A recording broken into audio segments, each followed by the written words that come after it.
Hello everyone, welcome to the Street Crime UK YouTube channel. Thank you for joining us. Please don't forget to like, share and subscribe for more content. Today we look at the Baker Street robbery and how the criminals involved have forever become infamous in their outrageous plans to take what they wanted when they wanted.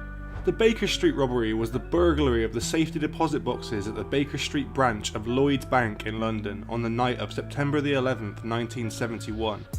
A gang tunnelled 40 feet from a rented shop 2 doors away to come up through the floor of the vault. The value of the property stolen is unknown, but sources have claimed that it could be anywhere from £125,000 all the way up to £3 million, which only £231,000 were ever recovered by police. The burglary was planned by Anthony Gavin, a career criminal who was inspired by The Red-Headed League, a short story by Arthur Conan Doyle in which Sherlock Holmes awaits in a bank vault to arrest a gang who have tunnelled in through the bank's floor. Mr. Gavin and his colleagues rented Le Sac, a leather goods shop 2 doors away from the bank, and tunnelled underground towards the Baker Street branch during the weekends. The interior of the vault was mapped out by one of the gang members using an umbrella and the span of his arms to measure the dimensions of the location of the furniture. The gang initially tried to use a jack to force a hole in the vault floor, and when this failed they went on to use a thermal lance. A thermal lance, for those who don't know, is also known as a thermic lance, oxygen lance or burning bar, is a tool that heats and melts steel in the presence of pressurized oxygen to create very high temperatures for cutting.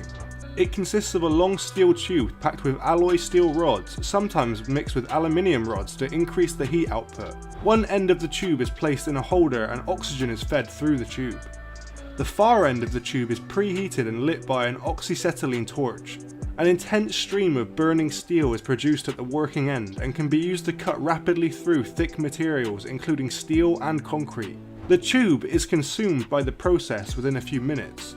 Often used as heavy-duty demolition tools, the thermic lance is also used to remove seized axles of heavy machinery without damaging the bearings or axle housing. This technique is often used on the pins and axles of large equipment such as cranes, ships, bridges and sluice gates. The temperature at which a thermal lance operates varies depending on the environment, but they can be up to 4,500 centigrade or 8,130 Fahrenheit. When this actual technique failed to work for the gang, they used gelignite to blast a way through. Gelignite, also known as blasting gelatin or simply jelly, is an explosive material consisting of collodion cotton, a type of nitrocellulose or gun cotton, dissolved in either nitroglycerin or nitroglycol and mixed with wood pulp and saltpeter, sodium nitrate or potassium nitrate. Once inside, they empty 268 safe deposit boxes whilst inside the bank's vault. The gang had posted a lookout on a nearby roof who was in contact via walkie-talkie, and their broadcasts were accidentally overheard by Robert Rowlands, an amateur radio enthusiast. Mr. Rowlands went and called the police, who initially did not take him seriously, so he used a small cassette recorder to make a recording of the burglars' conversations. The second time Mr. Rowlands contacted the police, they accepted what he was saying, and began hunting for the burglars whilst the break-in was in progress. They searched 750 banks in an 8-mile radius, but failed to locate the gang. Police found the members of the gang soon after the break-in. One of the burglars, Benjamin Wolfe, had signed the lease for Le Sac in his own name, and the informers provided information that led to Mr. Gavin. At the end of October in 1971, police arrested Benjamin Wolfe, Anthony Gavin, Reg Tucker and Thomas Stevens. They continued to search for other members of the gang, including one woman, for 5 years after the robbery had occurred, but no further arrests were made. Mr. Gavin, Mr. Tucker and Mr. Stevens were sentenced to 12 years in prison. Mr. Wolfe received a sentence of 8 years, less than the others as he was in his 60s at the time. There have been several rumours connected with the Baker Street robbery, including one that the government issued a D-notice to censor the press, that one of the safety deposit boxes contained compromising photographs of Princess Margaret and the actor and criminal John Bindon, and that photographs of a Conservative cabinet minister abusing children were also allegedly found. There is no evidence to support them, and they have been widely dismissed due to the lack of corroborating proof. Some of the rumours inspired the story for the 2008 film The Bank Job. Many of the papers relating to the Baker Street robbery remain under embargo at the National Archives until January 2071.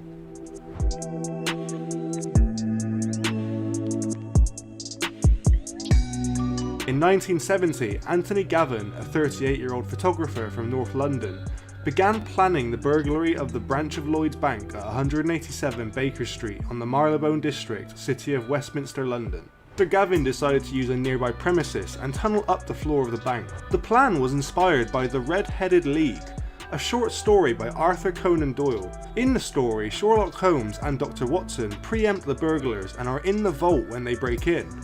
A former army physical training instructor with connections to several career criminals, Mr. Gavin is described by the journalists Tom Pettifor and Nick Summerland as a forceful personality who had the propensity to be physically threatening. According to Paul Lashmar, the head of journalism at the University of Sussex, Mr. Gavin was a member of a gang headed by Brian Reader, who was also involved in the Baker Street robbery. Although Mr. Reader firmly denies that he had any involvement in the events at Baker Street.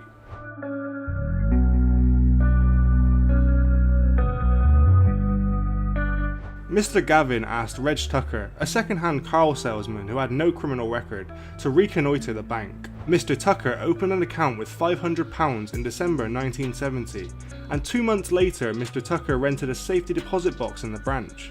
Over the next few months, Mr. Tucker visited his safety deposit box a total of 13 times.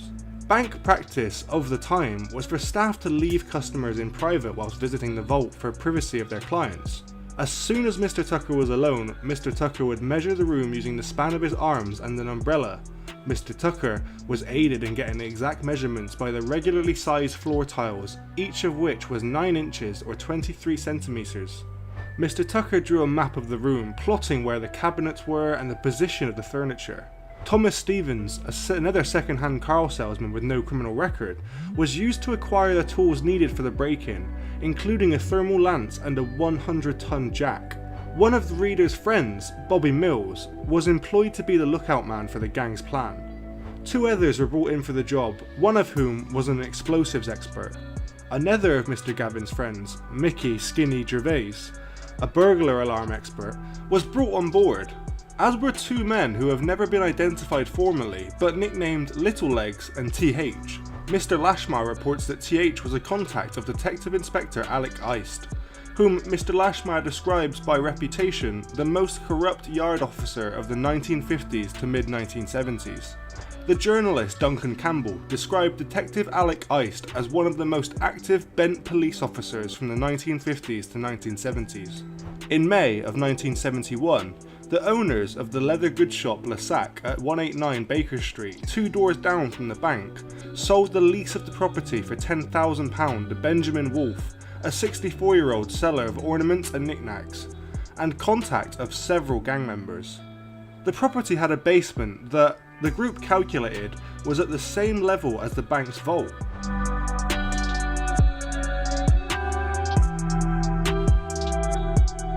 Roadworks nearby meant the trembler alarms in the vault floor were turned off after several false alarms as a result of those roadworks. A member of the local security company alerted the gang of the timing and the digging of the roadworks being done, and when the alarms would be turned off. Work began on the tunnel on the Friday evening of August Bank Holiday in 1971, and continued until 10th of September 1971. To avoid being overheard, they dug only during the weekends. Mr. Gavin led the digging of the tunnel from Lassac to under the floor of the vault. Mr. Gavin later said that he had lost 2 stone in the process. The entry hole Mr. Gavin and Mr. Tucker and a 3rd gang member created in Lassac was 15 inches wide and through 6 inches of concrete. Mr. Gavin dug until he reached the walls of the Chickens Inn basement, then dug down and continued under the building using their basement floor as the roof of the tunnel. The tunnel was 40 feet long when finished, and at the end, under the vault, the gang created a cavity 7 by 4 feet. The digging created 8 long tons of waste, which was hauled back to Lassac and dumped towards the rear of the premises. The tunnel, which needed no supports, was later described in court as a magnificent piece of engineering. The gang began their entry into the vault on Friday the 10th of September after the bank closed for the weekend. The gang placed the lookout man on a rooftop overlooking the bank and kept in contact by using walkie-talkies. Their intention was to use the 100-ton jack to force a hole in the 3-foot thick reinforced concrete floor, and railway sleepers were laid on the floor to support it. What the gang did not know was that there was an old well under where the tunnel ended, and the pressure of the jack pushed the bottom of their tunnel down into the well rather than raising the vault's floor upwards. The gang then used the thermic lance in an attempt to cut through the floor. When this failed, they drilled holes in the underside of the vault floor and then packed them with gelignite.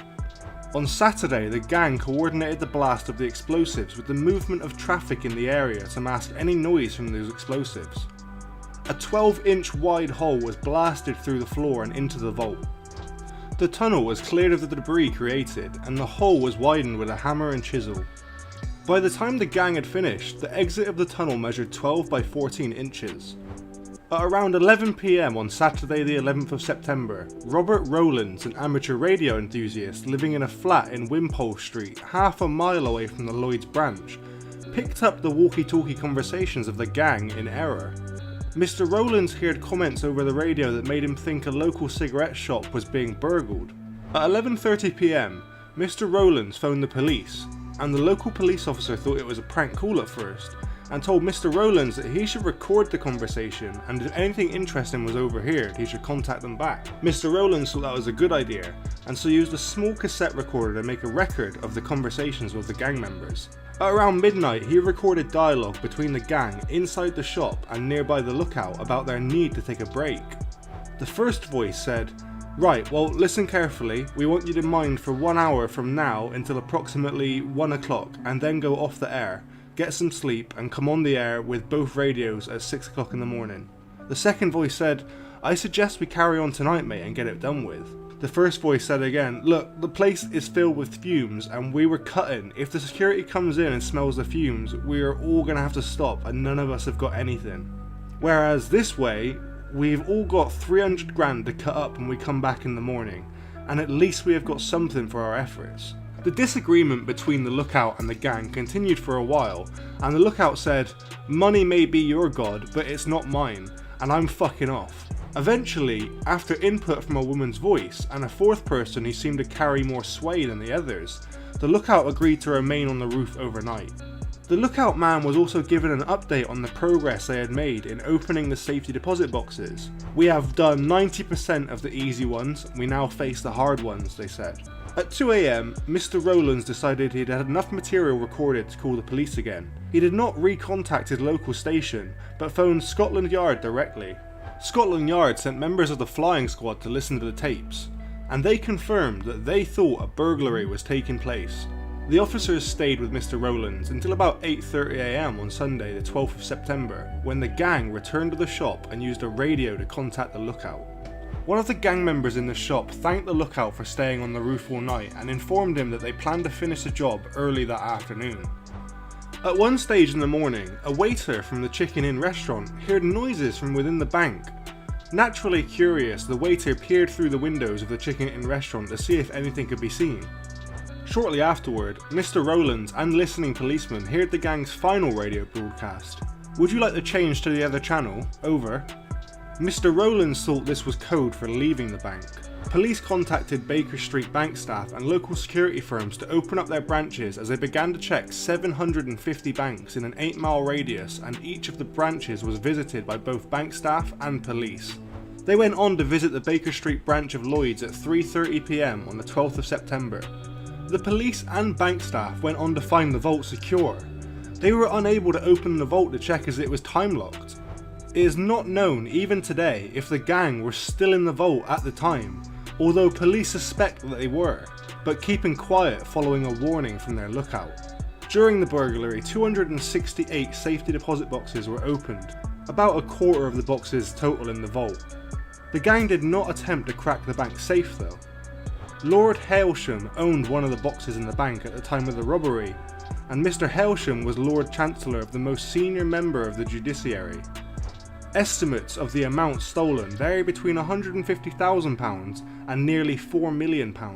Because of the way the gang communicated, the burglary was soon nicknamed the walkie-talkie job, although the more common name for these events is the Baker Street robbery, but it is legally defined as a burglary. A dictionary of law by the Oxford University Press defines robbery as the offence of using force against any person or putting them in fear of being subjected to force, in order to commit a theft. Burglary is defined as the offence under the Theft Act of 1968, entering a building with the intention of committing one of the 3 specified crimes in it, which include theft.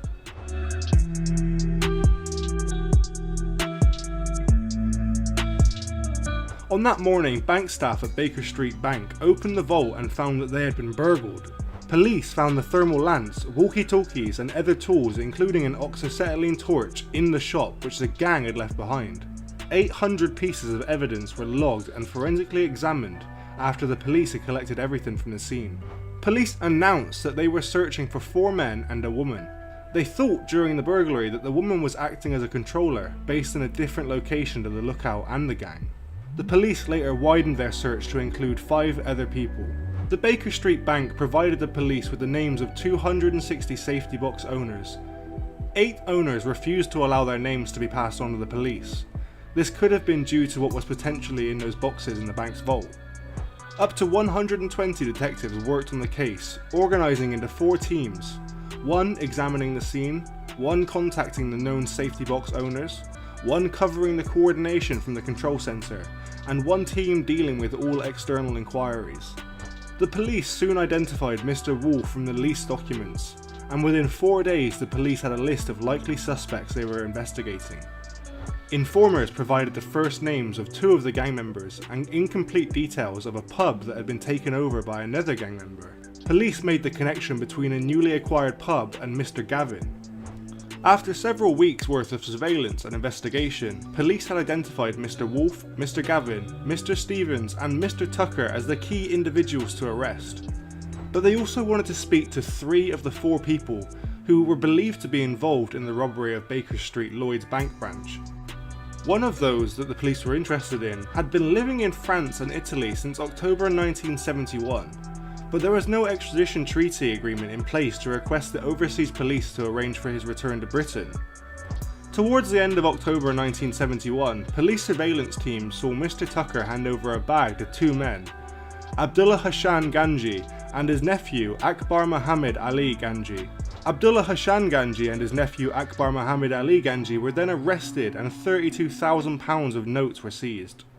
Mr. Wolf, Mr. Gavin, Mr. Stevens and Mr. Tucker was also picked up in the following 2 days and recovered £231,000 that the police had identified as stolen from the vault. After the end of the investigation, Scotland Yard considered prosecuting Mr. Rowlands under the Wireless Telegraphy Act 1967 for listening to unlicensed transmissions, but no charges were ever laid against Mr. Rowlands. Shortly after the case, Lloyd's Bank sent him a cheque for £2,500 to thank Mr. Rowlands for his actions.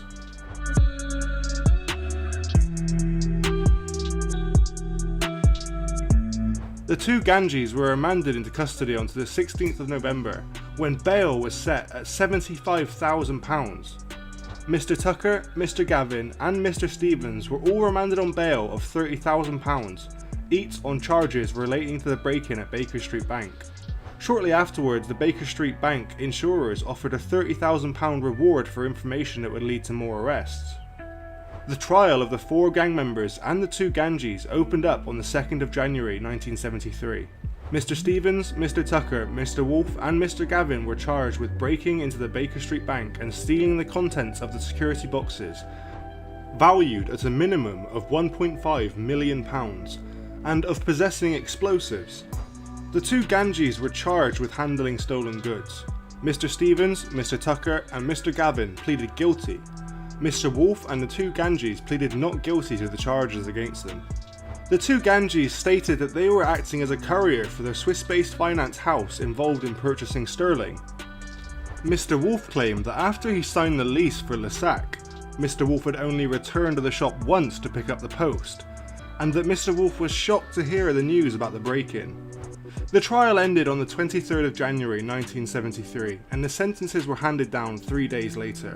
The 2 Ganjis were found not guilty. Mr. Stevens, Mr. Tucker and Mr. Gavin were each given sentences of 12 years. Mr. Wolf received 8 years, shorter than the others on account of his age at the time.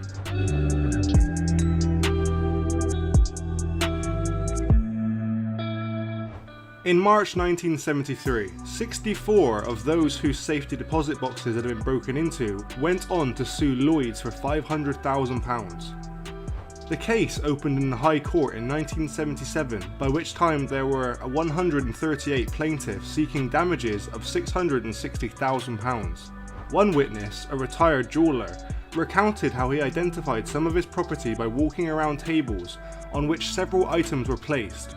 He and 20 other people were unsupervised while they did this. He noticed a single diamond that could easily have been stolen, which he estimated was worth between £3,000 and £4,000 at the time in 1971's price. Another customer complained that he saw a ring in a waste paper basket. He said it was too easy to steal some of the smaller items if one wanted to, and that one of the bank assistants had told him that 2 people had tried to claim the same pair of candlesticks. 4 days into the trial, the judge visited the bank and the rooms where the property had been on the show. The following day, the judge adjourned the case. No reason was given and no date to resume proceedings was ever set.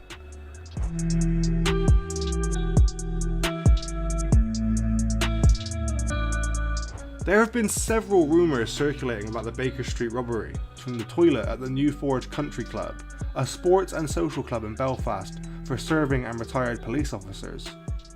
The PSNI stated it was a stunt that attempted to divert attention away from the Northern Bank robbery, but the claim is dismissed by Duncan Campbell, who wrote no D notice was ever requested, far less granted. The journalist Graham McLagan observes that there was a news embargo on a Sunday while the burglary was still in progress, but that the events were widely reported over the following days after. Another rumour is that one of the safety deposit boxes contained compromising photographs of Princess Margaret and the actor and criminal John Bindon. Mr. Campbell describes the story as cheerful nonsense. The club had indeed been taken during the Northern Bank robbery. On the 12th of October 2005, Garda Commissioner Noel Conroy told a law enforcement conference in the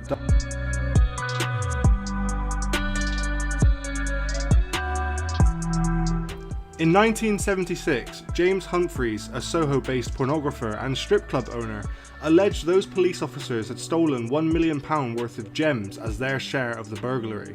The following year, Commander Bert Wickstead, a senior officer at Scotland Yard, was appointed to head an inquiry into those allegations and the possibility of corruption within the police. In 2011, the Baker Street robbery, a documentary on the burglary, was broadcast on the History Channel. The programme included an interview with Robert Rowlands and the recordings Mr. Rowlands made of the robbery. A fictionalised version of the burglary is subject of the 2008 film The Bank Job, which uses a storyline that the crime was either set up or later covered up by MI5 to secure the compromising photographs of Princess Margaret that were being kept in a safety deposit box at the bank by Trinidadian radical Michael X. The advertising for the film played up many of the rumours, both fueling and reinforcing them. The gang looted safety deposit boxes of cash and jewellery worth millions and millions of pounds.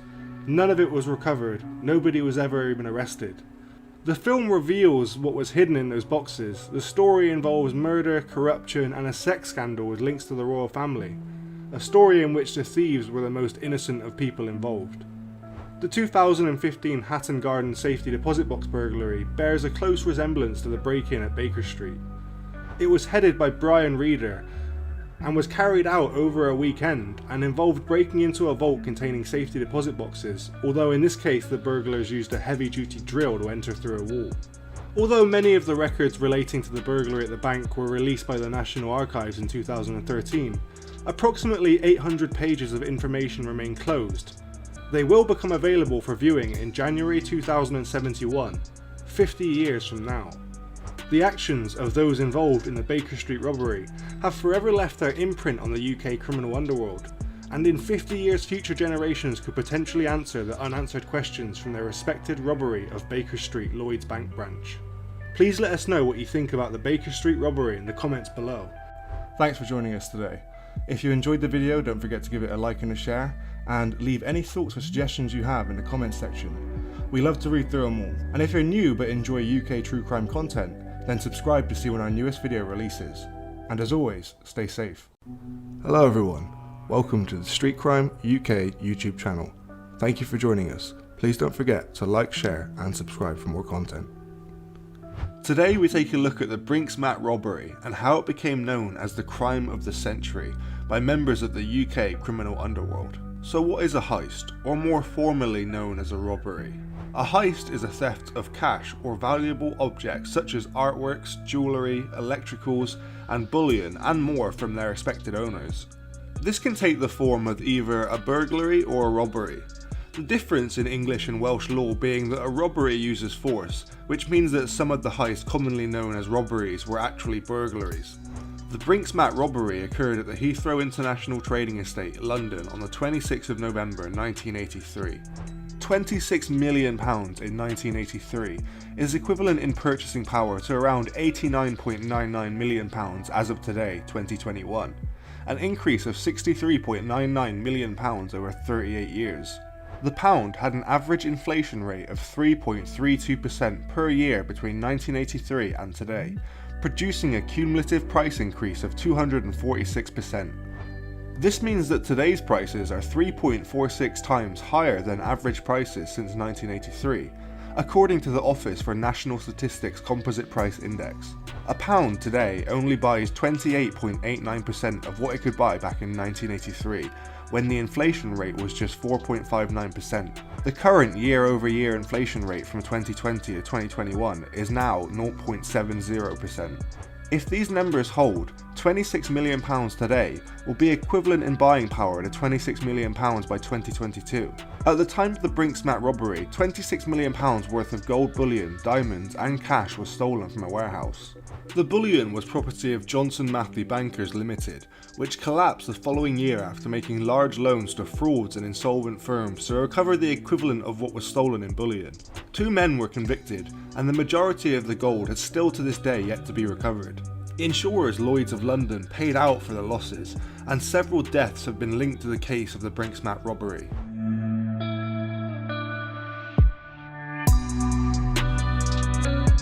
The Brink's-Mat robbery occurred at 6:40 AM on the Saturday the 26th of November 1983, when 6 robbers broke into the Brink's-Mat warehouse, Unit 7 of Heathrow International Trading Estate, near Heathrow Airport in West London.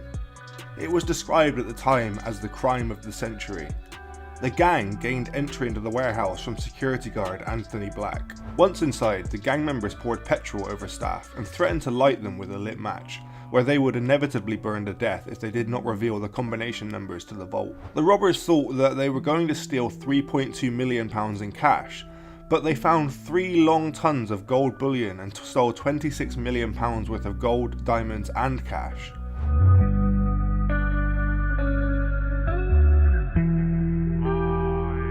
Two days after the robbery, a couple saw a white-hot crucible operating in a garden hut at a neighbour's property near Bath, Somerset. Suspecting it might be linked to the bullion robbery, they immediately informed the police. The police arrived and were shown the hut, but they said it was just beyond their jurisdiction and said they would pass the information to the police responsible for that area. The couple who called the police initially were never asked to give a statement to the police or give evidence in court. No explanation has been given for the police's failure to follow up immediately on the tip-off. 14 months later, the premises were raided and the furnace was found. The occupier, John Palmer, a local jeweller and bullion dealer, was arrested. In court, Mr. Palmer said he was unaware the gold was linked to the robbery and was cleared of all charges. One of the robbers, Brian Robinson, was caught after a security guard insider, Black, his brother-in-law, passed his name on to investigating officers, and Mr. Robinson was later arrested in December 1983. Scotland Yard quickly discovered the family connection, and Black confessed to aiding and abetting the raiders, providing them with a key to the main door and giving them details of security measures in order to make their entrance and escape as smoothly and problem-free as possible.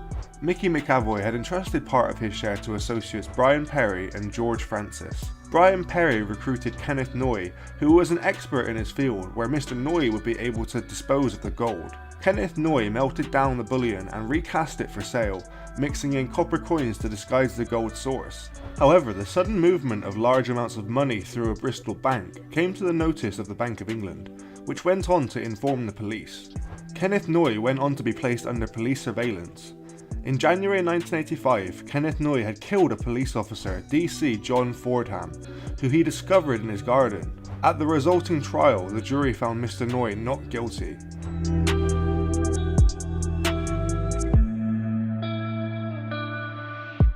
Tried at the Old Bailey in December 1984, Mr. McAvoy was sentenced to 25 years imprisonment for armed robbery. Black, Mr. McAvoy's brother, was sentenced to 6 years for his cooperation in the robbery, allowing the gang easier entry and a smoother escape.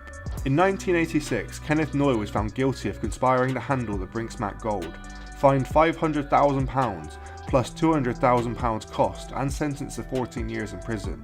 Kenneth Noy went on and served 7 years before being released in '94. George Francis was later murdered, and Mr. McAvoy was thought to be a suspect in Mr. Francis's killing. Attempts by Mr. McAvoy to strike a deal to give back his share of the money in exchange for a reduced sentence failed, as by then the money had simply vanished. In January 1995, the High Court ordered Mr. McAvoy to make a payment of £27.4 million, making him responsible for the entire sum stolen in the Brinksmat robbery. Mr. McAvoy went on to be released from prison in 2000. In 1996, Kenneth Noy murdered motorist Stephen Cameron during a road rage incident. Arrested in Spain and extradited, Mr. Noy was convicted of Mr. Cameron's murder in 2000 and received a life sentence.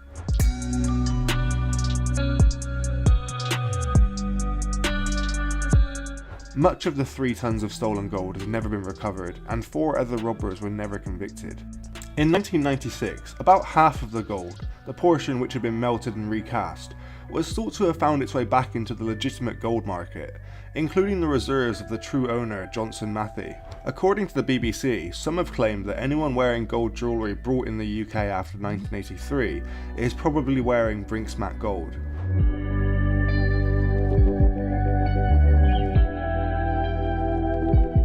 On the 21st of December 1983, less than 4 weeks after the robbery, police in Austria arrest 5 men, 4 Italians and an Austrian, at a Vienna hotel.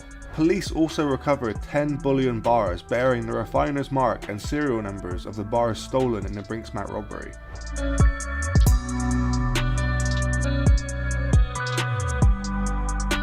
A person named Gordon Parry laundered large amounts of cash from the robbery after the disposal of the gold, according to the Panama newspapers, which show an offshore financial intermediary firm in Jersey named Center Services requested Mossack Fonseca to set up a Panamanian company 12 months after the Heathrow raid on behalf of an unnamed client. Under Mr. Parry's direction, millions of pounds were put through the resulting Fiberian and other front companies via banks in Switzerland, Liechtenstein, Jersey and the Isle of Man. A man identified as depositing £500,000 in cash to the Hong Kong and Shanghai Bank is thought to have been notorious armed robber David Moore. 2 nominee directors from SARC were appointed to Fiberian. The company then issued 2 bearer shares. Gordon Parry used the offshore firms and recycled the funds, said to have amounted to £10.7 million, through transactions involving land in London Docklands, some buildings that used to form part of Cheltenham's Ladies' College, a farmhouse in Kent for Mr. McAvoy's girlfriend Kathleen Meacock, and a £400,000 home for himself and his family, Crockham House, near Chartwell, Kent. The Metropolitan Police raided the offices of Centre Services later in 1986, in cooperation with the Jersey authorities. They seized papers and 2 Fiberian bearer shares. In 1987, Jürgen Mossack, the law firm's principal, regained control of the company by dilution, and Gordon Parry's appointed a fresh set of Fiberian directors, who were instructed to issue 98 new shares to Western Cross Inc., a front company controlled by Mr. Parry or his associates. In 1995, Brinksmat solicitors finally took control of Fiberian and its assets. Crockham House was sold and reacquired by Mr. Parry's wife, Irene Beaumont.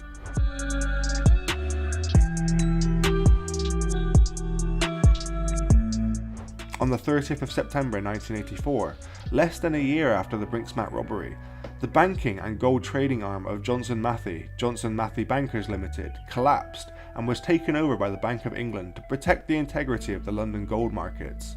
Losses amounted to over $300 million at the time. The bank had made very large loans to fraudsters and insolvent businesses over several years, and had serious and unexplained gaps in its records that could not rightfully be explained. The fraud squad was called in and went on to investigate the bank and certain customers the bank had obtained through its years.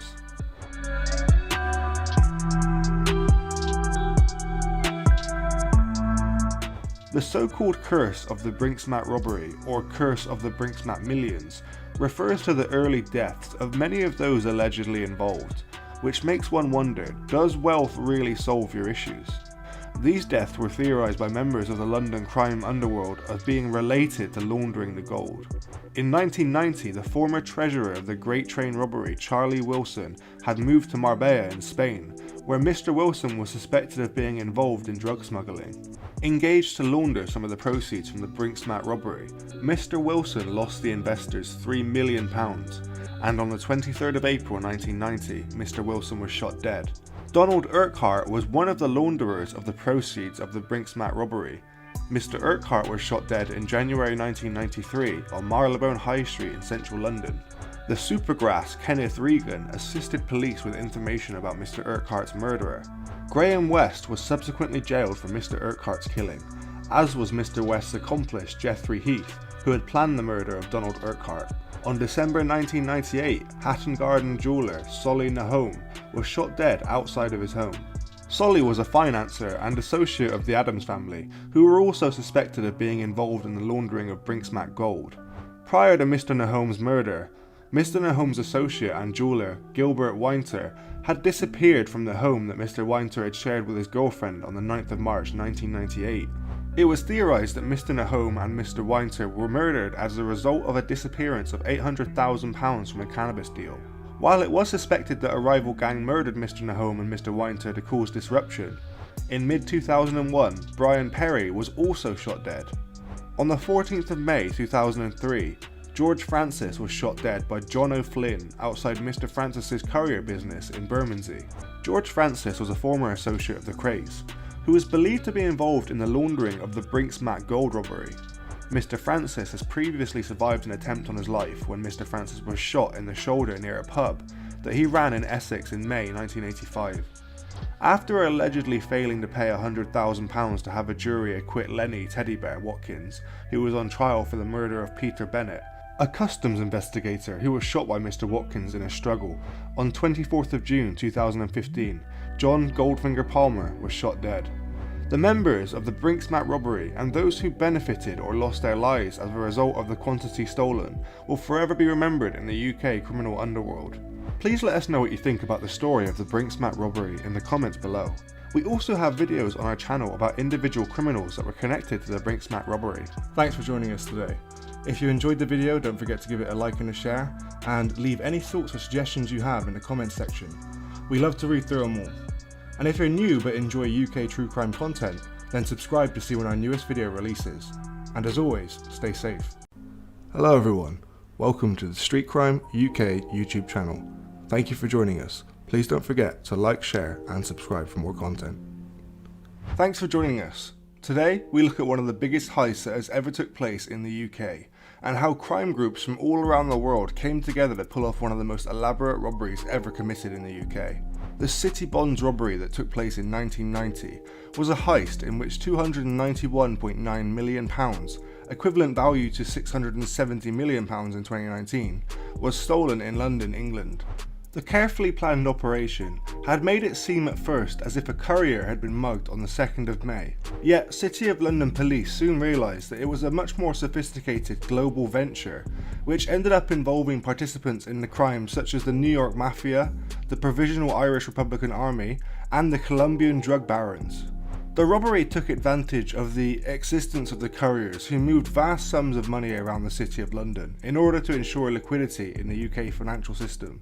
The money was in the form of certificates of deposit and HM Treasury bills. These bearer bonds were recovered in different places, including Glasgow, New York, Miami on their way to Peru, and Zurich. In a wide-ranging investigation, the police eventually recovered all but 2 of the 301 certificates, with some of those arrested allegedly turning informant, such as Mark Osborne, who was later found murdered.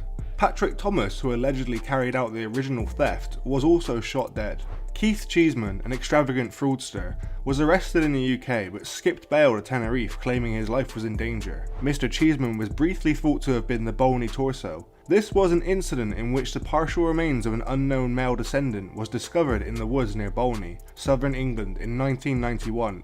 However, Mr. Cheeseman was then located and arrested in Spain.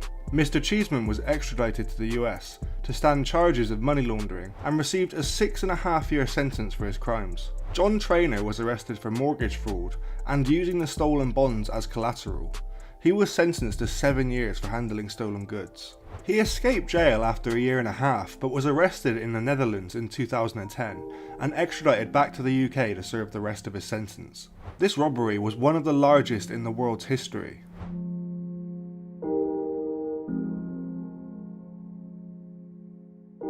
The idea for the robbery was generated by media reports in January 1990 that a courier had accidentally dropped £4 million, equivalent to £9 million in 2019, worth of bearer bonds on their way to the Bank of England. A 23-year-old surveyor had picked up the 4 certificates of deposit on Throgmorton Street, outside the stock exchange, after they had fallen out of the briefcase of a courier working for Rowe and Pitman, a subsidiary of S.G. Warburg & Co. When he gave them back, he was rewarded with a magnum of Laurent Perrier champagne. Upon hearing this story, an organised crime syndicate realised that if a courier was mugged, they could reap a massive haul, since bearer bonds entitle anyone who is carrying them to the money denoted on them. The certificates were issued every week by the Bank of England as a means to manage short-term spending needs, ensuring that there was always liquidity in the financial system. The bills matured after 1 to 6 months and were finally freely traded until the process became electronic in the mid-2000s. Care was taken to make the theft appear to be an opportunistic mugging, since the bonds would be cancelled if it was suspected to have been a heist ordered by an organised crime group. The syndicate planned to launder the bonds as quickly as possible in Zurich.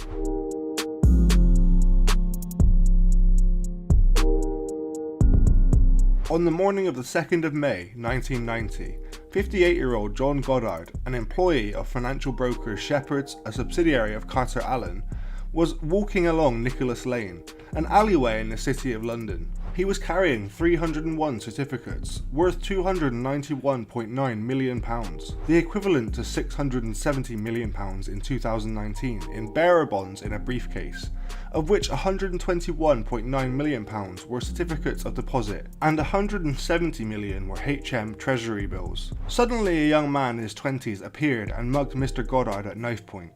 The robber is widely believed to have been Patrick Thomas. At first, it seemed the operation had gone according to plan, despite reports the next day in the Times which declared the heist had gathered a worthless haul and that the perpetrator stands to make not a penny from the crime.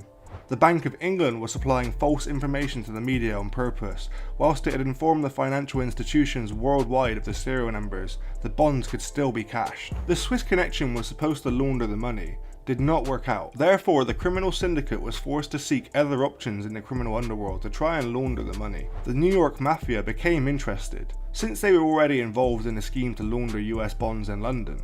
The contact man in the UK was Keith Cheeseman, who had previously made false loan applications to support a lavish lifestyle, which included becoming chairperson of Dunstable Town Football Club. Back in 1975, he had been charged with extorting £287,000 and remanded for a week. After arriving at court in a silver chauffeur-driven Rolls-Royce, however, he later received a 6-year sentence for conspiracy to defraud the Beneficial Finance and Loan Society, with 318 fictitious loan applications. Told about the heist, Mr. Cheeseman went to work, liaising with the associates such as Raymond Ketteridge. He sent some of his stolen bonds to Mark Osborne in the US, who then met up with mafioso Tony DiPiano in a New York bar and delivered 10 bonds, each worth £1 million. However, Mr. DiPiano was an FBI agent and Mr. Osborne was arrested, and subsequently realising that he was facing a substantial custodial sentence now, he decided to betray his fellow criminal associates. The FBI had allegedly recorded the conversations between Mr. Osborne and Mr. Cheeseman, until Mr. Osborne disappeared in August 1990 and was later found murdered.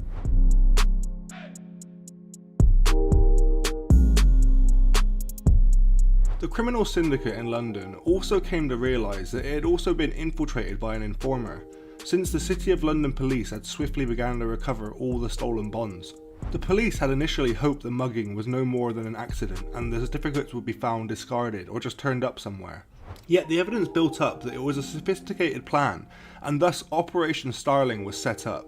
Soon they had reports of a bond turning up in Northern Ireland, and someone tried to deposit a bond at a NatWest bank in Glasgow. In summer 1990, 80 certificates worth £77 million were recovered during an allegedly routine check at Heathrow Airport on a flight that was arriving from Dublin. 3 Irish men were arrested, and customs stated, "We did not know the bonds were coming in, we just found them by pure chance." In fact, the men had been under surveillance, since one of them was Thomas Coyle, a known fence. Mr. Coyle had quickly acquired 80 of the stolen bonds, and realising their enormous value, had recruited John Gilligan and Jim Danger Byrne to help him sell them. Not being able to shift them in Ireland, they devised a plan to sell them to mafia connections in the US via John Francis Conlon, who had connections to various security agencies and arms dealers, such as Monzer Al-Qassar and Oliver North. The plan was sabotaged at the first stage, when Mr. Coyle, Anthony Rooney and Edward Dunn were all arrested at Heathrow. The bonds were discovered in Mr. Rooney's luggage, and all 3 men maintained their innocence. But when the case came to trial at Knightsbridge Crown Court, all 3 were released on technicalities. Mr. Coyle later brought a racehorse which he named 77 mil. Operation Starling retrieved £80 million worth of bonds in Cyprus, and other raids occurring in the Netherlands, Scotland, Singapore and West Germany. A link to the Provisional Irish Republican Army was revealed in September 1990 when a man left a package at the Aero Peru offices in Miami to be delivered to Lima in Peru. A search by US Customs revealed the package contained £71 million in stolen bonds, which the IRA was attempting to trade with the Colombian drug barons in exchange for money and narcotics. The smugglers had hidden the bonds in 2 Miami phone books. Raymond Ketteridge was arrested with another man and charged with handling £70 million in stolen bonds, only to see his prosecution dropped in London in July 1991. He later won his battle of extradition from Cyprus to US in 1994. He had been facing charges of money laundering based on the heist. The police also foiled a mortgage scam which aimed to use stolen bonds as collateral, arresting John Traynor in 1990.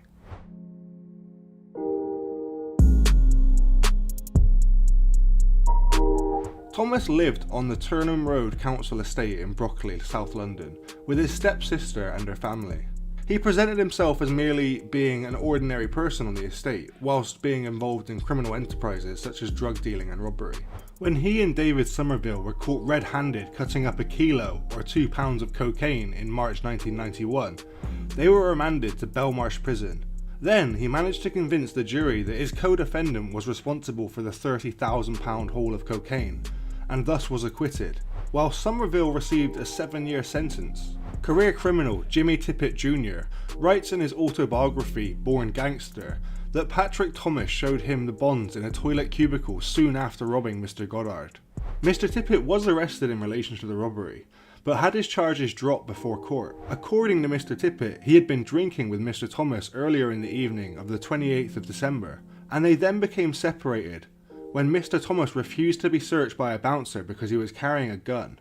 In the early morning of 29th of December 1991, after hearing a scuffle and a bang on the front door, Mr. Thomas's stepsister found him lying on the ground with a gunshot wound to the head.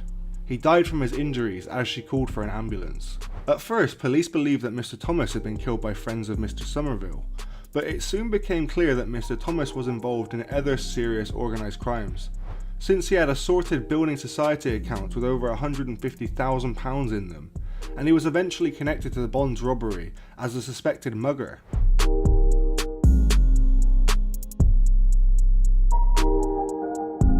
Keith Cheeseman was arrested in the UK after an investigation by City of London Police and the FBI.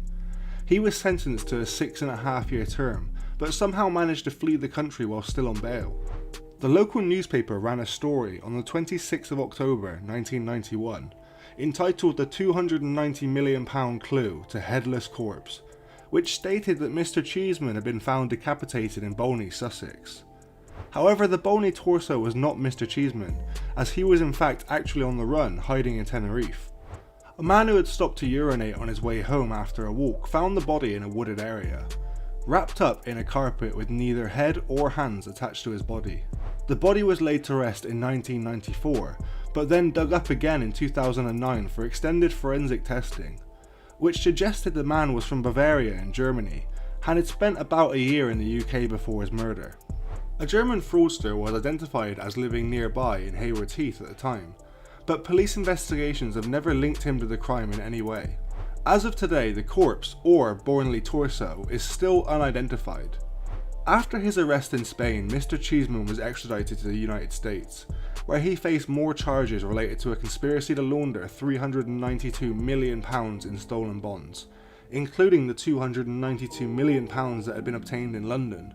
Mr. Cheeseman claimed he had skipped bail in fear of his life and pled guilty, admitting that he had processed £16 million in bonds. Judge Robert W. Sweet sentenced him to the maximum available term of 6.5 years because he had attempted to evade justice and also because of his extensive criminal past.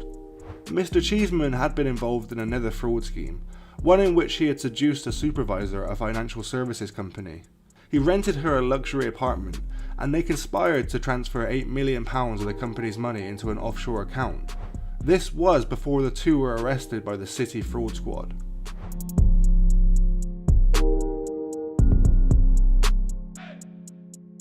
John Traynor escaped a dispute with a dangerous criminal associate, Martin Cahill, in Ireland by moving to England in the late 1980s. Once Mr. Traynor was settled, he then reacquainted himself with an old friend, Mr. James Danger Byrne, who himself was involved in various fraudulent schemes. The two men attempted to join forces with Mr. John Francis Conlon to set up a new venture in which they would attempt to use some of the stolen bonds as collateral investment for a mortgage from a Swiss bank.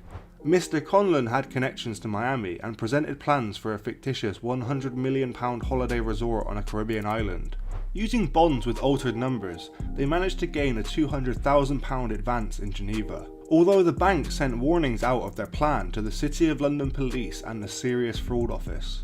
When the courier returned to pick up the rest of the mortgage, the bank told him to wait whilst they sorted everything out, so he called Mr. Traynor and explained what was happening. Mr. Traynor was sitting on a street near Bayswater Road in London waiting. As the courier and Mr. Traynor spoke, the police swooped in on both England and Switzerland in synchronization. They were both arrested. Mr. Traynor was charged with handling stolen goods and received a 7-year sentence for his part in the crime. Mr. Traynor went to jail in July 1990, and once inside quickly began planning his escape. After a while of being incarcerated, and as a reward for good behaviour, he was transferred from HM Prison Wandsworth to HM Prison High Point in Suffolk. Mr. Traynor then requested a temporary home leave to see his family, and when that was granted in November 1992, he immediately took a flight to Dublin and escaped, secure in the knowledge that his offence would not lead to an extradition from Ireland. However, Mr. Traynor was eventually arrested in the Netherlands in 2010, as part of a combined operation by British and Dutch police investigating organised crime across borders. Mr. Traynor was then extradited back to the UK to serve out the remainder of his sentence, but this time under much stricter conditions. The City Bonds robbery is seen as one of the largest heists in history in terms of the amount taken, dwarfing other UK crimes such as the UK Brinksmat robbery, the Great Train robbery, the Knightsbridge Security Deposit robbery, the Northern Bank robbery, and the Securitas Depot robbery. Globally, it is however eclipsed by the 2003 robbery of almost $1 billion, the equivalent to $1.4 billion in 2020, from the Central Bank of Iraq by Qusay Hussein, the son of Saddam Hussein. The police ultimately recovered all but 2 of the 301 certificates that were stolen in the City Bonds robbery. The Bank of England continues to use the bond system to protect financial liquidity, but the last paper bills were produced in September 2003, when the entire process became electronic. The City Bonds robbery and the effects it had will never be forgotten about in the UK criminal underworld. What would you do if you found a piece of paper that was worth millions of pounds? Let us know in the comments below. Thanks for joining us today. If you enjoyed the video, don't forget to give it a like and a share, and leave any thoughts or suggestions you have in the comments section. We love to read through them all. And if you're new but enjoy UK true crime content, then subscribe to see when our newest video releases. And as always, stay safe. Hello and welcome to the Street Crime UK YouTube channel. Thank you for joining us. Please don't forget to like, share and subscribe for more content. Today we'll be taking an in-depth look at an extremely notorious Liverpool crime family that has even been made the subject of a television documentary, the Fitzgibbon family. The family includes brothers Mr. Jason Fitzgibbon and Mr. Ian Fitzgibbon, who are involved in an international drug trafficking ring. Their mother, Miss Christine Fitzgibbon, is also believed to be a crucial mastermind in the criminal undertakings of the family. Mr. Daniel Smith was a noteworthy associate of the Fitzgibbons. The patriarch of the family was Mr. Billy Fitzgibbon, also known as Mr. William Fitzgibbon, who agreed by most scholars had lower authority and power in the family of crime. Mr. Jason, in particular, was identified as the family hardman, who was happy to dish out violence when necessary. Jason and Mr. Smith had attacked a car dealer in Whiston, who he had blamed for not coming up with a motor on time. Carlisle Crown Court heard that Mr. Jason first approached the car dealer about buying a BMW X5 4x4 for his girlfriend, but when the dealer could not find the right car, Jason became angry. He said, "You've let my bird down. I'll show you what happens when you let people down. I'll meet up with you and I'll cut you from ear to ear. Don't treat me like an idiot. When I say I'll do something, I'll do it." The dealer agreed to meet Mr. Smith near the village hotel in Whiston, but when he arrived, he was jumped by a group of men wearing balaclavas and then stabbed. Mr. Smith and Mr. Jason Fitzgibbon later admitted to GBH. Edale Road was the home of Miss Christine Fitzgibbon, who surprisingly did not have a criminal record. But the extent of the role she played by the doting grandma shocked and surprised detectives. She claimed benefits whilst living the high life through her son's drug business. Christine was an expert on advising her sons on how to avoid the law, and how she could work out exchange rates for European drug deals at the drop of a hat. She was described as a sophisticated businesswoman who knew when to make the deal and when to hold. Christine is the real matriarch of the family. She is the thing that binds them and bonds them. She resolves internal disputes, and everything revolves around her. It was apparent that Christine in effect schooled her children from an early age on how to disregard the laws of the land. The family were determined to amass a criminal fortune. The family revelled in their notoriety. The humongous Fitzgibbon crimes family gaudy mansion in Liverpool paid for by a £3.2 million global drug dealing network. Jason Fitzgibbon was from Crofton Mansions, North Sudley Road, Liverpool, while Mr. Ian from Higham Gardens, St. Helens. What we're talking about here is a family who have held a very tight rein on areas of Liverpool for a number of years. They thought they were untouchable. Their motive, just financial greed, and greed in terms of their status and notoriety. Noting the sophistication of the operation, if they were to have channeled their thoughts and efforts into a legitimate business, they'd be very wealthy individuals. What we have here is a criminal family running a criminal business. Mum, very much the company director, finance director and consultant. Father, a consultant, advisor to the two brothers, and the brothers' very hands-on managing directors involved in source countries and face-to-face meetings. Jason Fitzgibbon was in charge of transport, whilst Ian Fitzgibbon, aged 39, was in charge of logistics. Mum, as the finance director, would be well aware of the exchange rate between the euro and the pound, being in charge of laundering the money. She would be aware of the impact of that in any importation. She's very acutely aware of the police's tactics, and would advise her sons on forensic strategies and ways to avoid detection. On paper, Miss Christine was an unemployed housewife who, with her husband William, collected £1,500 in benefits each month. The Fitzgibbon clan dealt in violence, money and drugs for more than a decade and amassed a fortune, yet claimed thousands of pounds in benefits.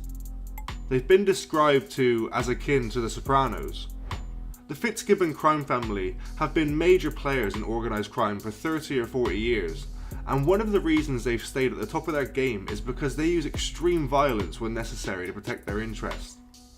They can be very intimidating and are very good at getting to a witness, which is why the police find it very difficult to build cases against them, and they're extremely good drug dealers, so it's a recipe for success in an underworld crime family. Mr. Paul Fitzgibbon was a lesser known brother of Mr. Jason Fitzgibbon and Mr. Ian Fitzgibbon, who was also part of the criminal syndicate.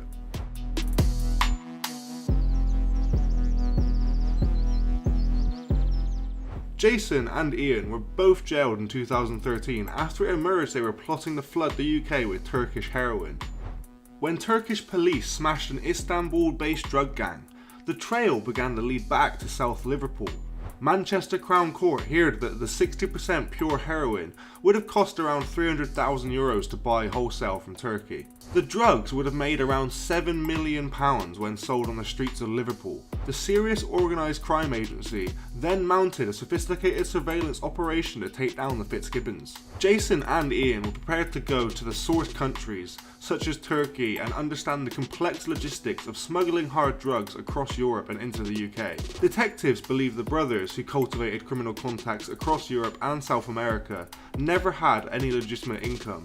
Both would frequently travel abroad for meetings with drug contacts in Colombia, Mexico, Spain and Turkey, and in 2007 were suspected of heading up a heroin smuggling plot from Holland. The Dutch case ultimately collapsed due to a lack of evidence.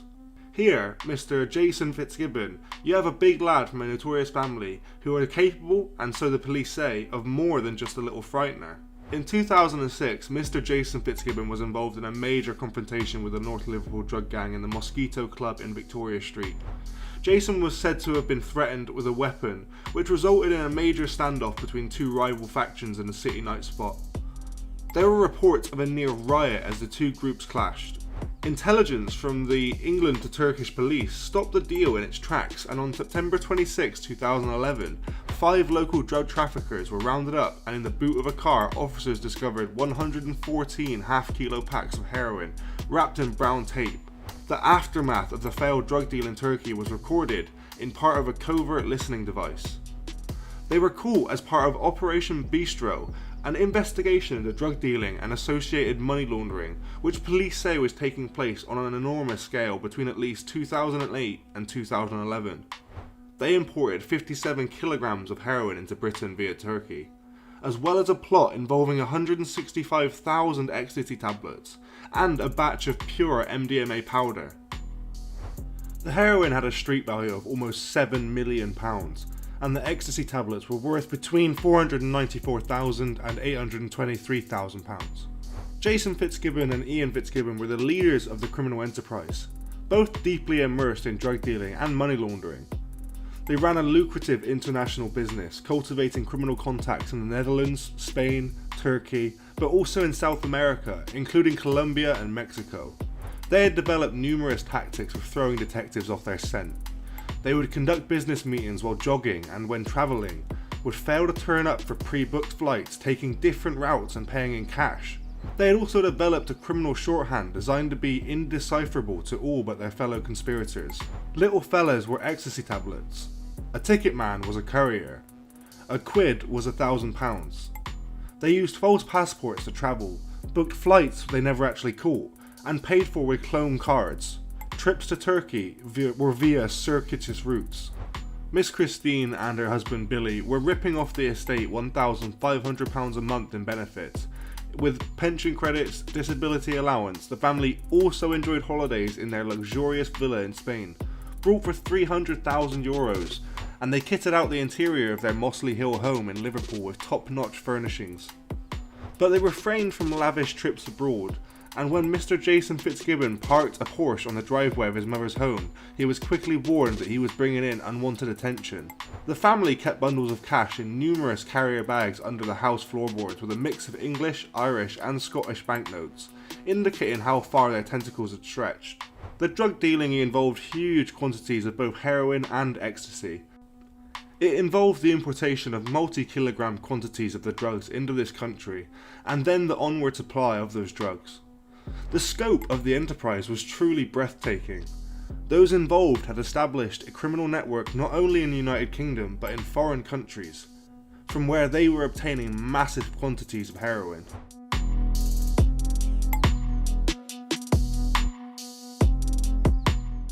A bug or a covert listening device was planted in their mum's South Liverpool home, which recorded the brothers talking about crime and drugs. The bug, which was planted by an SOCA agent in the family home on Edale Road, recorded the brothers bickering in front of their mum about who was the better drug dealer. Detectives were astounded when they listened back to the tape of Jason and Ian rowing over who was the more adept criminal. Jason said, "Whatever he can do, I can do 10 times better," and Ian replied, "But who do you know over there, lad? Who do you know? Who brought everything back? When has yours brought anything back? When?" The same device also recorded the brothers singing a pop song called It's All About the Money. Ian Fitzgibbon was later recorded remarking, "That's the story of Jason's life, that turkey thing. 300 quid. 300 quid they owe us." When the police searched her house in Allerton, South Liverpool, they discovered she was far from hard up. Carrier bags containing £182,000 in cash were found hidden under the floorboards and in the central columns of the dining room table. At Mr. Ian Fitzgibbon's home nearby in St Helens, a further £35,000 was found.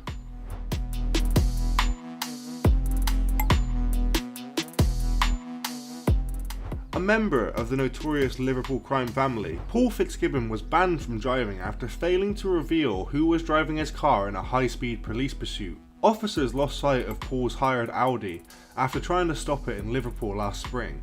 He was disqualified for not identifying the driver of the car in the chase, or in a second incident involving the same car in Staffordshire. Paul said he was hiring the smart Audi Quattro for £15 a day when it was involved in the chase after officers spotted it on Garston Old Road.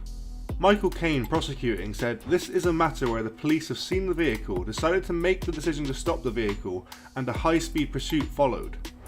The high-speed pursuit took the cars from Garston Old Road to Duncan Road South, before police lost sight of it. Prosecution papers were sent to Mr. Paul seeking the identity of the driver, as well as in a second incident involving the Audi in Staffordshire in April." His solicitor Lionel Greig referred to problems with Paul's mum and dad's benefits around that time due to consequences of issues relating to the home address from other agencies. Paul argued that losing his licence would severely undermine his role as a full-time carer for his dad, who suffered from arthritis. But District Judge Michael Abelson still banned him from driving for a year and ordered him to pay £1,440 in fines and costs.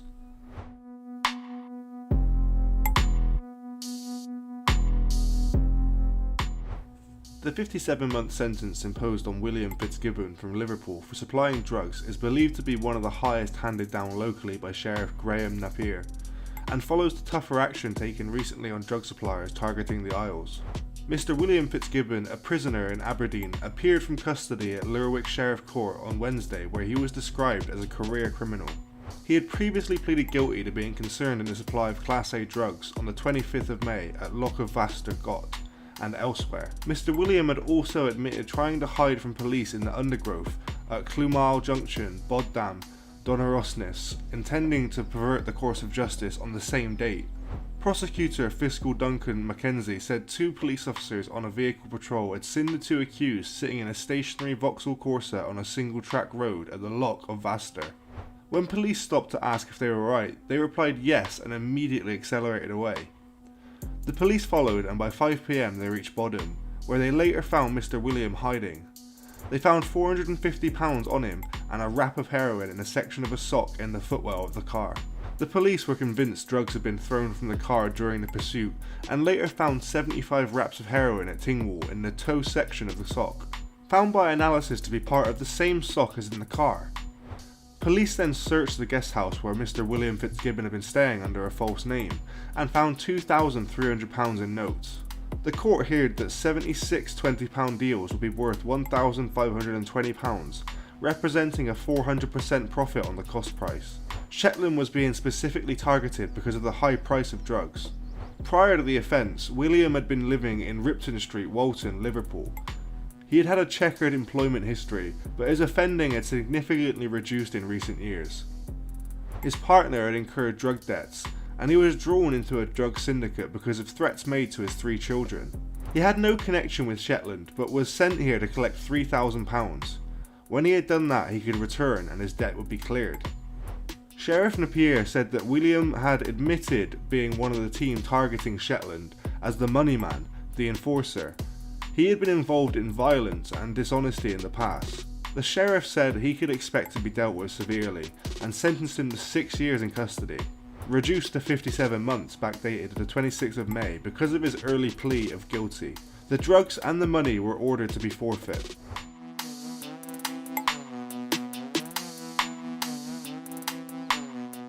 Miss Christine, who admitted laundering £180,000 drugs cash found hidden beneath floorboards in the Mossley home, was jailed for 2 years. Mr. Ian Fitzgibbon was admitted conspiracy to supply heroin, MDMA and money laundering, and was sentenced to 14 years and 6 months in prison. Jason Fitzgibbon pleaded guilty to conspiring to import heroin and was imprisoned for 16 years. Mr. Daniel Smith admitted conspiracy to supply MDMA and was jailed for 10 years. Prosecutors agreed to let charges against William Fitzgibbon lay on file due to a supposed health issue. Sentencing Miss Christine, who admitted money laundering at an earlier hearing, Judge Michael Henschel said, "You are a significant figure in this case. You knew precisely what you were involved in, you knew precisely where the money was coming from, and I am quite sure you enjoyed the lifestyle that came with it." He conceded that she must have been influenced by her sons, but said that she was capable of making her voice felt in the house. Jason, who like his brother is a father of 3, was previously given a 7-year prison sentence for serious assault years back, including violent rows with Mr. Curtis Warren, a local gangster, once on Interpol's most wanted list.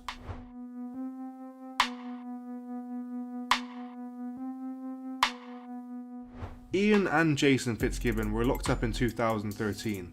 The National Crime Agency believes that the siblings may have benefited from criminal activities to the tune of £3.2 million. They are using the proceeds of crime legislation in a bid to recoup as much of their ill-gotten gains as possible, but suspect assets could be held off the balance sheets. Model and Desperate Housewives reality TV star Miss Amanda Harrington appeared in court once to support her friend Ian Fitzgibbon. The actress attended Manchester Crown Court along with members of the Fitzgibbon family. Miss Harrington, who is perhaps best known for appearing in the Channel 4 reality TV series Desperate Housewives, only returned from holiday in Miami the day before the day of the hearing.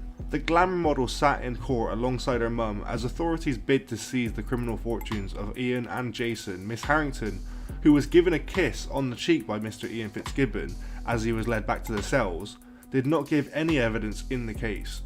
Miss Christine Fitzgibbon, the brother's mother, was told to pay back more than £120,000 in ill-gotten gains, or face more than 2.5 years in prison. She was said to have made £280,000 by laundering the illicit profit of her sons. A Rolex watch, cash in a bank account and £1,000 cash will go towards footing the bill, as will the sale of the family home in Mossley Hill, in which she has equity. It was at that house that the police probing the drugs plot had discovered carrier bags containing £182,000 in cash hidden under the floorboards and in the central column of a dining room table. That cash has already been confiscated.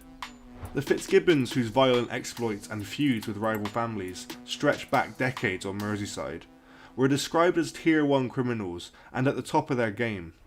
Before an 18-month undercover operation led to their arrest, the Fitzgibbon brothers dispute the amount of money they are said to have made and claim that they have few assets available to seize.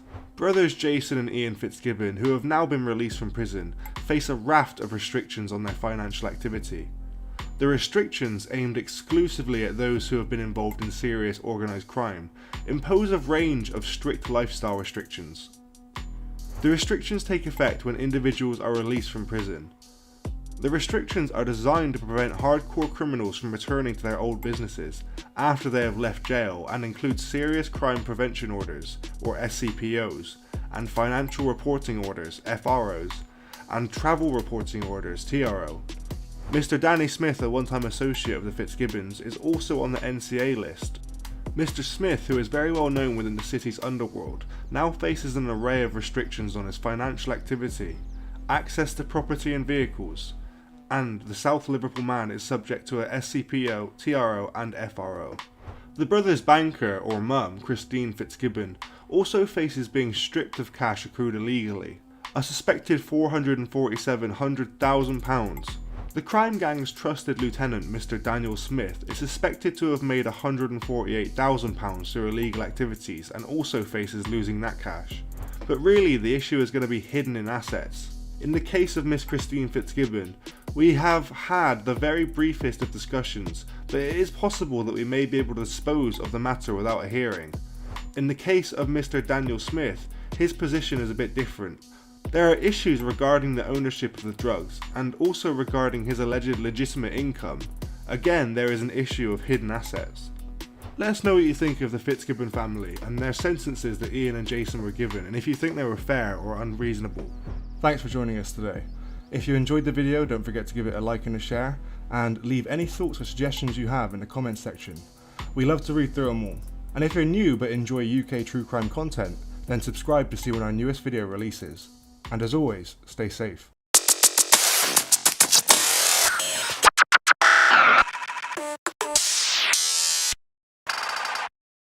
Around about 8 o'clock, the police find Marcus Cox, our victim, shot in the street.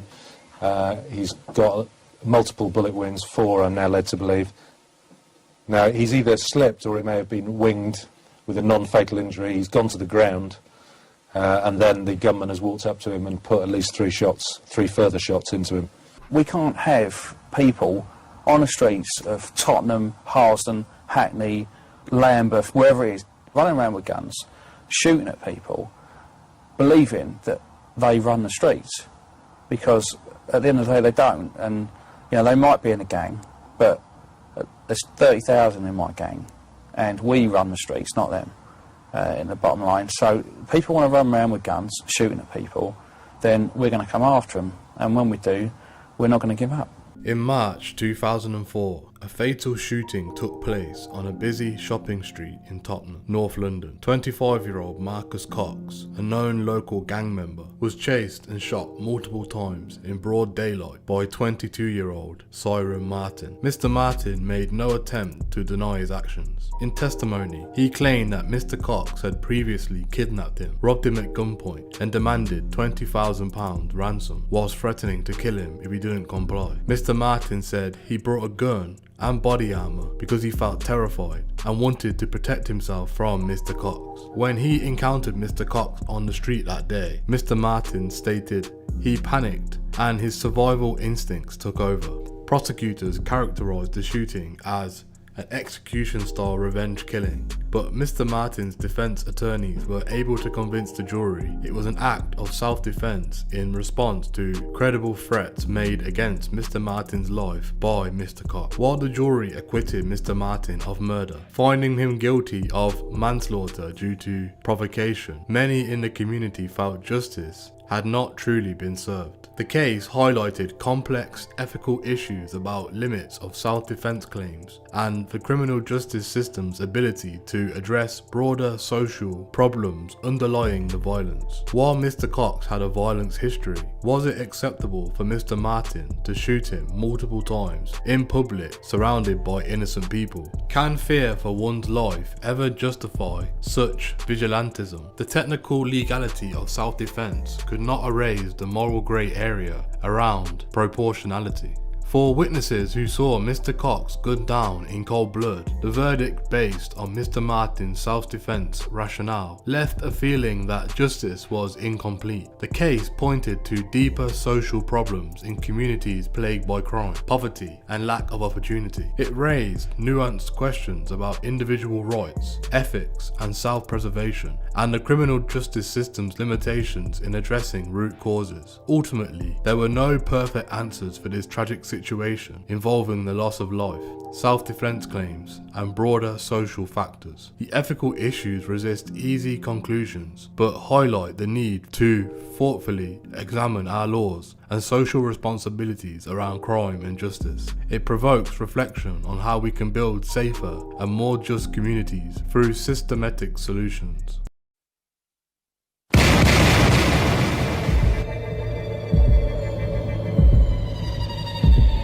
Arrested for attempted murder.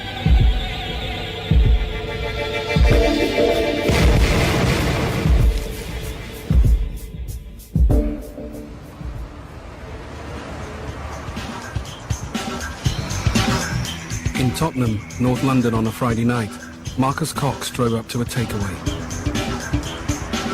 He saw a man he knew inside and motioned that he was going to kill him. Both men were carrying guns. The man left the takeaway, drew his gun and chased Marcus Cox's car. Caught in traffic, Cox abandoned his vehicle and ran up the high road, dodging bullets as the man chased and fired at him. Eventually, Marcus Cox tripped and fell. On Tottenham High Road, someone's just been shot. Will you please come quick? On Tottenham High Road? He hasn't been. Gunshots. 5. The guy in the white hood fell. He slipped. Yeah. And then the guy just shot him in the back. Witnesses say the gunman stood over Marcus Cox and shot him at point-blank range. Then he disappeared along Northumberland Park. Marcus Cox died on the pavement, lying on his own unused gun. The police need to trace 2 people, the gunman and his possible accomplice, a man who was seen taking the keys from Cox's abandoned car. Marcus Cox was 25. He was a prominent member of a local gang, the Tottenham Man crew. His long criminal record started with burglary when he was just 11. As he was shot by another black man, his murder is dealt with by Trident, an elite squad created in response to the black community's concern about such shootings. Around about 8 o'clock, the police find Marcus Cox, our victim, shot in the street. He's got multiple bullet wounds, 4 I'm now led to believe. Now, he's either slipped or he may have been winged with a non-fatal injury. He's gone to the ground, and then the gunman has walked up to him and put at least 3 further shots into him. He had an entry wound to the right-hand side, just under his cheek here, just under his right ear. That bullet appeared to go right through his head, through his mouth, and pop out the other side. We believe, because the bullet's come out and then got back in again, as if he was lying on the pavement, it's hit something, ricocheted, and gone back in, and the bullet was found just behind the skin. It's literally gone horizontal across the body. On his left shoulder, there's an entry wound. It's gone through the shoulder, down, straight down, and hit the top of the main vessel above the heart. It's a mess, it's just blown to bits, and that's what would have caused his death. Detective Sergeant Mark Brooks has worked exclusively on North London crime for the last 12 years. We can't have people on the streets of Tottenham, Harsden, Hackney, Lambeth, wherever it is, running around with guns, shooting at people, believing that they run the streets. Because at the end of the day, they don't. And, you know, they might be in a gang, but there's 30,000 in my gang, and we run the streets, not them, in the bottom line. So people want to run around with guns, shooting at people, then we're going to come after them. And when we do, we're not going to give up. 70% of London's shootings are between members of the black communities. In the last 5 years, over 100 young black people have been shot dead. Tottenham in North London is best known for its Premiership football team, but it's also a breeding ground for gun crime. Some black youths are tempted into a gang culture of drugs, money, and guns. The day after Marcus Cox's murder, specialist teams searched the 180-metre stretch of Tottenham High Road where the chase happened. They find 8 bullet casings. 1 bullet hit a phone box, and another a passing car. It was extremely lucky that no one else was hurt. Trident's North London murder team is 33 strong. They search for clues in Marcus Cox's past that might lead to a motive and the killer. As he was a notorious gang member, the list of possible suspects is large and growing. Detective Inspector Scott Wilson leads the case. It's the 35th murder he's investigated in the last 10 years. It's going to be a very difficult case for the simple reason Marcus did have a criminal background. He had over 70 convictions, and he did have a lot of enemies. He did have a lot of friends, as we know, but he did have a lot of enemies as well. He is a typical Trident victim in as much as he's part of a gang, the Tottenham Man crew, which associate with firearms and drugs, and he's quite high profile within that gang structure. So he's not a junior member who's running drugs in the street. He is quite a high profile member of that gang. Detective Constable Paul Weekly is also on the team. He's a born and bred Londoner who joined the police 12 years ago. Marcus Cox is well known around the area. He had a liking for violence and into the sort of gang culture around Tottenham, North London. He was quite menacing, to say the least, and the life he led certainly wasn't conducive to living a long life. See, I was saying, you play with fire, you get burnt. But he was his mother's son, and you know, everyone deserves the protection of the law. And therefore, needs to be investigated and will be investigated, irrespective of people's history. Over 60 people saw the shooting, but none can name the gunman or his possible accomplice. Detective Constable Reg Rawding is at the murder scene appealing for more information. A lifelong Spurs fan, he knows the area well. Were you in this area this time last week? No, we was in Whitehall. Were you? Best place? Yeah. Have you heard anything about it? Or? No, not really. No. So you going for a drink now? Yeah. Oh, have one for me, will you? I will. Safe journey, that's right. Quite busy, as you can see, but I mean, it's just really being lucky to find the people who may or may not have been here last week. Unfortunately, I haven't spoken to anybody who was actually here. I mean, I've spoken to 2 or 3 people who were here just before or just after, but we will persevere, hopefully. Keep our fingers crossed. It's not raining anyway, that's the main thing.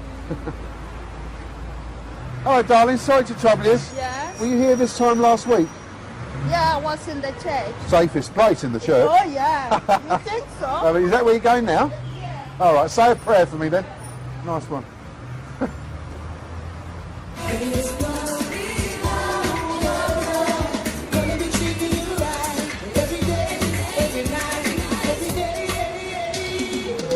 Trident doesn't only investigate shootings. Some of its 350 officers and staff work proactively with the black community to raise public awareness about the gun crime problem. John Coles is head of Trident. This is the Respect Festival, which is a multicultural festival in Victoria Park in East London. We've got a Trident stand here because obviously it's an opportunity for us to actually get into the young black kids in particular, because Trident's not only about targeting the gunman, it's about trying to prevent young kids getting involved in gun crime in the first place. So we take opportunities to try and, you know, get some face-to-face contact with the kids, because we want them to view us as a friendly face, as well as, if they're a gunman, you know, the fearful face of us. It's just about spreading the word and trying to get people to understand what we're all about. Have you heard of Trident? What's that? Trying to stop young black boys shooting each other. What do you think about these people shooting each other? That's bad. It is bad, isn't it? So we can't be complacent, and in particular at the moment we're trying to get into the 5, 6, 7-year-old kids, so we divert them away from any likelihood of getting into gun crime in the future. We'll take some of our leaflets, give them to your friends, and give you a bag to put them in. Where do you live? Oh, do you? You come a long way then, across London. Cheers. All right, see ya. Bye.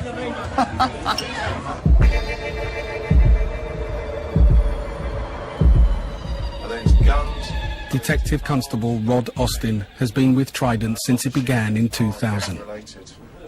He's part of another team that investigates non-fatal shootings in South London. Gun crime's spreading, and it's not just spreading within the black community, because we have got a gun culture. There's no doubt about it. We're simply adopting what's happened in America at the end of the day.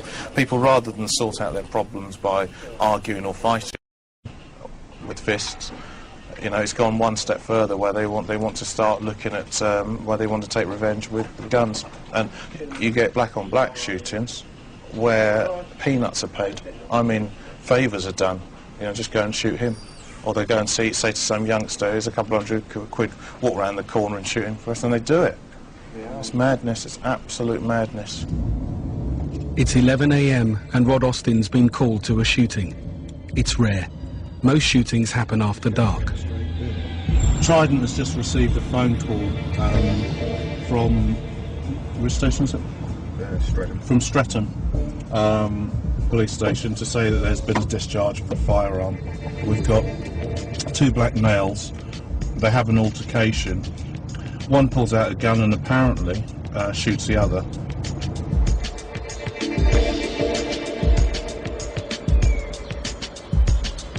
Just to run through it, we've got 11:13, a fight at that bus stop there, and there's 2 guys with guns. Yeah.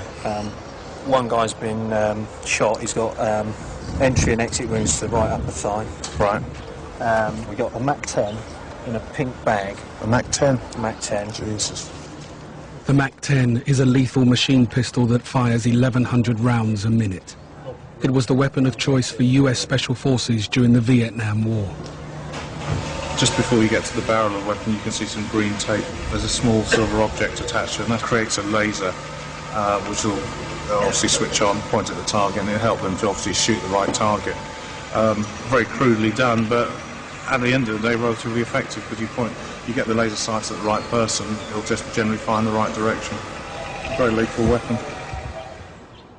A second gun was found at the scene, a 9mm pistol. In the past 4 years, Trident has seized over 650 guns in London.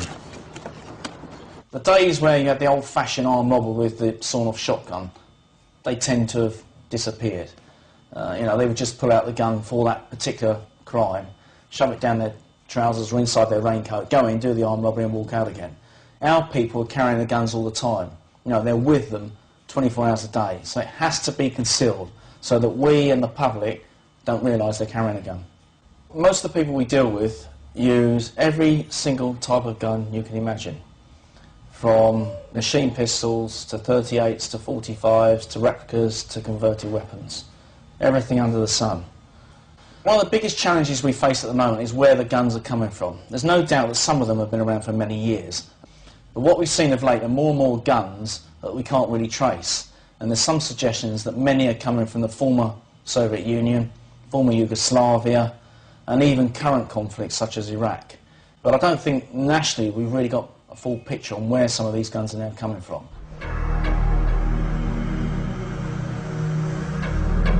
It's 5 days since Marcus Cox was gunned down in Tottenham. Some locals in the black community are now coming forward with information. 4 different people have been put up as the gunman. Each had a motive. Trident learned what might have provoked the shooting. 2 nights earlier, Marcus Cox trashed the Jamaican's car after a fight in a snooker hall. The team turns out in force to see if anyone will confirm this story. They succeed. One man who saw the fight gives a statement to Reg Rawding. He was in a side room with friends playing cards, where all of a sudden the noise level within the snooker club went up as a result of an argument that was ensuing between the victim and another person. They went out to investigate, and within seconds the snooker balls were picked up and were being thrown around the snooker club. About 45 minutes later, the friend that he was playing cards with, Blacker, had his car smashed up outside the snooker club. Marcus Cox and 4 friends vandalised Blacker's £20,000 BMW parked outside McDonald's. Among London's gangs, this is more than enough to provoke a shooting.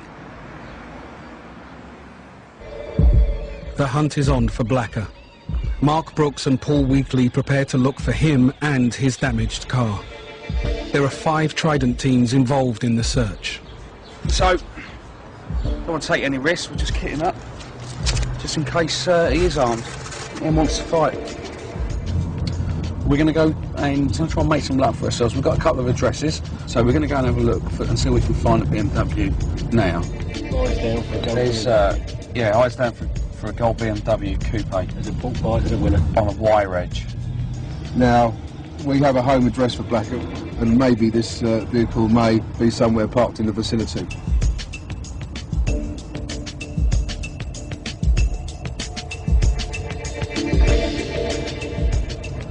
We have obviously a murderer, or we believe to be a murderer at this stage, which intelligence suggests is a murderer, and he may still have access to that firearm or other firearms. If we locate his vehicle, we need to contain it. So safety in mind first. We'll just contain it and then get the gunships down. Probably up until 5 years ago, we would have just stepped in and knocked on someone's door, not worrying about our own safety, but the rules have changed now, unfortunately. And it's like when we were at school, it's to fight with fists. Now it's gone through the knife stage, and now it's at guns. So they don't fight fairly. They don't find Blacker or the car. But the next day they have more luck. The car is spotted and impounded. Marcus Cox and his friends had caused thousands of pounds of damage.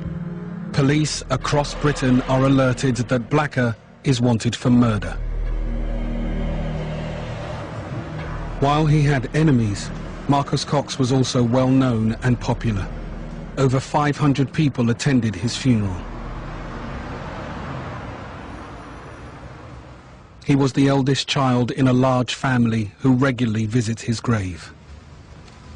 His mother knew of his criminal activity, but says it makes losing him no easier. We're here today to celebrate not his death, but his life. And to show how much we love him and miss him. Marcus's brother's dad is here today. Out of love. It's not the first time we've been back. There's always someone coming here, always. Yeah. Marcus Cox never met his daughter. She was born after he died. I would never wish this on my worst enemy, you know? Gosh, I would not wish this on anyone to lose their child, especially their first child. Well, this is not supposed to happen, you know. You're supposed to be burying your child, should you really? They're supposed to outlive us, not we outlive them, you know?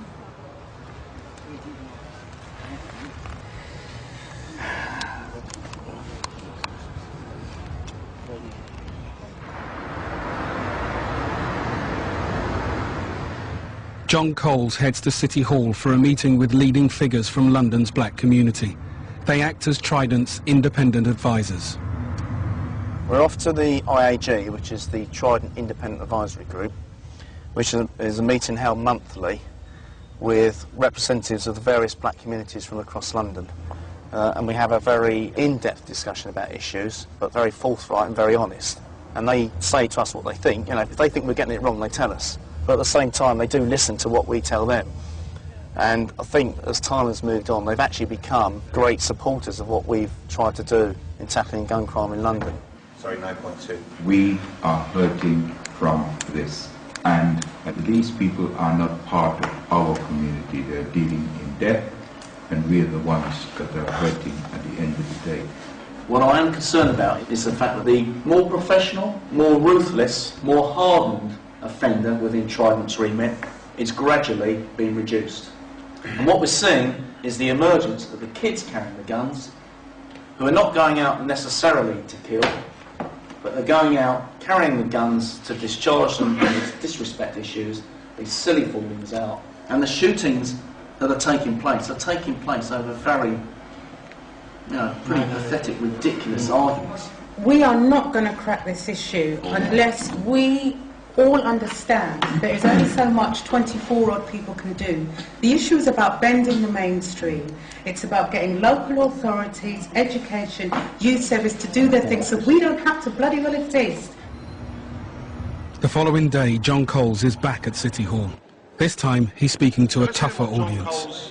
Has got to say, and then Trident's advisors are holding an anti-gun conference for teenagers who may be tempted by drugs, money and guns. Afternoon, boys and girls, ladies and gentlemen. I'll just bring this a bit closer so you can actually hear me. I warn you now that some of the things I'm going to show you are quite disturbing. But guns are not fun, they're not cool, they actually really do hurt people, they really do kill people. It's not like you see in the movies, we're talking about real life here. So hopefully as we go through this, you will get to understand the message I'm trying to get over to you. Okay. Here you've got two guys who think it's cool to play with guns. Do you think it's cool? No. You say that we carry guns here for protection. So if we carry guns for protection and that's wrong, how come you lot carry guns and that's for protection?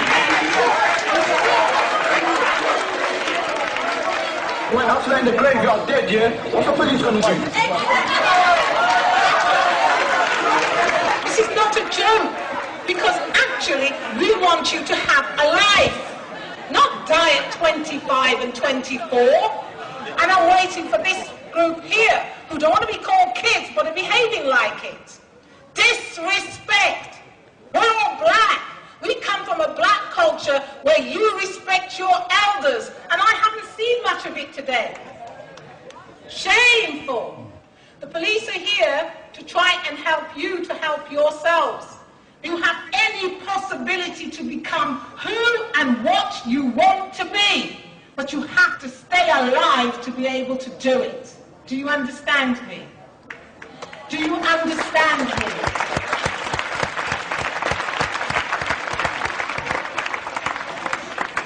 Right, next one please. That hat is the start of a trail to someone who's been shot dead. And he was chased down a North London street. His hat fell off first of all. Then, in his panic to get away from the gunman, he lost his shoe. You imagine how this guy's feeling. You've got someone with a gun coming after you. Imagine how he feels. And that picture there is a reality of life of what guns do to people. And if you go down this path, you're going to end up in one of three ways. If you're lucky, you're going to get nicked by a trident. If you're not so lucky, you end up dead, because that's the reality, or you end up seriously injured. In South London, Rod Austin investigates another shooting. A gun has been used during a petty dispute.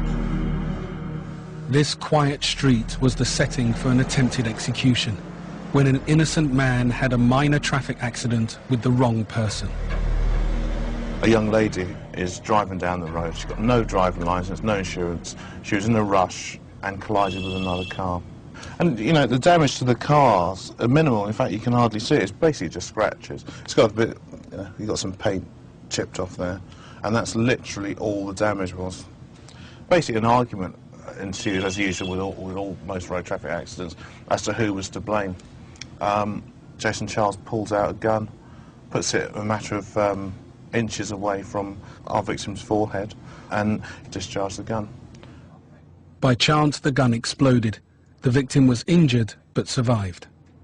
The victim's statement's quite graphic, and he tells us that it all virtually happened in slow motion in the way he sort of raised the gun to his head. He then racked the weapon and held it there for a second. And he said basically his whole life simply froze. And he said he was just, all he could think was, I'm going to die here, I'm dead. And he said time just stood still. And then he said suddenly he saw a bang, a flash, and Charles discharged the gun.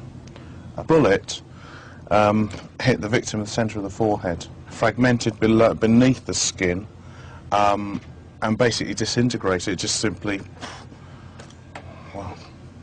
disintegrated, and that was it. He's very, very lucky. He should be dead from that sort of distance, no doubt about it. Rod Austin thinks the gunman is Jason Charles. The car involved in the crash belongs to his mother. He is 25 and has 6 previous convictions for drugs, robbery and carrying knives.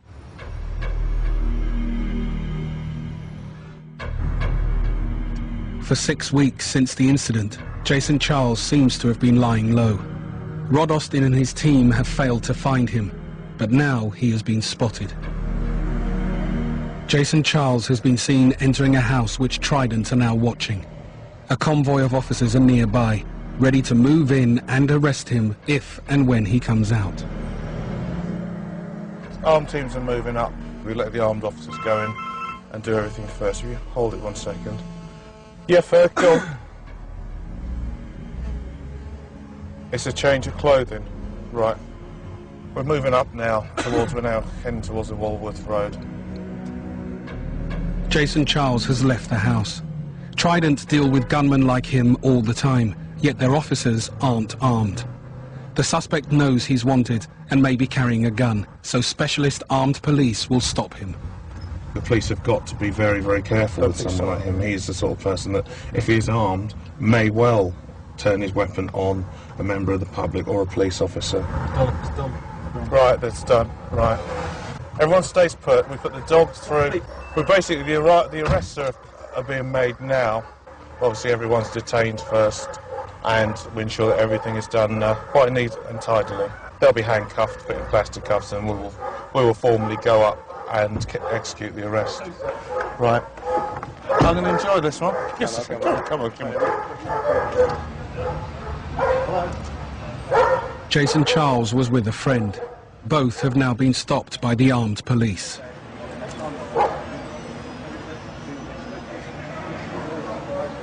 Right, Jason, listen to me. It's 20 to 12, yeah? You've been arrested for attempted murder, all right?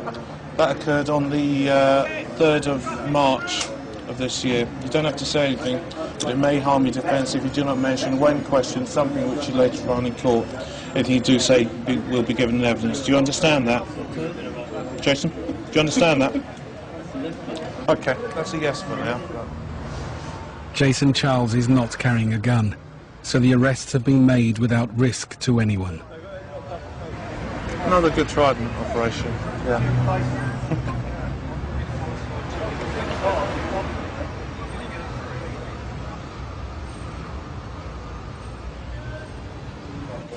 So a bit of spare change.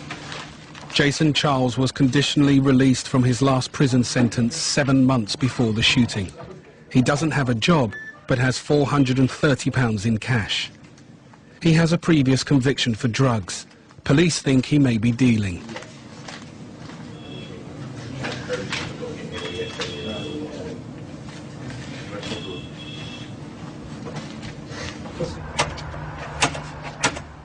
With Jason Charles safely in custody, Trident want to find his gun. They are going to search the house he was in earlier. They don't know who's inside. It's 2 a.m. They don't get a welcome reception. No, you don't do that. That's the first thing that you don't do. We're police officers, all right? All right, there's kids in here, for fuck's sake. Well, fucking calm it down then. Trident want quick access to every room to prevent the disposal of evidence and reduce the threat from people inside. It's Ed Nate, my uncle's in there. We tried asking you, I'm afraid. I told you. You tried asking you. Heard me. I said it's my uncle. Right. Should we have a chat? Right, come here. I just see she's all right. She's all right. Right, Jason's obviously been arrested. Has he? Yeah. Jason's been arrested, and we've come to search this address. Officers go into an upstairs bedroom. A teenage boy grabs a knife from the side of his bed. A big old knife next to his bed. Do you want this thing in the house with these young kids around? Right, good, we'll take that then. It's always a problem when you go into these homes to search them, when you Get out of it. Charming. It's always a problem when you go and you never know what weapon you're going to find. You find knives, samurai swords. You can find anything in people's houses. All you can do is, it's a 15-year-old youth with a knife. All you can do is turn and put it down, which is obviously what he did, and that's the end of the matter, really. The only disappointing thing, we haven't recovered the firearm. We've now got to obviously prove it in other ways. That's it. Until tomorrow morning. I'll wander off into the distance. Right. The day after his arrest, Jason Charles takes part in an ID parade. The man he shot picks him out. That's enough to charge him.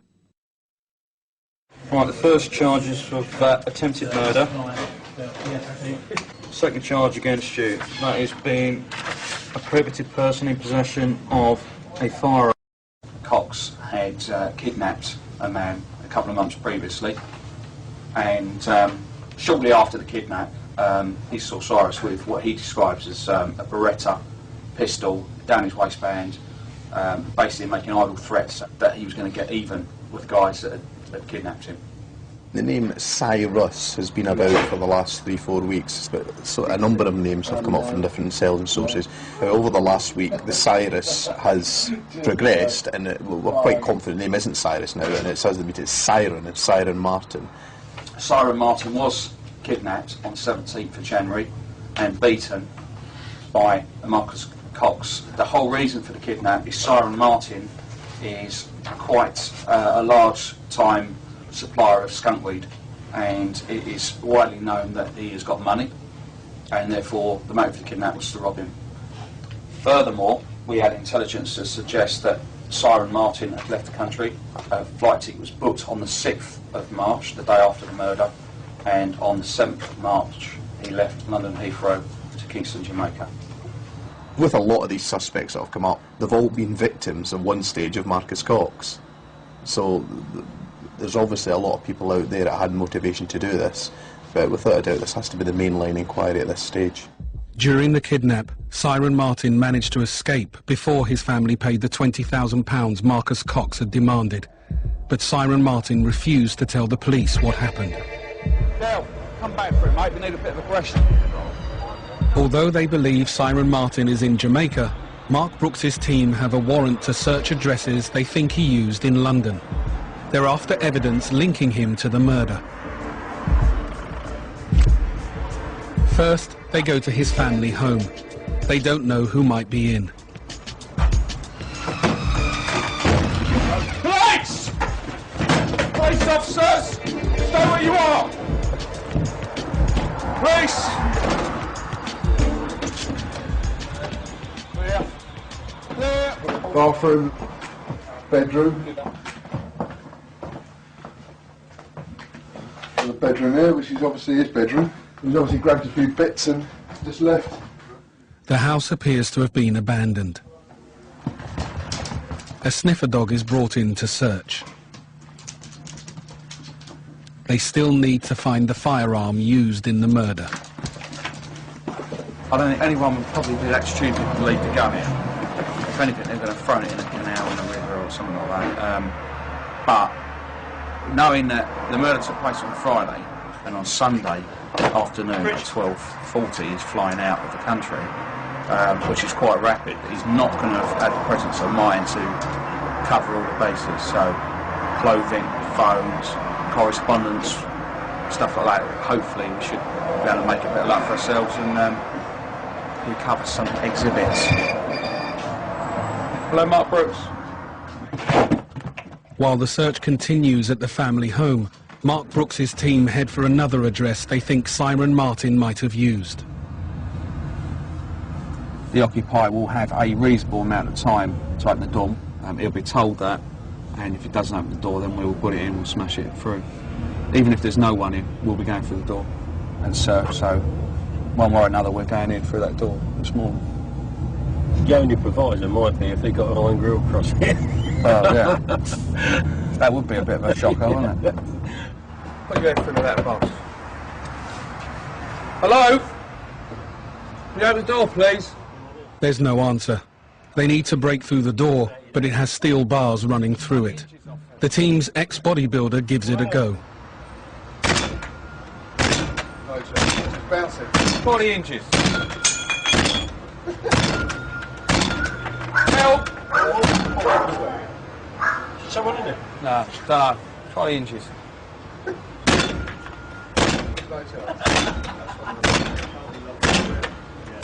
Alright, the building to fall down before the door does. It's not going to go in. 20 inches, Paul. 20 inches, top and bottom. Try the bottom one first. Bit higher. Open the door! Then. It's the police officers. I bust the door. Oh, you're going to have to open it with that now. Stand back. Hello, mate. Police. What's going on? What's your name? Shaun. Shaun what? Shaun.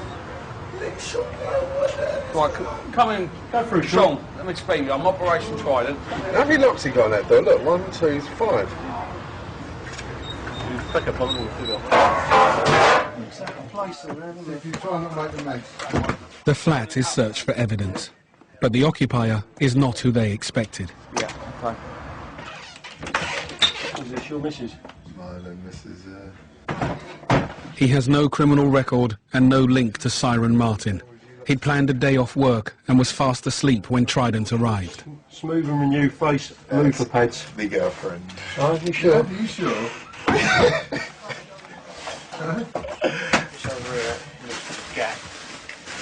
They've come with jokes, they've come with wolf dogs, so I might as well have a joke with them. I try to help them as much as I can, but what they're actually talking about, what they're looking for, I do not know what. It means nothing to me, so they find anything, but I'm sure they won't. The occupier's guess is right. There's no gun or other evidence at the flat. Very scary. You don't expect to hear so much noise at 8 o'clock in the morning, and to see 6 big burly men just hammering at your door.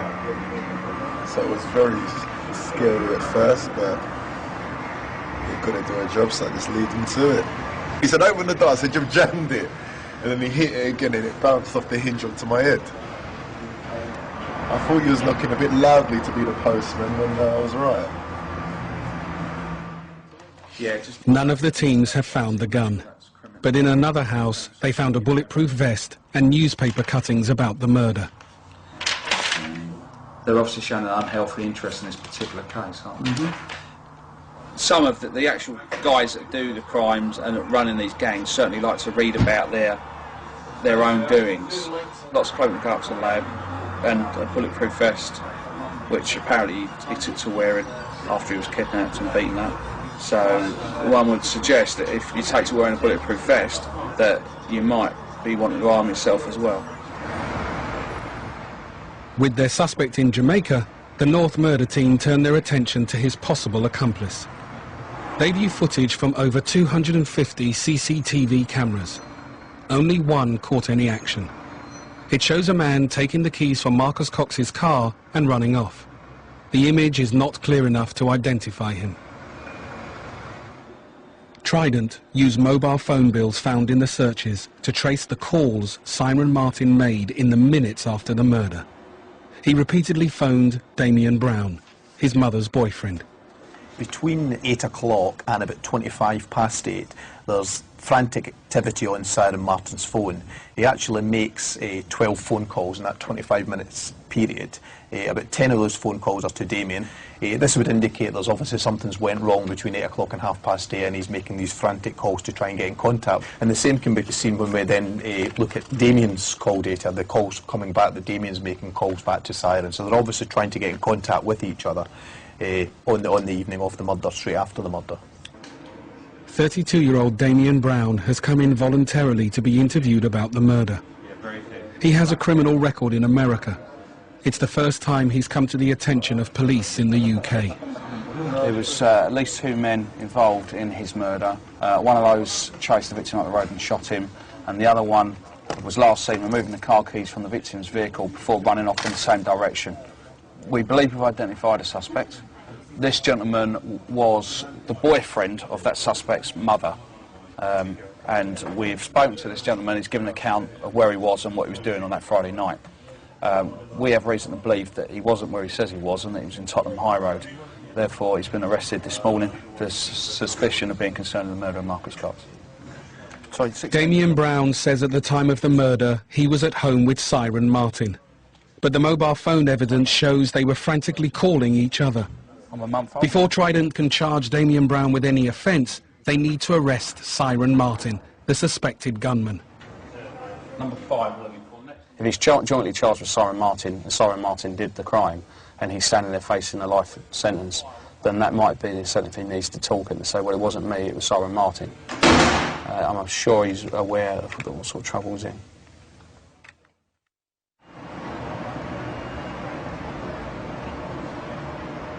So yeah, we just need Trident run ad campaigns to win public support. John Coles sees the latest proposals for this year's posters. a few things that we can improve, but I think we're getting there. This one's liked by everybody. It can take out a gunman just by one phone call, and I don't think there was any changes to that really, other than making the Trident brand more prominent and stuff like that. Yeah, I've got to say, it is entirely different to anything we've done before, and I'm quite impressed. Whenever the posters have gone up, there has been a decline in gun crime, and there is improved effort within some of the communities to try and deal with the problem.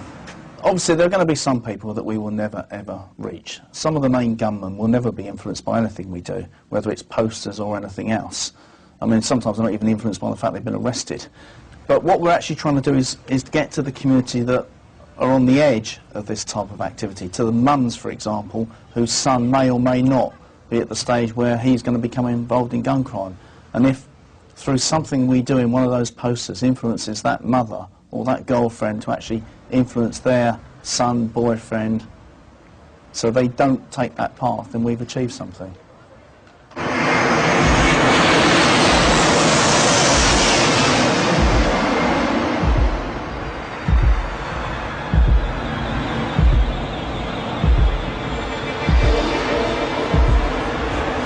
It's 6 months since Marcus Cox's murder. When the prime suspect, Siren Martin, fled to Jamaica, he booked a return ticket for today. The North London murder team are at Heathrow, hoping he is on the plane. Yeah. Do we know what seat number he's in? Can we find him? Go on. 23 Hotel. Beautiful. That's lovely. All right, thank you very much. We're definitely boarded.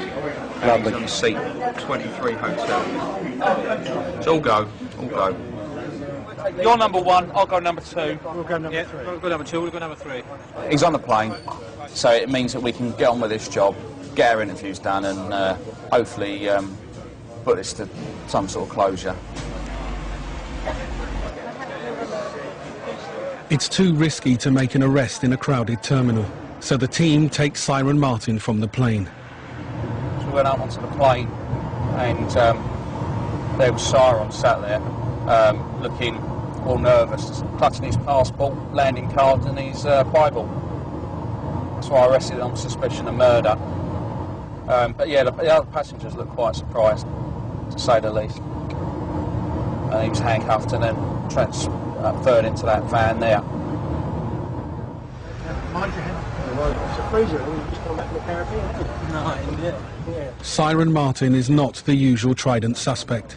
He's never been in prison and isn't known to carry a gun. Where am I? Which station am I? Take a guess. If you guess, you can leave. No. Collindale Police Station.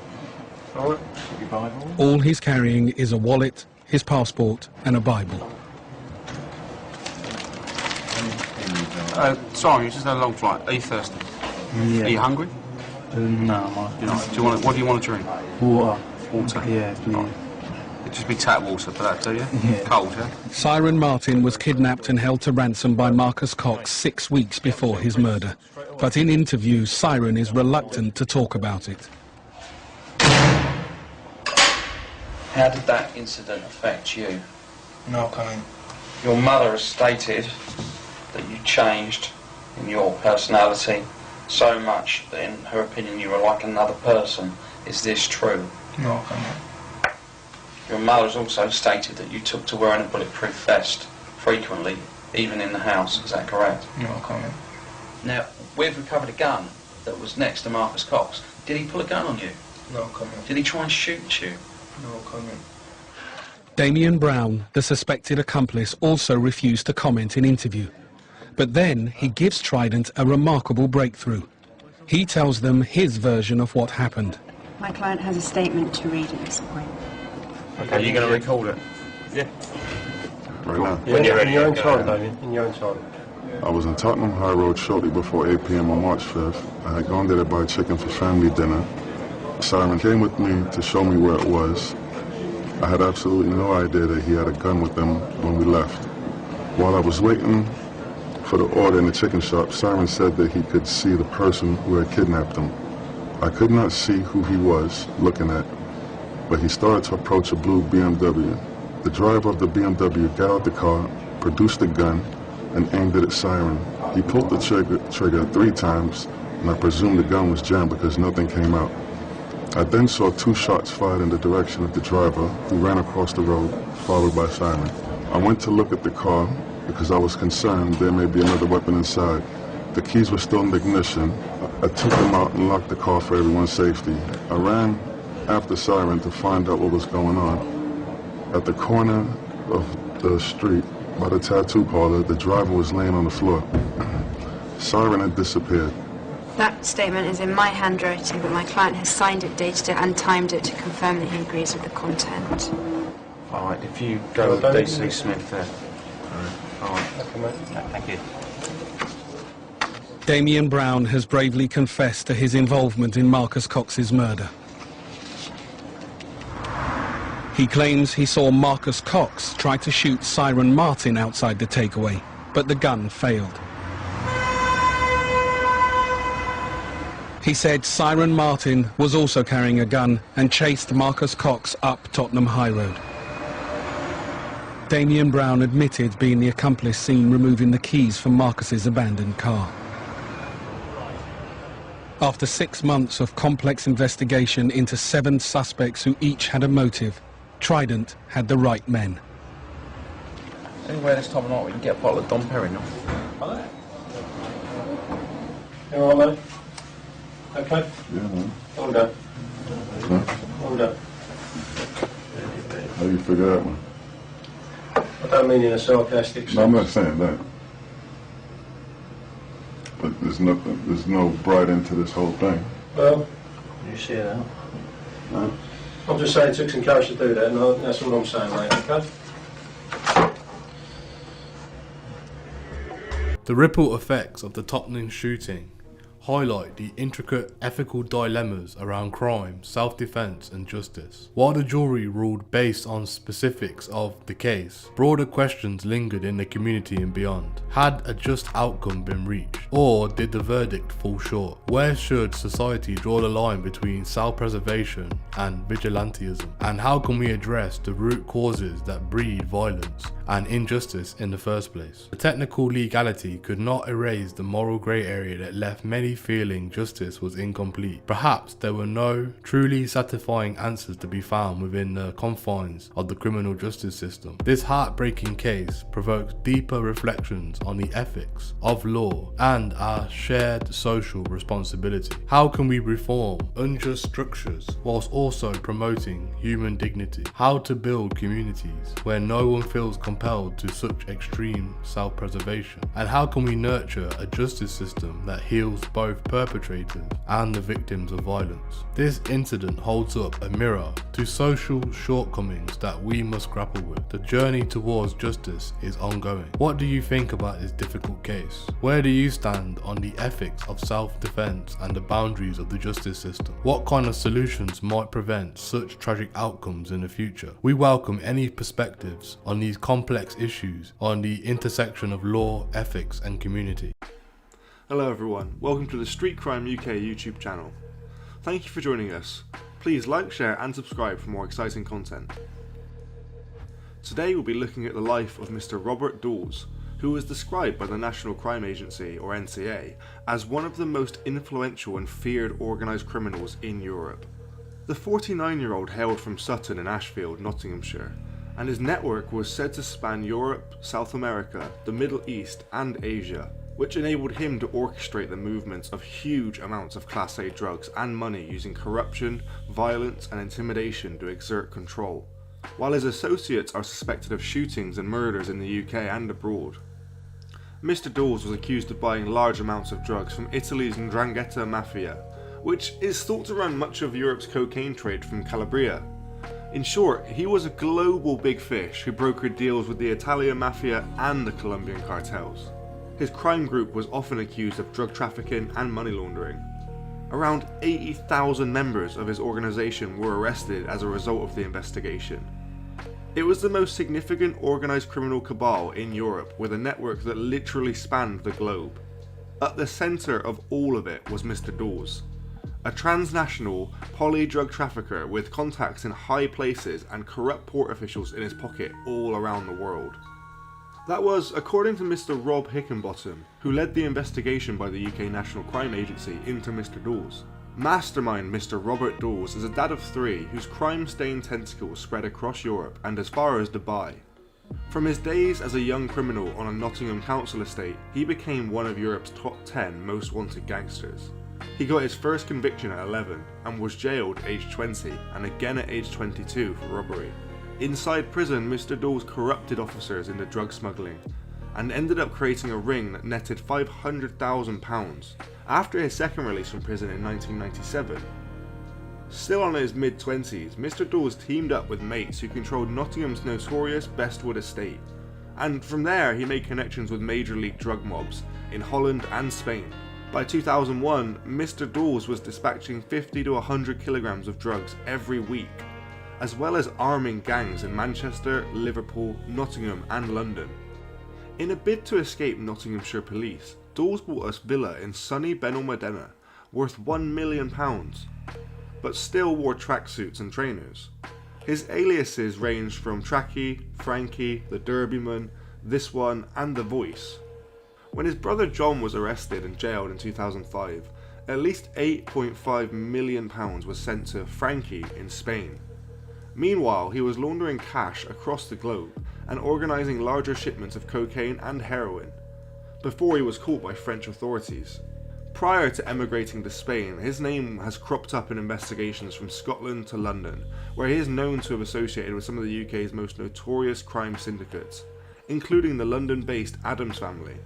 Investigations were launched in 2007 into Mr. Dawes, and his alleged links to the Italian mafia and South American cartels. He was also being investigated in the Netherlands over a wave of murders there in 2014 and 2015, allegedly aimed at taking control of the cocaine trafficking in several European countries. From his base in Al-Dulisa, Dawes is suspected of importing furniture from China and fruit containers from South America, which he would fill with large quantities of cocaine. His cartel also shipped heroin from Turkey and Afghanistan to Britain. Spanish police said that Dawes mainly used shipping containers to move the drugs, but also leisure boats and commercial flights, such as the Air France flight. Despite the fact that Mr. Dawes had been based overseas for many years, his offending has continued to have an impact on communities in the UK, particularly in Nottingham and the East Midlands. Mr. Dawes was prepared to use extreme levels of violence in order to further his reputation and take retribution against those who crossed him. Members or associates of his criminal group are known to have been involved in intimidation, shootings and murders. By 2007, Mr. Dawes was flitting between Spain and Dubai, where he laundered cash, built a £10 million property portfolio, and spent time with a Chinese mistress. Spanish police eventually charged him, but the case collapsed in 2012. Mr. Dawes began organising yet larger shipments of cocaine and heroin, working in thousands of kilos rather than hundreds.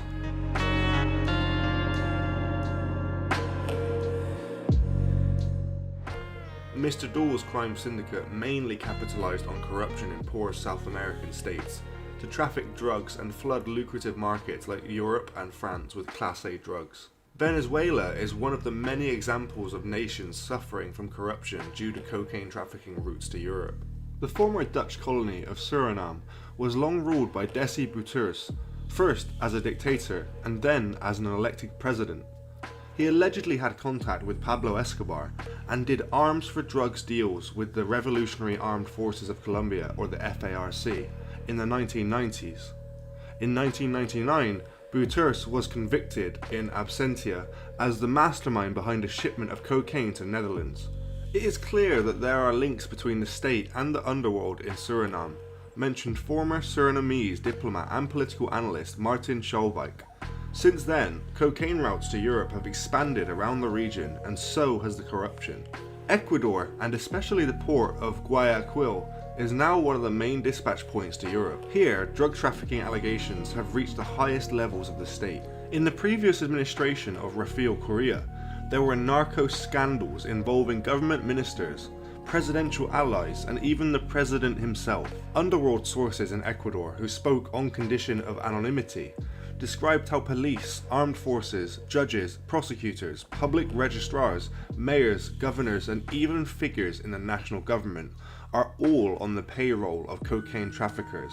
If you're not corrupt, then they will corrupt you, said one, who has first-hand knowledge of drug trafficking in the Colombia border region. Another major dispatch point to Europe to emerge over the last decade is the Dominican Republic, a long-time transit route to the United States and Europe.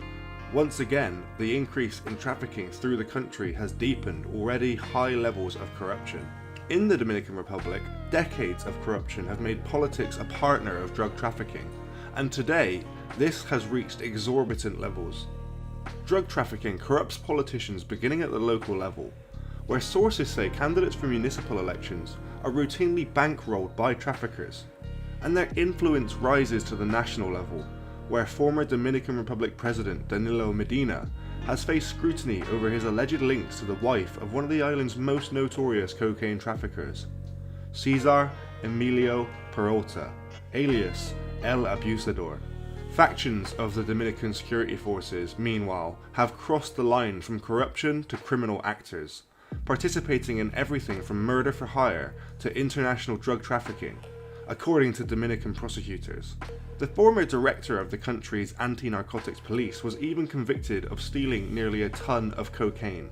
When Mr. Robert Dawes was planning a major cocaine shipment in 2013, he turned to a trafficking network formed from within Venezuela itself, the Cartel of the Suns. The Air France case shined light on perhaps the starkest example of the corrosive power of cocaine trade corruption in Venezuela.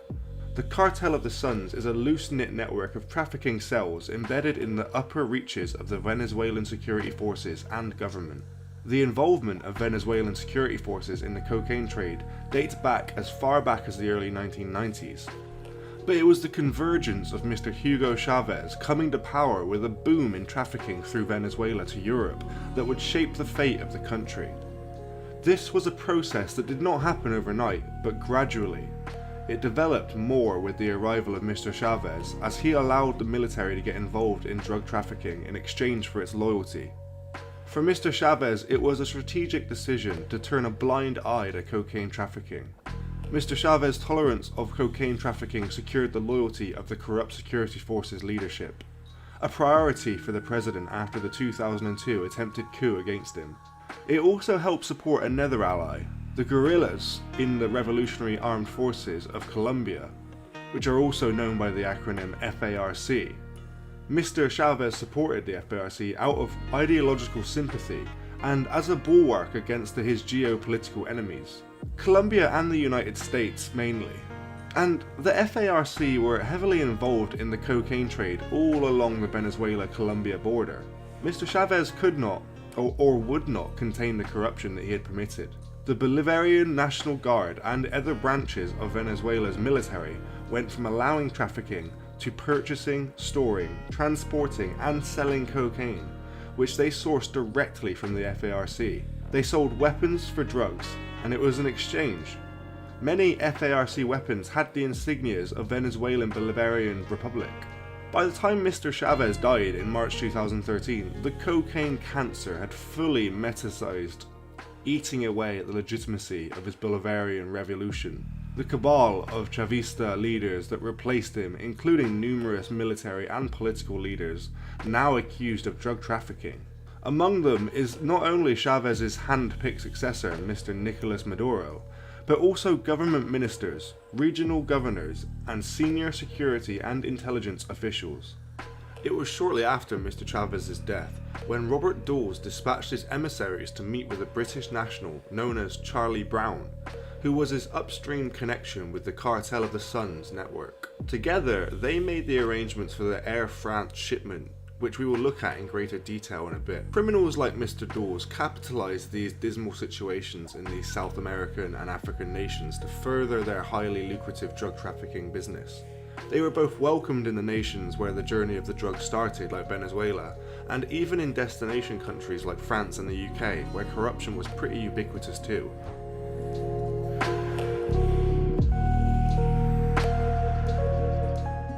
Like the Cartel of the Suns, the story of Mr. Thierry, a top European anti-narcotics official accused of helping to traffic drugs, is an extreme case. But in Europe, as in Latin America, it is still just one of part of a much bigger picture. Corruption in Europe might not be as widespread as in Latin America, but its core elements remain the same: structural and strategically planned. According to Europol, cocaine trafficking related corruption is on the rise.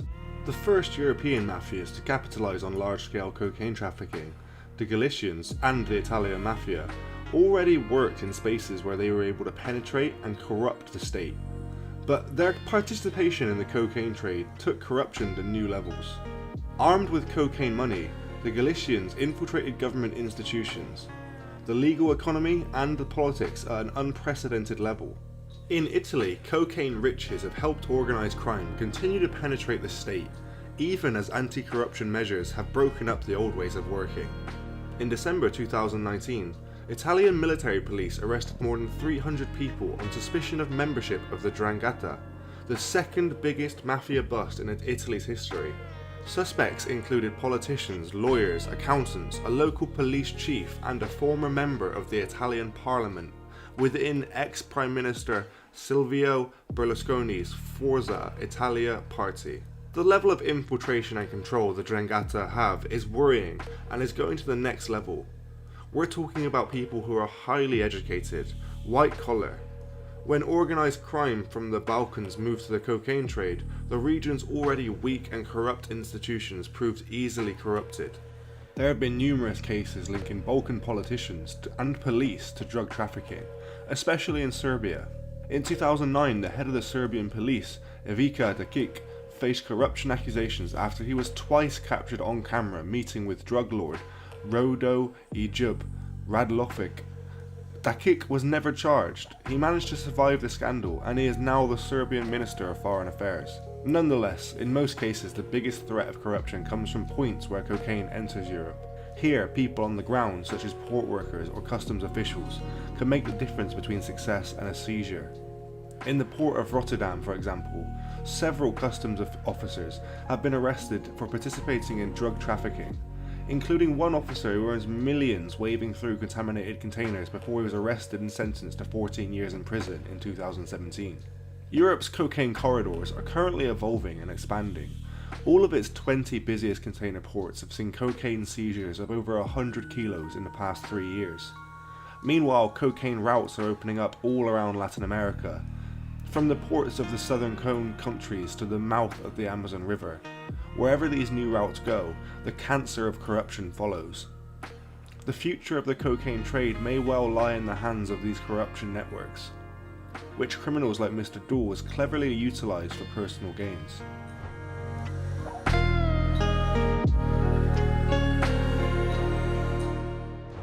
Let us look at the Venezuelan organisation, Cartel of the Suns, that fueled the growth of petty thief Mr. Dawes into an international drug kingpin. The Cartel of the Suns, known as Cartel de los Soles in Spanish, was supposedly headed by high-ranking members of the armed forces of Venezuela, who were involved in international drug trading. This phenomenon began when Colombian drugs began to enter Venezuela from corrupt border units, and the rot moved its way up the ranks. Reports that members of the Venezuelan military were involved in drug trafficking began in the 1990s, though it was limited to taking payments and ignoring drug traffickers. It was alleged that officers of Mr. Hugo Chávez's revolutionary Bolivarian movement that planned the 1992 Venezuelan coup d'etat attempts had created a group that participated in drug trafficking that was known as the Cartel Bolivariano, or Bolivarian Cartel. Following the 1992 coup attempts, the Venezuelan officers may have sought to take over the government, since there was money to be made from corruption, particularly in drugs. In 1993, the term Cartel of the Suns was first used when allegations of two National Guard generals of the Anti-Drug National Command, Mr. Ramon Guillen Davila and Mr. Orlando Hernandez Villegas, were investigated for drug trafficking crimes.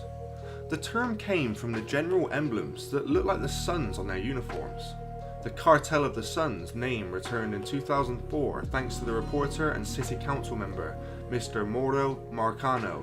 Shortly before he was murdered, Mr. Marcano alleged that Mr. Alexis Manero, head of the National Guard and the Dirección General de Inteligencia Militar, was involved in drug trafficking. The Venezuelan government under Mr. Hugo Chávez expanded corruption to unprecedented levels in an already corrupt military. Mr. Chávez gave military officials millions of dollars for social programs that allegedly disappeared, also giving legal immunity to drug trafficking officials to maintain power and loyalty.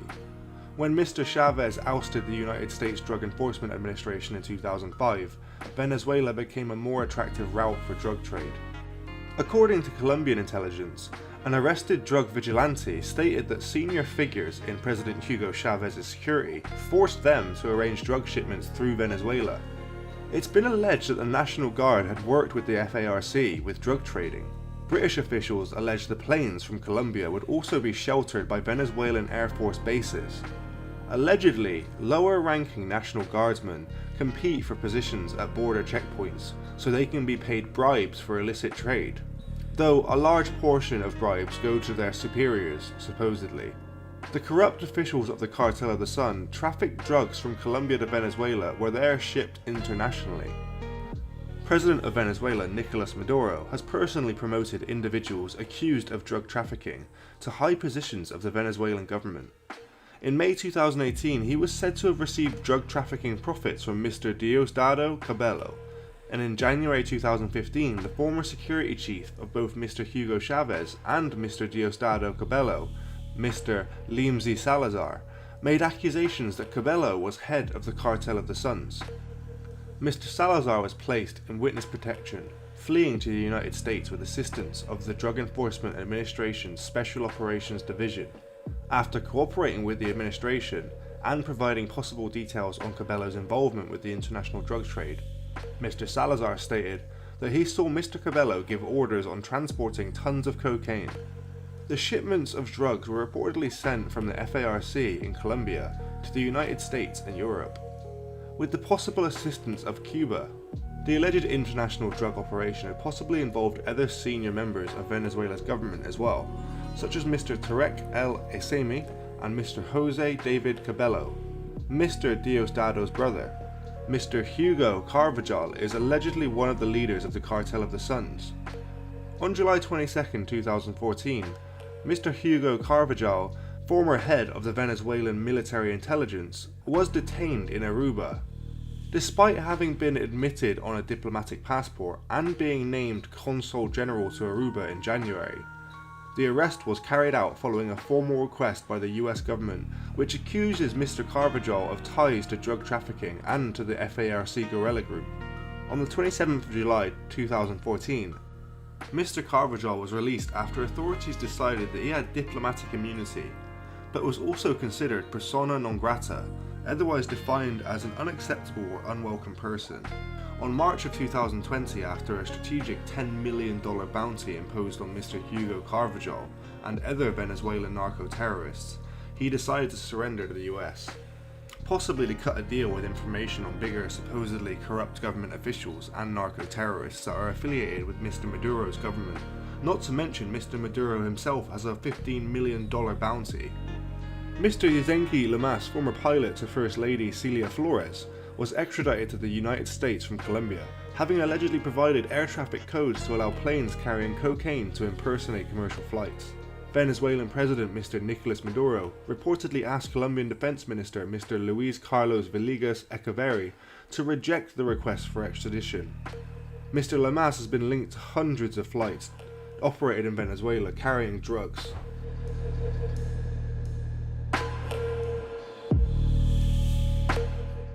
Months later, on September 10, 2013, 31 suitcases filled with cocaine arrived at the Caracas Simón Bolívar International Airport of Maquita, Venezuela. The suitcases were brought in through a worker's entrance to avoid scanners and baggage checks. They had stickers with counterfeit barcodes and were accepted by the Air France luggage system despite not belonging to any travellers. The 31 suitcases containing 1.3 tons of cocaine, with a street value of 240 million euros, was placed on an Air France flight, astonishing the Charles de Gaulle airport authorities, as it was the largest seizure of cocaine recorded in mainland France. Reception of the cocaine in France was then had to be handled by one of France's biggest marijuana traffickers, the incarcerated Mr. Sofiane Hambly, according to the testimony of Hambly himself. However, unknown to Mr. Dawes and his Venezuelan partners, the operation was compromised. British undercover operatives in Venezuela had warned the French of an impending shipment using an Air France flight, and the French had set up controlled handover operations. According to sources familiar with the investigation, Mr. Hambly was a collaborator with a French police unit, the Central Office for the Suppression of Illicit Drug Trafficking. Police deliberately let some of the shipment through so they could follow a lorry load of drugs to the French-German border, where they arrested 5 people. The investigation eventually led to Mr. Dawes. The seizure made international headlines, and Venezuela came under pressure to respond.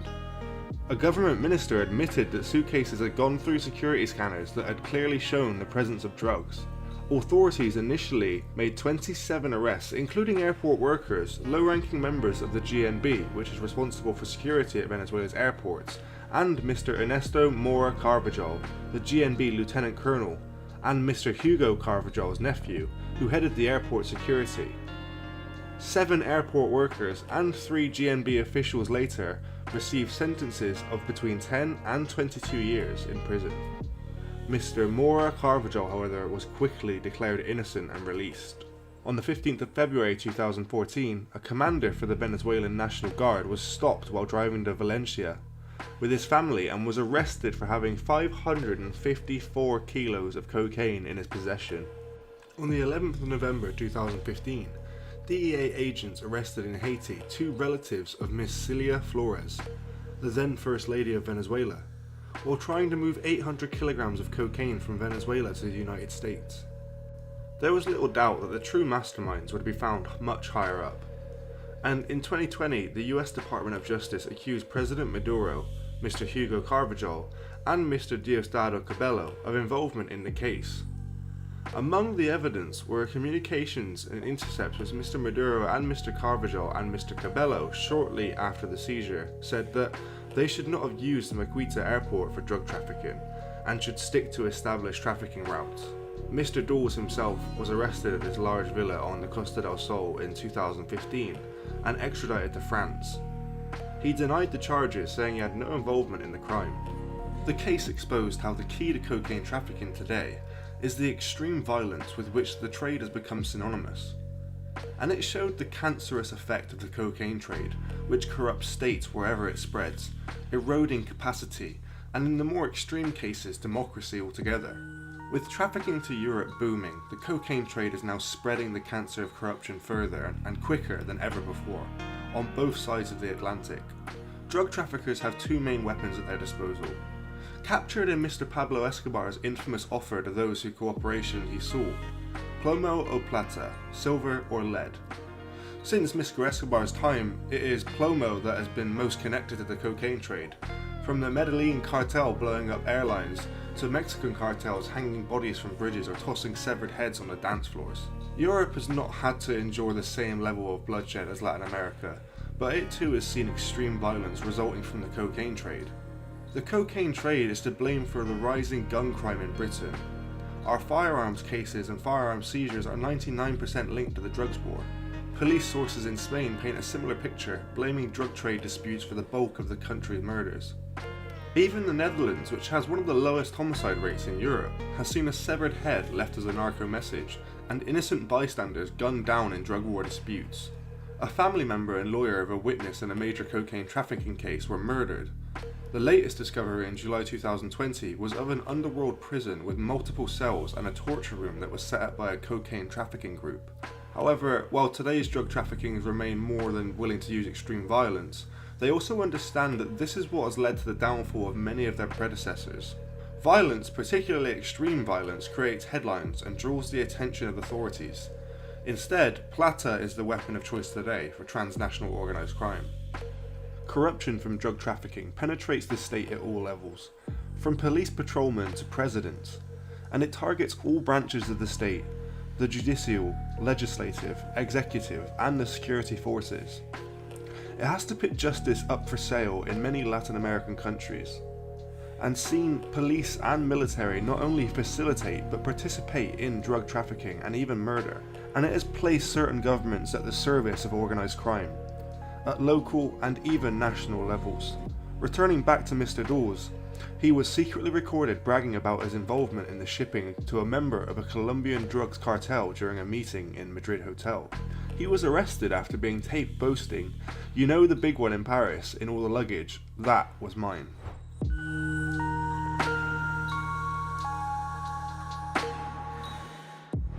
Mr. Dawes was arrested in 2015 when officers swooped on his mansion in Benalmádena, a town in the Costa del Sol in Spain, where they found guns, cash and encrypted phones. Mr. Dawes was accused of buying large amounts of drugs from Italy's 'Ndrangheta mafia, which is thought to run much of Europe's cocaine trade from Calabria.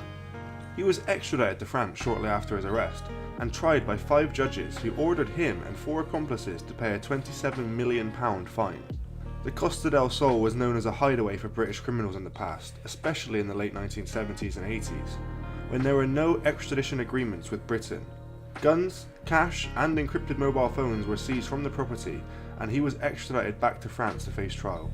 In his final statement at the Paris court hearing on Friday, Mr. Dawes said, "I continue to claim my innocence.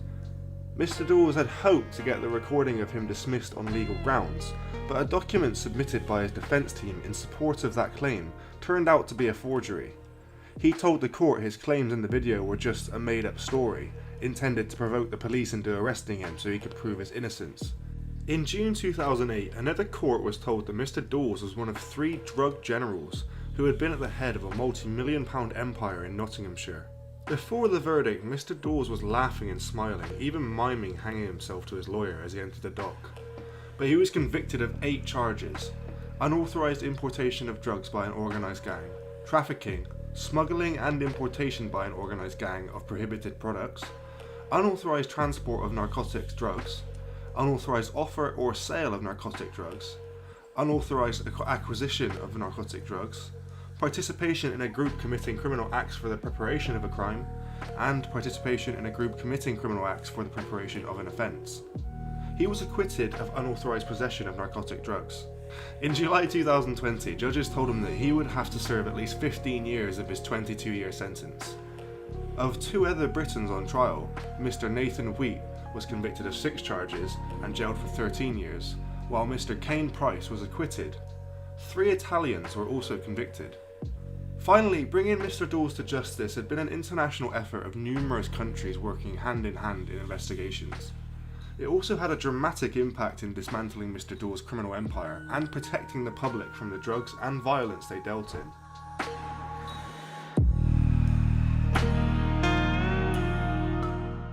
Mr. Dawes was suspected of being involved in the 2002 murder of a teacher in the Netherlands, money laundering in the United Arab Emirates and Switzerland, and dealings with Colombian drug cartels. Mr. Dawes is also believed to have shipped cocaine hidden inside commercial shipping containers, bringing furniture from China and fruit from South America, as well as heroin from Turkey and Afghanistan for delivery to the UK.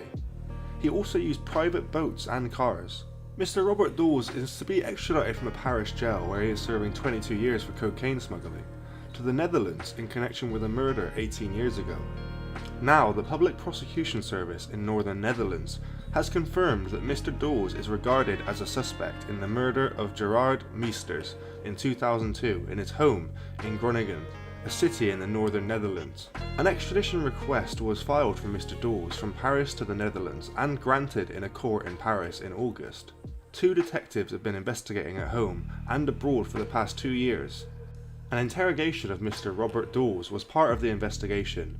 It is believed that Gerard Meesters, an innocent schoolteacher, was shot in 2002 for refusing to reveal the whereabouts of his sister, who had disappeared after a shipment of cannabis went missing.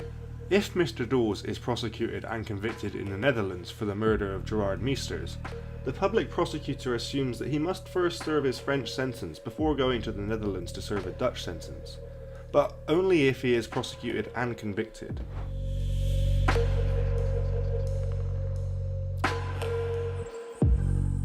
Mr. Dawes is also suspected of being the boss of the impenetrable international telecommunications network used by the Mexican drug lords, despite currently being held behind bars in France. Robert Dawes is the suspected mastermind behind the international encrypted network. The Nottingham-born trafficker stopped his associates mentioning his real name on phone calls, so many in the drug supply chain simply knew him as The Voice. Mr. Dawes, worth £50 million or more, supplies the likes of the mafia and Mexican drug cartels with the handsets fitted with encrypted SIM cards. If the BlackBerry handset falls into the wrong hands, the gang can simply send a kill code text which destroys anything stored on the device. The encryption technology believed by the National Crime Agency to have been written by a Ukrainian tech genius used to be supplied by a now dissolved UK registered company, Number 1 Business Communication. Usually organised criminals download encrypted phone apps or buy burner phones, but this is the first detailed case of a UK crime group controlling an entire network. These were major players in control of a phone network which could not be penetrated. Mr. Dawes has always been very switched on with his comms, but once he had control of his secret end-to-end encryption, it became more difficult. He would not deal with anyone on anything sensitive unless they were on this network. It was also the first time we had seen a whole organised crime group operating in a number of countries, including the UK, using the same network like this. Number 1 Business Communication was registered in the United Kingdom in 2011 by Mr. Roy Livings, an associate of Mr. Dawes. who was later jailed for importing 167 kilos of cocaine into Portugal.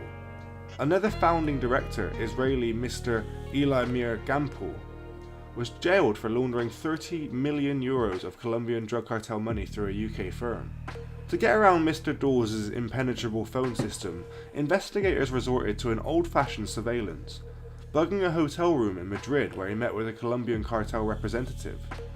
The 49-year-old was arrested in his villa on the Costa del Sol in 2015, and investigators seized the encrypted phones. But by the time they examined them, the incriminating data had all been erased. Even behind bars, cops believe that Mr. Dawes is giving orders to his network through making calls on illicit mobile phones.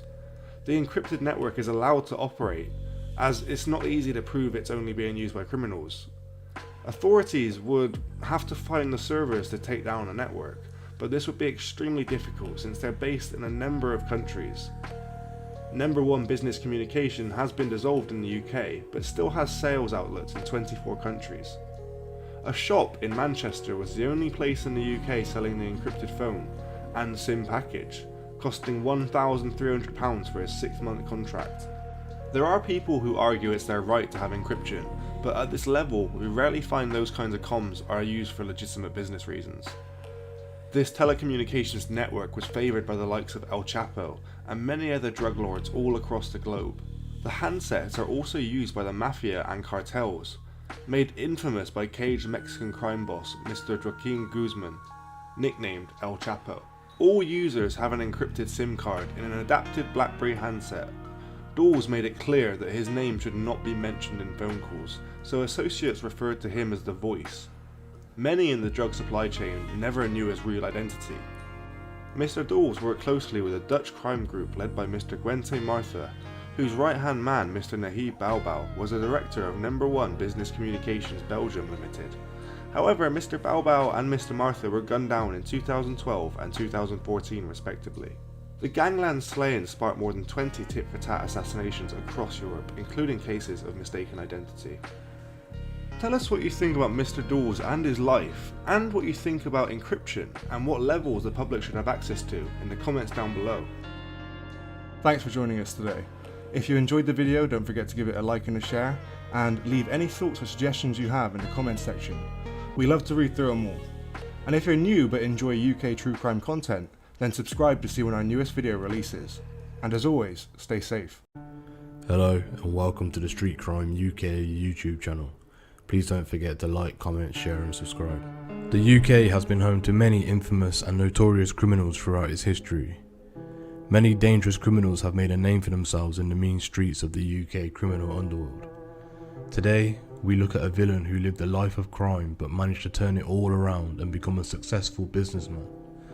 And in doing so, has left us with some very valuable knowledge to be able to pass down to the younger generation. Royston Henry Shaw, or Mr. Roy Shaw, was born in Stepley, London on the 11th of March 1936. Mr. Shaw has created various names for himself in multiple industries, including real estate, literature, media, business, and possibly and most prominently, fighting. In his early life, Mr. Shaw had grew up around a working class family. However, Mr. Shaw wanted more for himself and had made an early approach to the life of crime, involving himself in criminal activities when he was only still a very young man. It was reported that a young Mr. Shaw had started committing crime around the very early 1960s. Mr. Shaw had found himself growing up and around others who also went on to become legendary UK criminals. Growing up around such influential individuals, it does not come as much of a surprise that Mr. Shaw had also found a way to the upper echelons of UK crime. In his autobiography, Mr. Shaw states that he was bullied a lot when he was at school and had a lot of problems dealing with his peers. However, after his father passed away when he was only 10 years old, Mr. Shaw had enough of the bullies and eventually began to react to them with violence rather than using other methods. At a young age, he had realised that he was a lot stronger than the other kids, and he even quotes that he thought God had given him a gift. After years of being bullied and dealing with some of the most traumatic incidents at his school, Mr. Shaw took up boxing and fighting as one of his most main considerable hobbies. By the age of 16, Mr. Shaw was a boxing champion at his school, and he had already won one of his first titles at the Royal Albert Hall. As he transitioned throughout his life, Mr. Shaw worked multiple jobs, all of them ultimately leading to a dead end. Mr. Shaw couldn't find anything that stuck, and he never stayed at any of them long enough for it to become more than just a part-time job. Eventually, Mr. Shaw was recruited by the army in Colchester. Mr. Shaw was a large, muscular man, and he played the role very well. However, it was at this point in Mr. Shaw's life that his uncontrolled temper and hate for the system first comes to life, and it was to cause him some very serious issues. Being unable to deal with his anger management problems as a child, Mr. Shaw had allowed himself to be riled up by the army officers, who demanded the strictest and highest authority. Whilst Mr. Shaw was taking part in his national service, he had gotten into an argument with another officer who called over his commanding officer. The officer then approached Mr. Shaw with a smirk on his face. Mr. Shaw believed that the officer was trying to intimidate him or humiliate him, and so when the officer got closer, he punched him in the face. This physical confrontation, and many more like it, is the reason why Mr. Shaw was to end up having to serve the majority of his national service in the army's prison, being one of his first times that he faced incarceration throughout his life, but not nearly the least or most severe. Following his incarceration, Mr. Shaw was dishonourably discharged from the army. There are many more acts of violence that we will see throughout Mr. Shaw's life. As a young man, Mr. Shaw was in serious need of someone to try and help him control his anger, and try and control the sheer brute strength that he possessed. It was starting to become clear that Mr. Shaw was indeed facing some very serious issues of anger management, and was compelled to attack people rather than deal with his own internal issues, or voice any concerns that he may have had. From a very young age, Mr. Shaw was known as a physical fighter, and not somebody who would solve an argument with his words very often. However, Mr. Shaw had always managed to live his life this way because he was a large man, who nobody else could seem to overcome. So when he faced a challenge, and especially when it came to a physical strength challenge or fighting, Mr. Shaw was simply uncontrollably violent, and there was nothing nobody could do about it. Mr. Shaw was now out of the army and sent back home. It was also now that he decided to make a living in crime, and began to find his way back into the UK criminal underworld. Throughout the next 4 years, he engaged in acts of various crimes, some without seemingly any planning, and just based off sheer exhilaration. On one occasion, Mr. Shaw and a friend robbed a house without any planning and assaulted the male victim in both front of his wife and his children, something that he said he later regretted being part of later on in life. However, this speaks volumes of the terrifying acts Mr. Shaw was willing to commit without any pre-planning. It also shows that, as an active criminal, Mr. Shaw really had no sympathy or empathy for any of his victims. Mr. Shaw was arrested for the crime and sentenced to more time in jail, but this time he managed to escape his prison cell and embark on yet another adventure. After his involvement in a string of petty robberies and violent assaults, including the assault of a doctor and stealing his car, Mr. Shaw had found his way back to London. At this point, Mr. Shaw wanted to begin his journey into professional boxing, but however, since he was still on the run from police, and the officers were looking for him, he resorted to fighting under an alias name to remain hidden from any unwanted attention. After taking various steps to get himself involved in the industry, where he was known as Roy West, Mr. Shaw realised that his criminal record was going to be a setback. This setback was something that he was not going to be able to overcome, as he had already made a reputation for himself, and everywhere he went, everyone knew he was there. After only a few months, he was caught by the police and back in jail.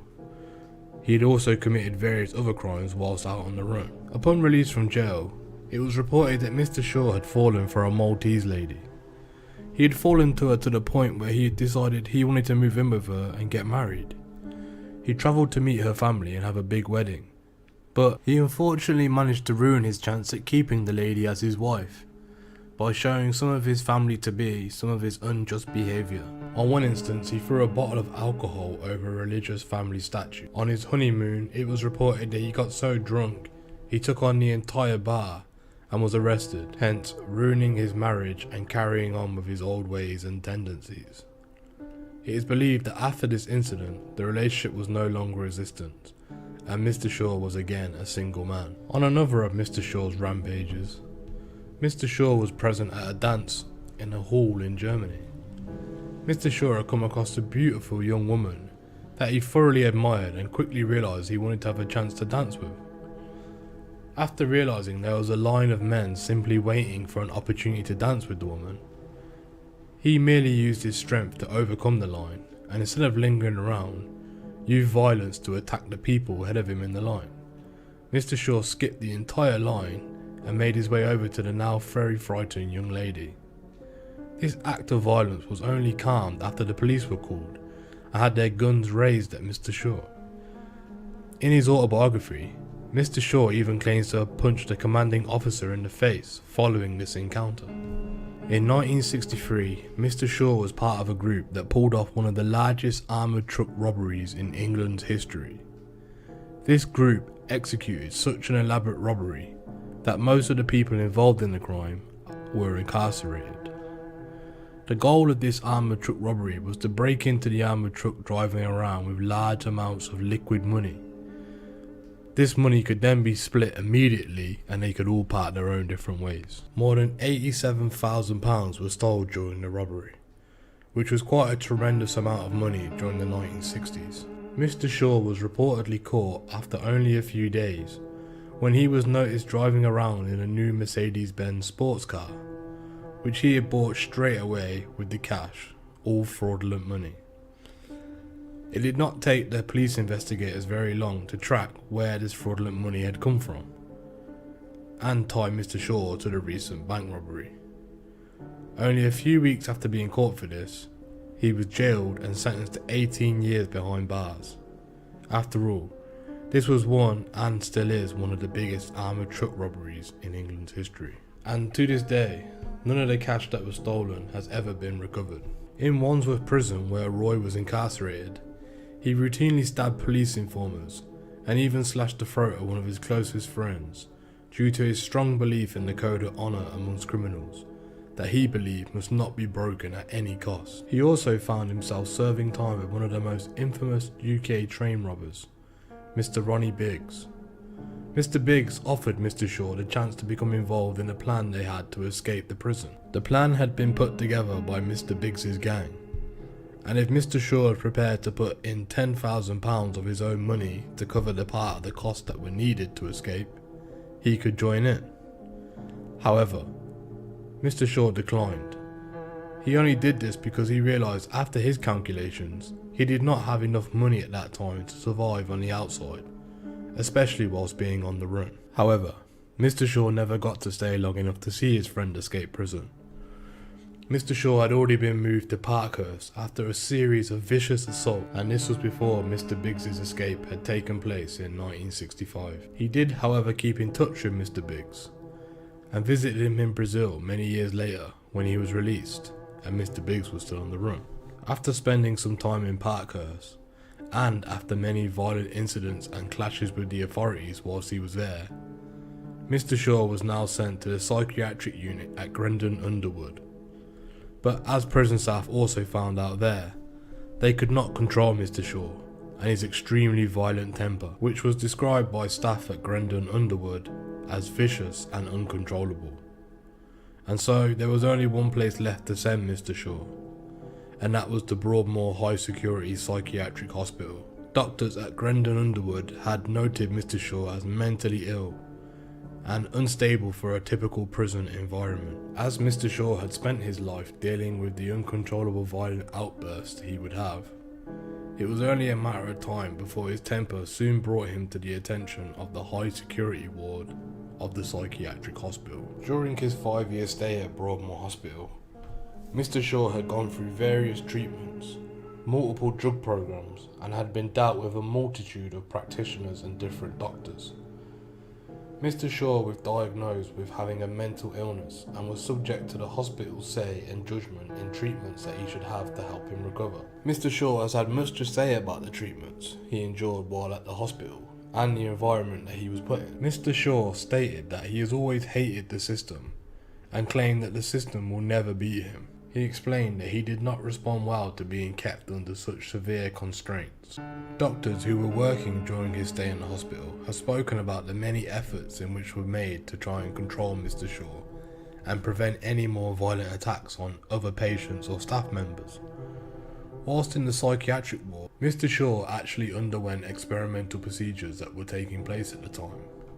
One was known as electroconvulsive therapy, and this was used in an attempt to help him manage and limit his violent temper. Electroconvulsive therapy is a form of shock therapy that passes electric currents throughout the brain, which intentionally triggers seizures. Some doctors believe that this allows the brain a chance to typically rewire itself or fix internal issues that therapy is not helping with. Mr. Shaw's doctors believe that this new form of therapy may help him. It may help control his anger issues and allow his brain time to revamp and function differently. This type of therapy is now only used to treat very severe forms of depression and is not provided to patients unless it is seen as the only possible option left. The doctors who were dealing with Mr. Shaw during this phase of his life have come out to make quite a few comments about his actions and his character while they knew him. Some of these practitioners claim that although Mr. Shaw seemed to be a very soft-spoken man, he was still a very intimidating looking gentleman, and when faced with any therapies that he was not willing to undergo, he became a powerful and dangerous person, one that made it almost impossible for anyone to treat him properly. Doctors from this part of Mr. Shaw's life also reported that the treatments were nearly a complete failure and were not able to reduce any of the aggressiveness that Mr. Shaw possessed. Instead, they only increased his unpredictable violence attacks and made his uncontrollable anger even more uncontrollable. By 1974, Mr. Shaw had already spent approximately 18 years in various different prisons. He had seen more than 22 different jails in his lifetime. After this lengthy incarceration, Mr. Shaw tried again to turn his life around. And it's here we see some significant changes in his atmosphere and his engagements. As earlier discussed, Mr. Shaw had already attempted to break into the ice world of professional boxing in his younger years, but was unable to do so because of his previous reputation and incarcerations. At this point, and after Mr. Shaw had been released from his 18-year sentence, he again attempted to get into the unlicensed boxing career world. Back in his 20s, Mr. Shaw had fought under the alias of Roy West when he initially tried to get his boxing career off the ground. But now, as a much older man, but a free man, at the age of 42, Mr. Shaw again enrolled himself into some of the boxing fights that were taking place, and now with a new nickname, one that was Roy Shaw, the Mean Machine. A fight that was billed to the public as the most gruesome fight of the century, and promised to be a fight to the death between Mr. Shaw and the undisputed, undefeated, bare-knuckle boxing champion Donnie the Bull Adams, was set up, but then halted by the police because such underground bare-knuckle boxing contests was still illegal, and the fight had attracted enormous publicity at the time. However, so great was the amount of money riding on the fight that both men had agreed to wear gloves and have a fight. Mr. Shaw won, destroying the Bull Mr. Adams in seconds, and from there went on to take his great rival, Lenny the Governor McLean. Lenny was a much younger man than Mr. Shaw. However, Mr. Shaw beat him in their first fight. The pair went on to fight again, and Mr. Shaw lost the rematch. Another fight was billed to take place, and Mr. Shaw lost that fight, with Mr. McLean emerging victorious again. However, Mr. Shaw states that he only lost the rematches as he had drank a bottle of ginseng before the fight, which made him feel drowsy and unable to get into the fight. The legends of the two men and the myths that surround them still continue to this day, as people differ as to how many times they have actually fought and who won the fights. Mr. Shaw took a second serious shot at becoming a professional fighter, starting in 1978. 11 of Mr. Shaw's boxing matches were recorded on his boxing record. Mr. Shaw had gained many victories, including some of the very infamous ones over very prominent names in the boxing industry at that time. However, after suffering a broken rib injury, Mr. Shaw's boxing career seemingly went downhill, and this significant loss in the ring took a huge hit on his fighting reputation. With a total of 9 wins and 2 losses, it appears Mr. Shaw did apparently try to turn his life around for some while, and let go of his criminal name and demeanour, and began to become involved in other aspects of his life. If it was not for his unfortunate injury of a broken rib, it is maybe possible to assume that Mr. Shaw would have went on to claim more boxing victories as a professional fighter. He may well have even went on to excel at the sport. In the 1970s and 1980s, Mr. Shaw began to create a new reputation for himself, and started many new streams of life after letting go of his previous criminal activities. Some of these include media press, movies, books, and even music.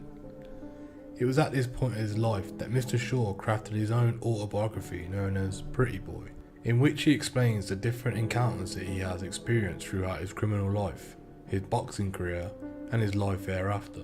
In the late 1970s and in the early 1980s, Mr. Shaw was something of what was known as a tabloid celebrity. He had appeared in multiple newspapers and documentaries over the years. Mr. Shaw was such a huge figure in the criminal underworld that just him attending many of his friends' funerals or even attending a court case was enough reason for the tabloids to bring the cameras out. Mr. Shaw was also a subject of a documentary in 2006 titled Roy Shaw Brute Force. This film exemplified his story and had the original footage of Mr. Shaw's boxing career and various matches that he had throughout his career, as well as stories from Mr. Shaw himself regarding his criminal past and the other criminals that he was always associated with. This is a very interesting documentary and is also followed up with a second DVD called Roy Shaw's Fight School. Many members of the public were interested in learning about Mr. Shaw's turn throughout his life, from growing up in such harsh childhood conditions to becoming a criminal and then beginning his boxing career. He also later appeared in some other films, from growing up in such a harsh childhood environment, becoming a criminal, becoming a boxer, and then a successful businessman. He also appeared in a few low-budget films with his friend Dave Courtney. Mr. Shaw's life has been documented in many books and literature. Even his own arch-rival, Mr. Lenny McLean, wrote a section about Mr. Shaw and his boxing in his book, The Governor, which was released in 1998. Mr. Shaw was also mentioned and heavily featured in one of his longtime friend Kate Cray's book. Mr. Shaw went on to co-write another book with his friend Kate Cray, entitled Roy Shaw Unleashed. This novel encompasses a series of stories about the criminal underworld of London as Mr. Shaw was moving through them in the 1970s and 80s, and it also explains some of his boxing career thereafter. Mr. Shaw's son had also wrote a book called Mean Machine Roy Shaw, which was published in 2019 and featured lots of untold stories. As clearly made evident, Mr. Shaw was the face of a lot of media attention following the end of his criminal career. Throughout his entire life, he had created a name for himself in both good and bad lighting. A lot of the people across London and the rest of the UK knew who Mr. Shaw was, and his reputation varied depending on what industry you recognised him from. However, even his boxing career itself was affected by his life in crime, and this reputation in the criminal underworld seemed to follow him wherever he went. As Mr. Shaw got older, his life took even more interesting turns and twists. After serving his last prison sentence and attempting to make a turnaround in his life towards a better path, Mr. Shaw tried to live a more legitimate lifestyle and explored other industries with more potential. Mr. Shaw did not remarry, but he did have a son and a daughter, and has various grandchildren. His son, Gary Shaw, has actually spoken out about his experience growing up in the shadow of his father, and has been outspoken about his father's reputation and how it affected his own life. In his later years, Mr. Shaw lived in Walton Abbey, Essex, surrounded by his 2 Rottweilers to keep him company. After retiring from boxing, Mr. Shaw became more invested in becoming a businessman and started to get involved in many financial ventures. Mr. Shaw became involved in more real estate investments and found out it was a much more legal and easier way to make money. It was revealed that ever since his release from incarceration, Mr. Shaw had begun investing in land investments himself, after receiving advice from another successful business associate. It was to be this involvement in the property business which would lead him to make a series of smart investments, which eventually made him a self-made millionaire. However, in 2009, Mr. Shaw reached another obstacle in his life, one that proved to be quite an unusual turn of event. As Mr. Shaw aged, he developed the early stages of Alzheimer's, which plays a large role in the things that happened later on in his life. In 2008, Mr. Shaw had sold some of his highly valued land in Chadwell Heath, which is an area in North East London. Mr. Shaw sold this land for £2.6 million. Once the sale had been made, it was reported that he had offered £643,000 to be paid to a lady by the name of Linda Finnemore. Miss Finnemore, who was 43 at the time when she applied for the money to be transferred, had met Mr. Shaw when he was battling the early stages of Alzheimer's, a disease that causes severe memory loss. Mr. Shaw was led to believe that she was helping him with some kind of business affairs, while she was simultaneously battling cancer. Both of these claims, when brought to court, ended up being untrue, which came as a big surprise to Mr. Shaw and sent him into a whirlwind of serious legal issues in which Mr. Shaw needed to resolve. After Miss Finnemore began taking large sums of money from Mr. Shaw's account, the bank contacted Mr. Shaw's daughter, who was at that time power of his attorney. After the alarm was raised by the bank for such substantial amounts of money being withdrawn from Mr. Shaw's account, Mr. Shaw's daughter took Miss Finnemore to court to deal with the large funds of money that were being requested, with no exemplifying reason. In court, Miss Finnemore claimed to be a long-term partner of Mr. Shaw's, and claimed to have access to all of his assets since she was his common-law wife. However, Mr. Shaw's daughter had never even met Miss Finnemore once, nor could she confirm any of these statements. When questioned regarding the transfers of money to his quote-unquote common-law wife, Mr. Shaw stated that although he had agreed that she was a very intelligent woman and wanted to help her with his financial assets, Mr. Shaw did not at all find her attractive and denied that they were in any way in any type of any relationship. The trial judge, Sir John Lindsay, found Miss Finnemore to be even more untruthful in her case giving evidence. Forensic experts were brought in to examine the documents authenticating the money exchange, and the forensic team found that Miss Finnemore had forged many of the materials on her own personal computer. The judge ultimately found that Miss Finnemore was abusing her purpose in Mr. Shaw's life, and had mistreated his personal fortunes for her own personal gain. Mr. Justice Lindsay ordered Miss Finnemore to pay the money to the respective owner, Mr. Shaw, with a sum amounting to £208,000, £20,000 and £57,000, plus all the accumulated interest. In total, Mr. Shaw had received more than £1 million in compensation. The judge ultimately found that Miss Finnemore's claims that Mr. Shaw was willing to transfer the original £600,000 and then an additional £43,000 were a completely false statement, and that Mr. Shaw would never put anything into writing or any identifiable form. Mr. Shaw unfortunately passed away on the 14th of July 2012. He was once one of the UK's most brutal street criminals. Mr. Shaw created quite a name for himself across the various industries, constantly finding ways to get into the media eye. As you can see, Mr. Shaw is from a life of prison and crime, and turned himself round into one of the most renowned men of his era, connecting with some of the most largest names whilst incarcerated, and committing some of the largest robberies while he was out. Throughout his life, Mr. Shaw was not a man to be taken lightly, and definitely had his ways with many enemies and equals throughout his time.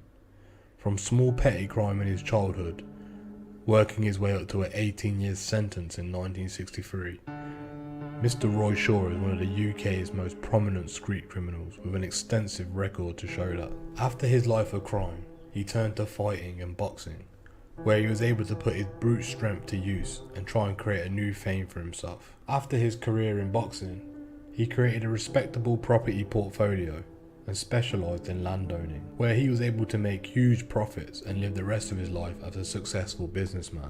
Mr. Shaw lived a life full of turns and twists and definitely did not follow suit or fail to take life wherever he wanted. The crimes committed by Mr. Shaw will never be forgotten in the UK criminal underworld. Thanks for joining us today. We hope you enjoyed the video. Please let us know what you think about Roy Shaw in the comments section below. And until next time, stay safe.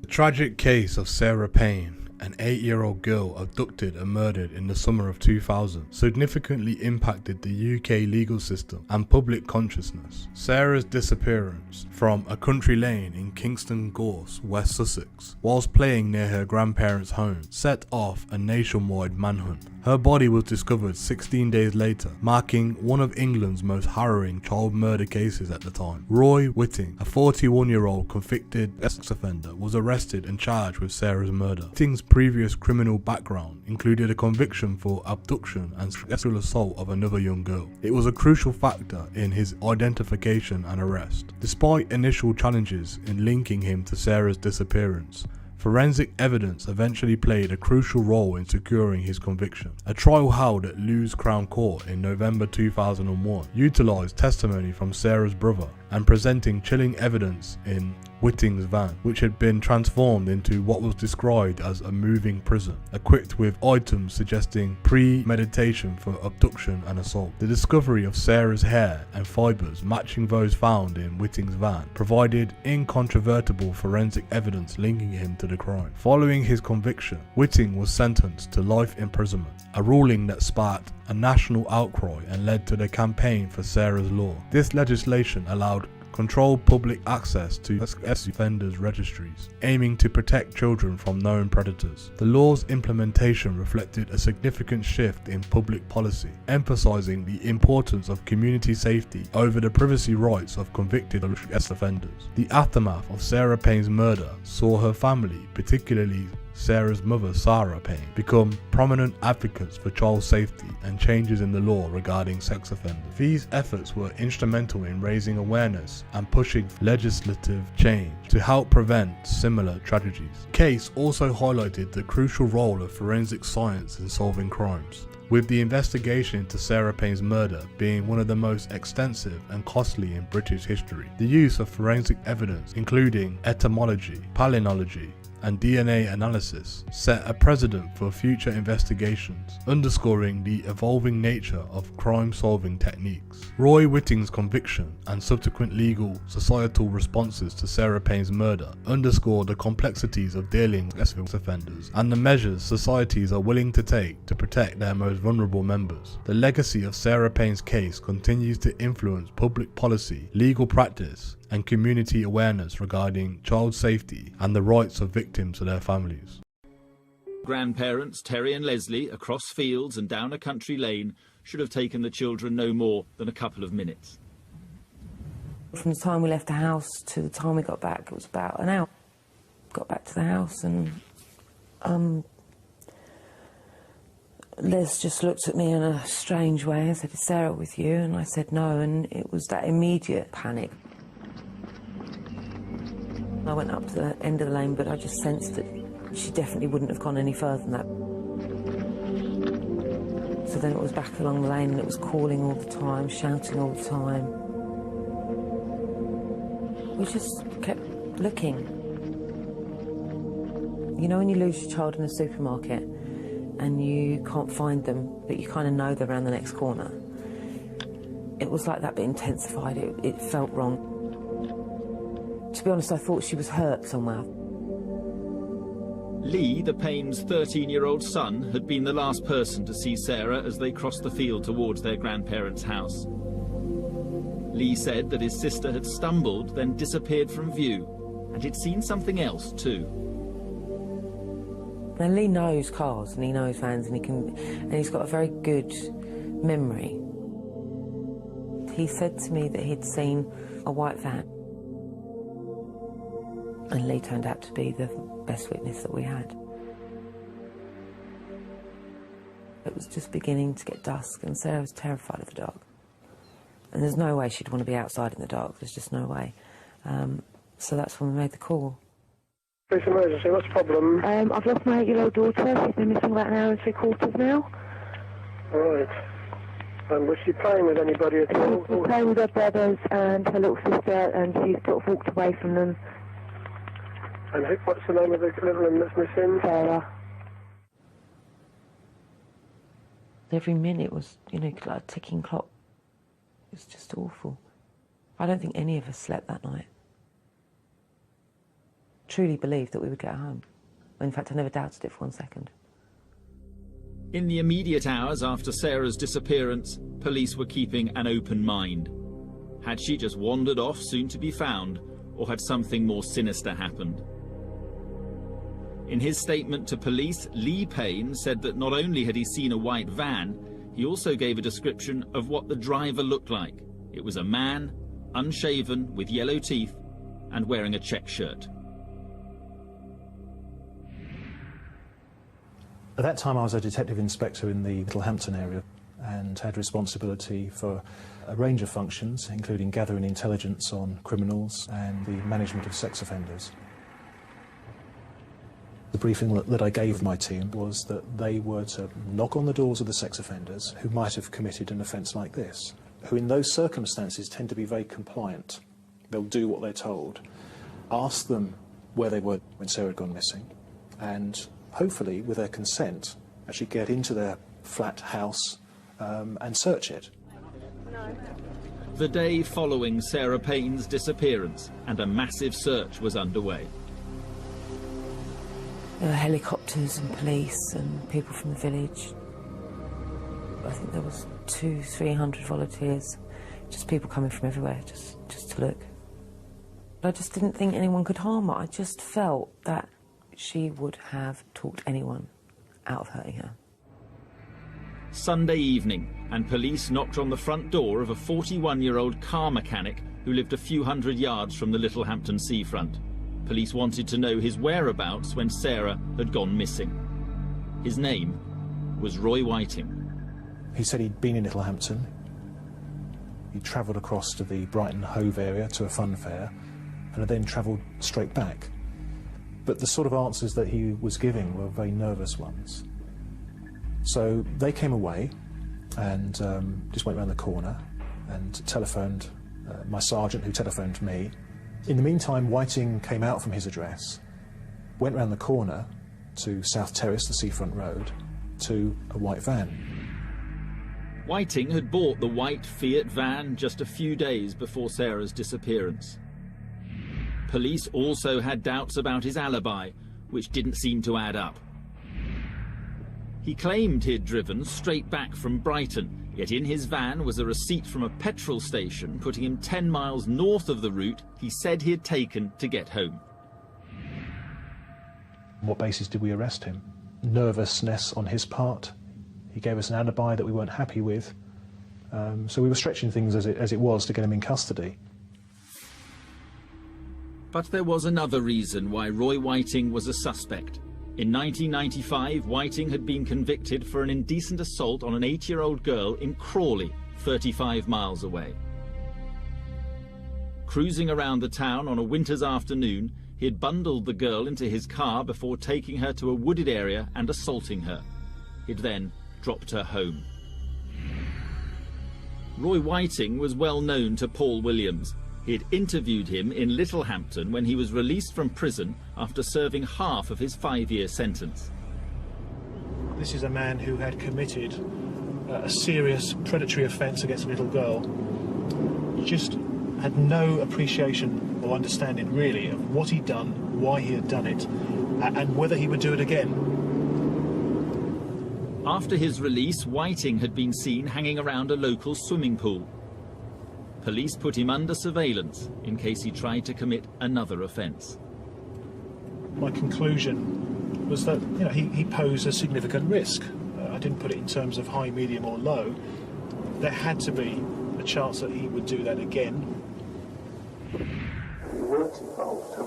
Roy Whiting was just one of hundreds of sex offenders questioned about Sarah Payne's disappearance. Desperate to find her, her parents appealed to whoever might be holding their daughter. Let her go. Let her go. Or if you know that someone's got an extra child somehow, or whatever, get in touch with your local police, Look around you, everybody just look around you. As Sarah's parents made their appeal, Roy Whiting was being questioned. Right, well, Whiting gets interviewed. The problem is there's not a great deal to interview him about. We've still just got a missing girl. How far away from her were you in your vehicle when you first saw her? No comment.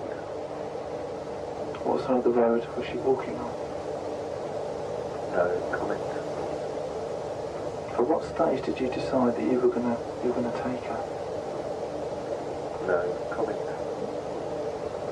I mean, was it a planned thing, or was it an instantaneous act? What was it like? No comment. Over 3 days of questioning, Roy Whiting maintained a defiant no comment. There was nothing the police could do. My experience has led me to absolutely know there's only one way to investigate something, and that is to keep an open mind at all times. No. Is there anything that you don't understand about what I've asked you over the past few days? No. There was strong circumstantial evidence, but we didn't have enough evidence to charge him. Roy Whiting was released, but police kept hold of his van. They wanted to carry out forensic tests on its contents. Meanwhile, the search for the missing 8-year-old, Sarah Payne, carried on. Just didn't feel right, it just felt wrong. They were just loud and noisy, just a normal family, and 2 boys, 2 girls. And so they were kind of like, why haven't you got her back yet? You're the person that we trust. Why isn't she home? And I couldn't answer, and I just kept saying, she'll be home soon, she'll be home soon. That's all I could say. July the 4th, 2000. It was now 72 hours since Sarah Payne had gone missing while on a day out to the Sussex coast with her family. The search for the 8-year-old girl was now nationwide and becoming increasingly desperate. There were even reports that she had been sighted more than 200 miles away in Cheshire. I walked in on day 3 of the inquiry, and that's when I first met Sarah. There was no margin for error with Sarah Payne. Her daughter was alive, end of. We've got just over 500 actions now, so that's 500 different jobs that we've gone out to do in trying to find Sarah. None of us were ever allowed to talk about anything other than Sarah coming home alive. We always imagined every time we looked at a camera that Sarah was looking back, and that if she could see doubt in our mind, she would worry and she'd be scared. We're trying to stay as positive as we possibly can, you know? And Sarah, if you're watching, Mummy loves you. And we miss you. And we're looking for you, darling, and we're going to find you. Okay? We're going to find you. And you'll be home. You'll be home, darling. Yeah, I'm still hopeful. We've got to try and keep our spirits up in some way. But I remember when we walked out the press conference, a police officer in an informal chat, really, made reference to the fact, I think he used the words, God forbid if the worst has happened. And Sarah had absolutely exploded and said, you know, don't ever talk about that in front of me. Wouldn't allow anyone to say that, anywhere near me. If that's your thought, go away. Take it away. I don't need anything negative or anything nasty. She doesn't need to see that, and I don't need to hear it, because I didn't want that getting through to her. Codenamed Operation Maple, the search for Sarah Payne was and still is the biggest investigation that Sussex Police has ever mounted, bigger even than the Brighton bomb. Nearly 1/3 of its officers were involved in the hunt for the missing schoolgirl. It was a massive job, no question about it, massive. It cost £3 million, which is a significant amount of money. I would do briefings in the morning with detectives, and there'd be 90 officers.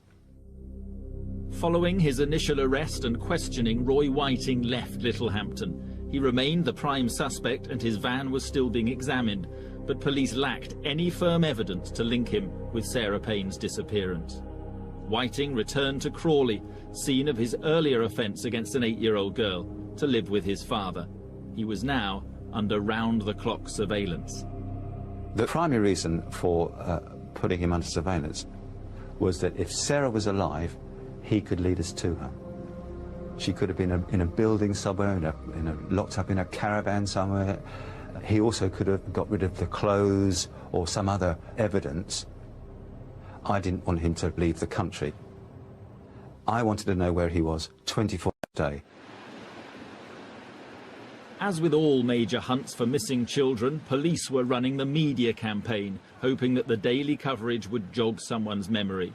But that meant coming up with new angles and fresh stories to keep Sarah Payne's disappearance in the public eye. I said to her, we're playing a game here. We have got to keep this in the news. It gets your daughter back, it solves my inquiry. Every day we need a new angle to this, Sarah, otherwise we'd stop going on the TV. I knew that this was the only way to keep Sarah in people's hearts and minds. And until she was brought home, that's exactly what I was going to do. Sarah, if you're watching, please come home. Family's not the same without you. There's just a massive gap in between everybody. Our little princess has been not with us for 2 whole weeks now. We miss her terribly. Every day gets a little bit harder. Every hour gets a little bit harder. What I had to do was I had to give everyone looking into a TV set and everyone reading a paper my daughter. And that's what I did, because I knew it was the only way I could make people want to help. I didn't want them to see a child on the screen in front of them and think, oh, I wanted them to become part of it. I wanted them to hurt as much as I was hurting, so that they searched as hard as I searched. Ironically, just as we were running out of ideas to keep it in the news, Sarah's body was found. On Monday morning, July the 17th, 2000, in a field opposite Brinsbury College, 15 miles from Littlehampton, came reports of the discovery of a little girl's body. I was at Littlehampton Police Station with most of my team at that point, and we heard that a body had been found just off the A29 road. A member of the public had been walking through the field and had stumbled across a body in a shallow grave. So I gathered my team together and we sped up there, and I initially took charge of the scene.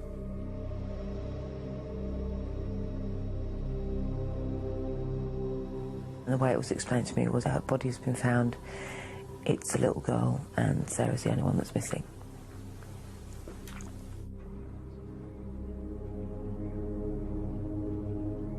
Oh, it was just...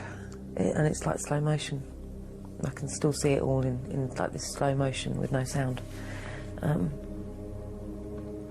really, to be honest, I don't think I really had time to absorb it or take it in.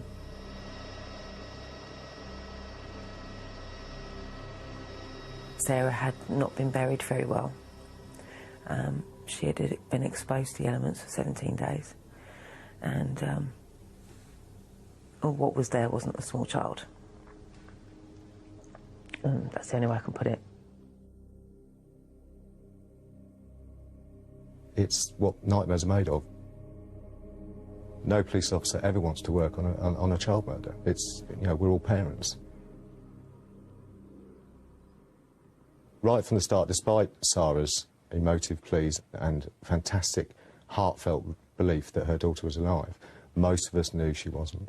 And so we were already gearing up for the scenario of Sarah being found dead long before that body was found.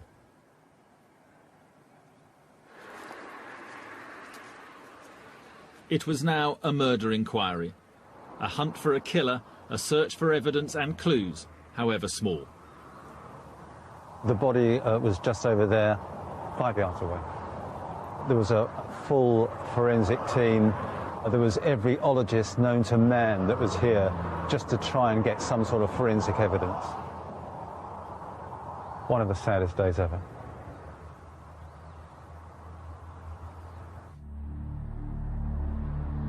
Following the discovery of Sarah's body, the public's response threatened to overwhelm the investigation. We had 1,000 messages coming in a day from the public.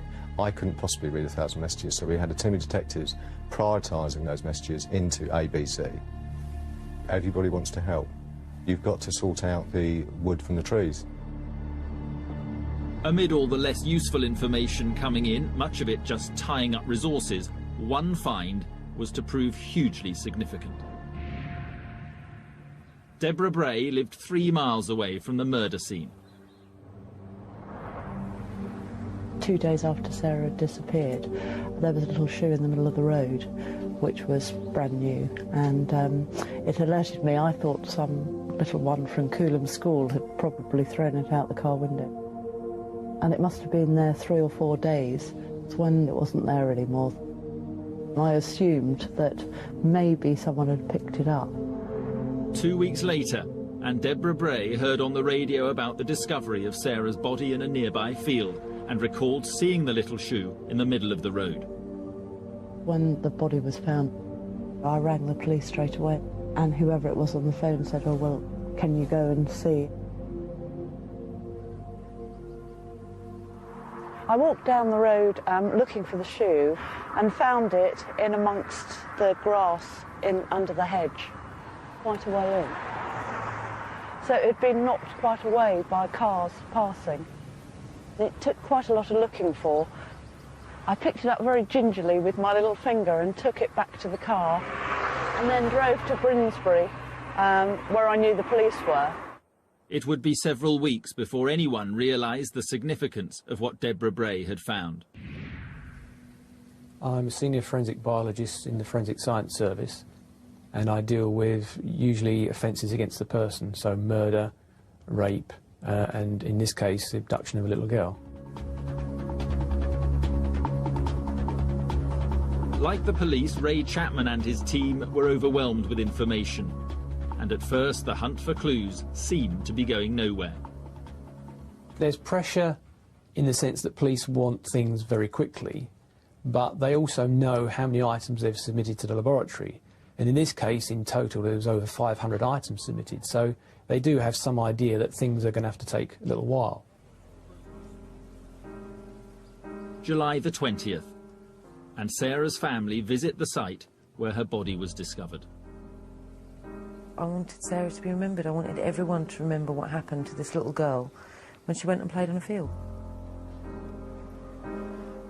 I didn't want her just to disappear into nothingness, and for all those people that had helped search, helped look and written to us, for them to forget.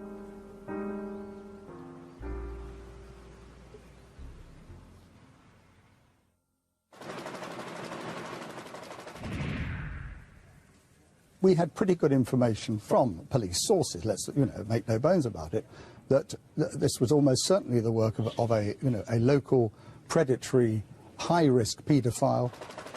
The important thing was that out there were an extraordinarily large number of people who, to a greater or lesser degree, posed a threat to the safety, the welfare, even the lives of children. And so out of that evolved very quickly the idea that we should liaise with Sarah and her family and see whether or not they would want to join us in a campaign. It was time that somebody stood up and said, you know, if you can't keep them in prison and if you can't monitor these people, you better start letting us know that they're there. So we took polls, we conducted some polls, and they came in at between 80 and 90% of the people who were polled who said, yes, we believe these people should be identified, they should be named, they should be shamed. The decision to publish the names and the faces of 50 paedophiles convicted of offences against children was massively controversial. Critics accused the News of the World of inciting vigilante justice. And sure enough, there were attacks, not just on those who had been convicted of offences against children. Innocent people were also targeted, including in South Wales, a female paediatrician whom protesters had confused as a paedophile. But the News of the World campaign touched a nerve all over the country. I don't blame them for being angry the way that they were. I'm not surprised that they demonstrated in the way they were, and I'm not surprised they were as angry as they were. And I think, to be honest, had it been me at that time, I probably would have reacted in exactly the same way. More than 1 million people signed a petition demanding that the government change the law disclosing the whereabouts of known paedophiles. The demands for a so-called Sarah's Law, a lasting tribute to Sarah Payne, continued. As for Roy Whiting, the prime suspect for Sarah's murder, police were about to get the break they'd been hoping for. We're going north, speed is 70 miles an hour. We have our lights on, vehicles refusing to stop. It was never a manhunt for Roy Whiting. From the beginning, Roy Whiting just kept coming up, was there from the start and just didn't go away. Following the discovery of Sarah Payne's body, Roy Whiting, the prime suspect in the case, had gone on the run but was still under surveillance. He had left his father's house in Crawley, where he'd committed a previous offence against a young girl, after bricks were thrown through the window. Whiting was now sleeping rough. But in the small hours of Sunday the 23rd of July, 6 days after Sarah Payne's body had been discovered, things were to change dramatically. A white Vauxhall Nova was reported stolen in Crawley. He was seen to go to this vehicle, he was seen to change the plates, the number plates, and then he was seen to drive off. A patrol car was diverted to stop the Vauxhall and its driver, none other than Roy Whiting. There's one male in it. So a decision was made for a marked vehicle to stop him. And at that point, the chase started. In a desperate bid to get away, at one stage, Whiting reversed the Vauxhall down a dual carriageway. County Oak roundabout, reversing north. One male in it, vehicle's now going south-south. London Road on the northbound carriageway. Going south, past the BP garage. Gone round to the back of Allied Carpets. Drove like an absolute maniac. Carpets, down you go. And he could cause the death of someone. We're into the car park. Keep going. County Oak Industrial Estate. It's going a right into an unmade road. There we go. Going down to the back of Langley Walk. We have a warning light come up on our car. We believe it might be damaged. We may have to call off this follow. More police were now in pursuit. Whiting then dumped the stolen Vauxhall and ran off across fields, but he was then arrested by other officers. As far as I was concerned, Whiting being arrested was manna from heaven. I was delighted to see that he was then remanded in custody, because then I knew where he was going nowhere, and he couldn't abduct another child, he couldn't assault another child, or couldn't, God forbid, murder another child. Whiting was sent to prison for the theft of the car. In custody, the police had time to question him, but they were under intense pressure to get results from the very top. I've never worked on an inquiry where Downing Street phone up for an update, but that's what was happening. You know, every week we get a phone call saying the Prime Minister's asking what's happening with the Sarah Payne case. And slowly but surely, the investigation was making progress. The focus was now on a minute examination of the black shoe that had been found in a hedgerow close to where Sarah's body had been buried. The usual way of retaining fibres is to use a piece of sellotape, and then the stickiness of the tape will pick up any fibres that are on the outside of the clothing. You can't do that with a Velcro strap because the Velcro will just hold onto the fibres. So an assistant had to sit down and carefully pick off each fibre individually using a pair of forceps. So that took quite a while, and we ended up with 200 or 300 fibres mounted up individually. Velcro, in my book, is the most wonderful material in the entire world for catching murderers. because the fibres stick to it like there's no tomorrow.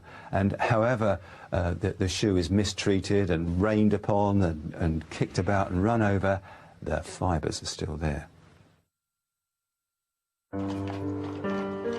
On August the 31st, the funeral of Sarah Payne took place at her local church in Hersham in Surrey. Sarah was very much a girl. She wanted dresses on and didn't like trousers. Everyone bought her pink. Her ability to forgive and her ability to love, I think, were just fantastic.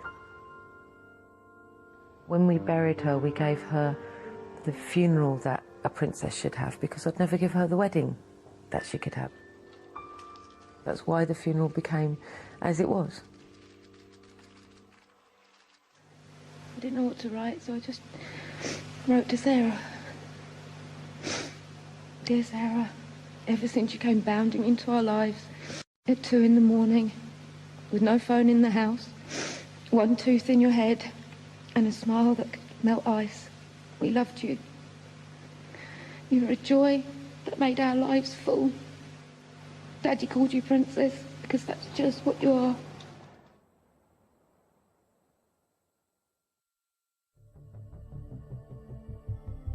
Despite all the circumstantial evidence against Roy Whiting, the police still didn't have enough evidence to charge him with Sarah's murder.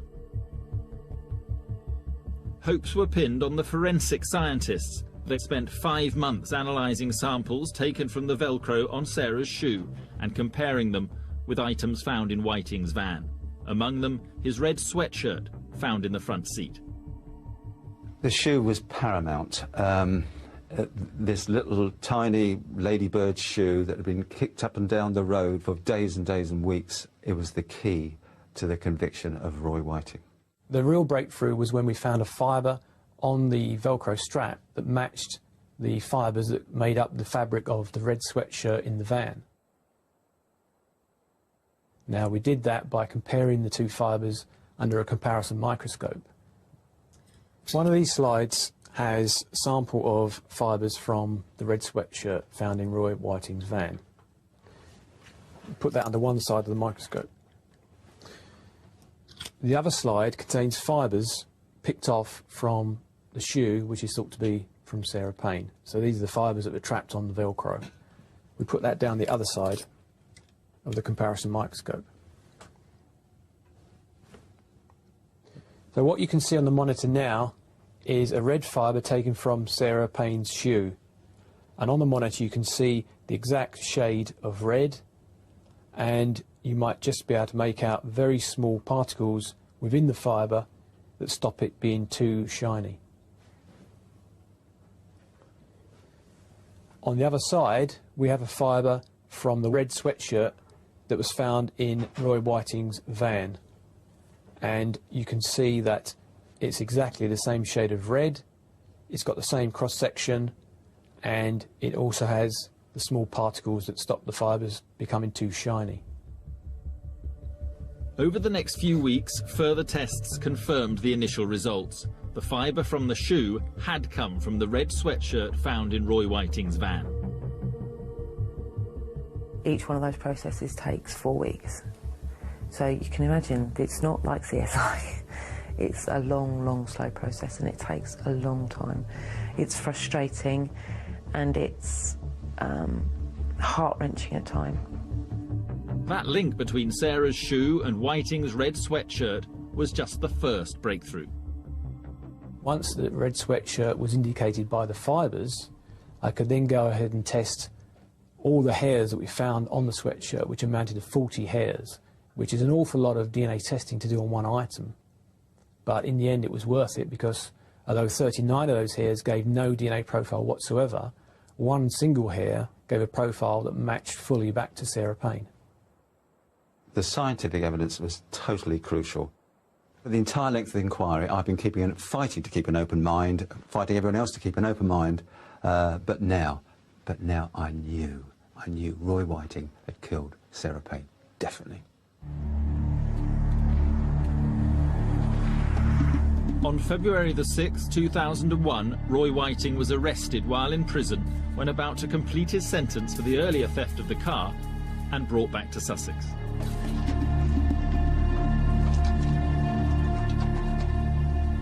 It was never a case of getting anybody for murdering Sarah. I didn't want anybody in prison. I wanted to know that the person that went to prison was definitely the person, 100% sure, absolutely no doubts. Roy William Whiting, I'm Detective Sergeant Hinchcliffe and I'm going to charge you. You are charged with the offences that I'm going to read out below. You don't have to say anything, but it may harm your defence if you do not mention now something which you later will learn in court. I wanted to be able to look at that man in the eye, for a jury to be able to say you're guilty, and for a judge to be able to say you're going to prison. And after that, for him to go and rot in hell as far as I'm concerned, and just never, ever be seen or heard of again. You are charged that on Saturday, the 1st of July 2000, at Kingston Gorse, West Sussex, you unlawfully took or carried away Sarah Evelyn Isabel Payne against her will, and that's contrary to common law. You are also charged that between Saturday, the 1st of July 2000 and Monday, the 3rd of July 2000, at Kingston Gorse, West Sussex, or elsewhere, you murdered Sarah Evelyn Isabel Payne. On November the 13th, 2001, Roy Whiting faced a jury at Lewes Crown Court.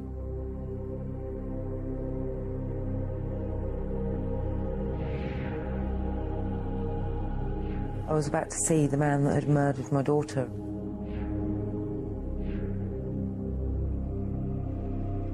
I threw up about 2 or 3 times in the morning. I had had nightmares for I don't know how long. And when he came up from the cells, and he was this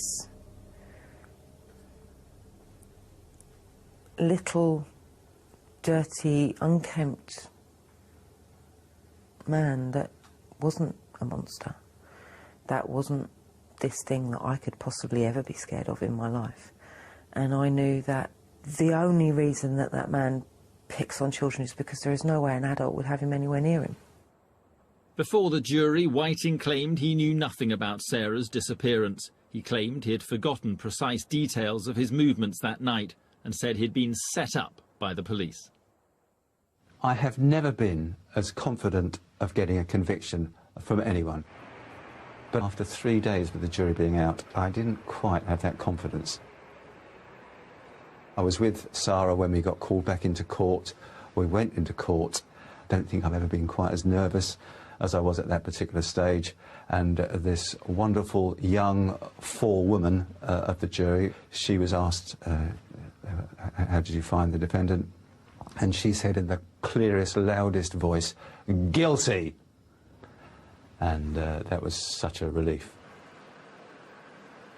When they came through with guilty, I remember a woman on the jury she just cried, just absolutely cried. And for me it was a sense of relief, absolute relief. And then the judge went into all the details, the absolute details of his previous. And that was just horrendous. Before passing sentence, Judge Richard Curtis told Whiting, "You are and will remain an absolute menace to any little girl, and you are every parent's and grandparent's nightmare come true." Then he made the revelation that the psychiatrist who had seen Whiting after his previous attack had warned that he was a high-risk repeat offender. Sarah's murder had proved the psychiatrist right, the judge said. Hearing that was like a knife ripping right the way through. Absolutely. It was like somebody telling me what had happened to my daughter. Moments after Whiting was taken to the cells, Sarah and Michael Payne faced the world's media. This doesn't make us happy, but justice has been done. Sarah can rest in peace now. But let's make sure that this stops happening time and time again. People are being let out of prison when everybody concerned knows that this is going to happen again. Sarah, Michael, can you describe that moment when you heard the verdict?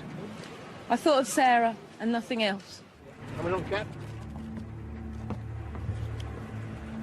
The judge recommended that Whiting spend the rest of his life in prison. I know that there are bad people out there. I know that it was a case of, you know, wrong place, wrong time for her. What I was absolutely devastated and what really knocked me flying was the fact that he'd done it before. I am told constantly that it doesn't happen very often, but I am constantly reminding if it only happens to one child, it's too many. Since the death of her daughter in July 2000, abducted and then murdered while on a family day out, Sarah Payne has fought tirelessly for a change in the law. For parents, schools and carers to have the right to know that convicted paedophiles are in their local area. The government has now agreed that a trial version of the so-called Sarah's Law will be introduced in 4 areas of England. Sarah's Law is basically, it's about predatory paedophiles. It's about people that are whiting. If a predator lives in your community, you should be able to go and ask, and somebody should tell you that he is there or she is there. Over the years, Sarah Payne has tackled anyone with influence to get what she believes in and provide a lasting tribute to her daughter. If I had known Roy Whiting lived in that area, there is no way my children would have been out to play. That would have saved my daughter's life.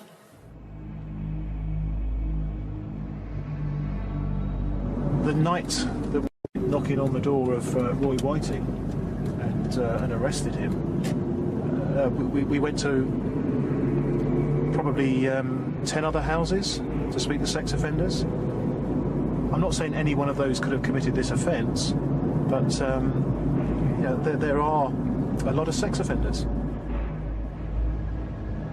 Today there are 30,000 people on the sex offenders register, but that figure doesn't take account of the thousands of others who may have committed offences and gone undetected. How do you effectively monitor those numbers? Do you put 24/7 surveillance teams onto them? It sounds great, but the resource implications of just looking at one sex offender to that level of scrutiny are enormous. Today, Sarah Payne is returning to Lewes Crown Court, the first time she's been back there since Roy Whiting was convicted for her daughter's murder in December 2001.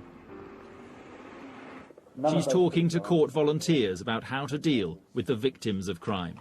First time? Yes, first time I've been First time that you've come back to Lewes Crown Court.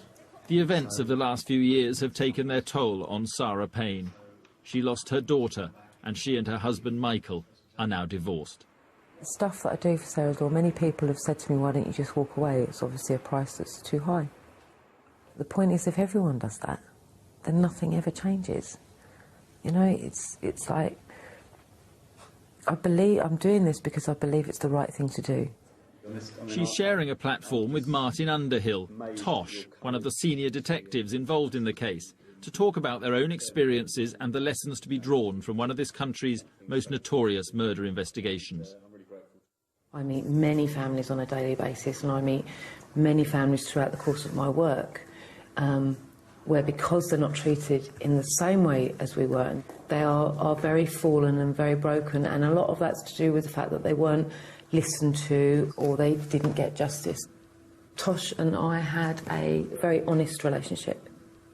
I had asked Tosh in very, very early days, please be honest. Don't lie to me. Honesty is most definitely the best policy, don't you think? The most difficult time I had with Sarah was the honesty over Roy Whiting. He was arrested on the Sunday, the day after Sarah went missing. It wasn't the fact someone had been arrested, it was the fact that this man had done it before. And we had to tell him. And there were a lot of tears and a lot of anger. And she actually said to me, I want to know exactly what he did. And that was awful. That was a very difficult moment. It was horrible to hear, but I had to know the details. And had Martin lied to me at that point, that would have been the end of our relationship. The girl was actually taken from Kingston Lane, wasn't she? No, comment. In the years since Roy Whiting was convicted for the murder of Sarah Payne and sent to prison for life, there are still unanswered questions. Sarah, I want to help find her. To this day, Whiting has always refused to cooperate with the police. No comment. The sad thing is, at the moment, we don't know how exactly Sarah died or why. I write to him every year on the anniversary of his conviction and ask him if he was prepared to speak to the police. So far, he has never responded to those letters, but we will continue writing those letters for the foreseeable future, because I think the family and the police force have a right to know what happened.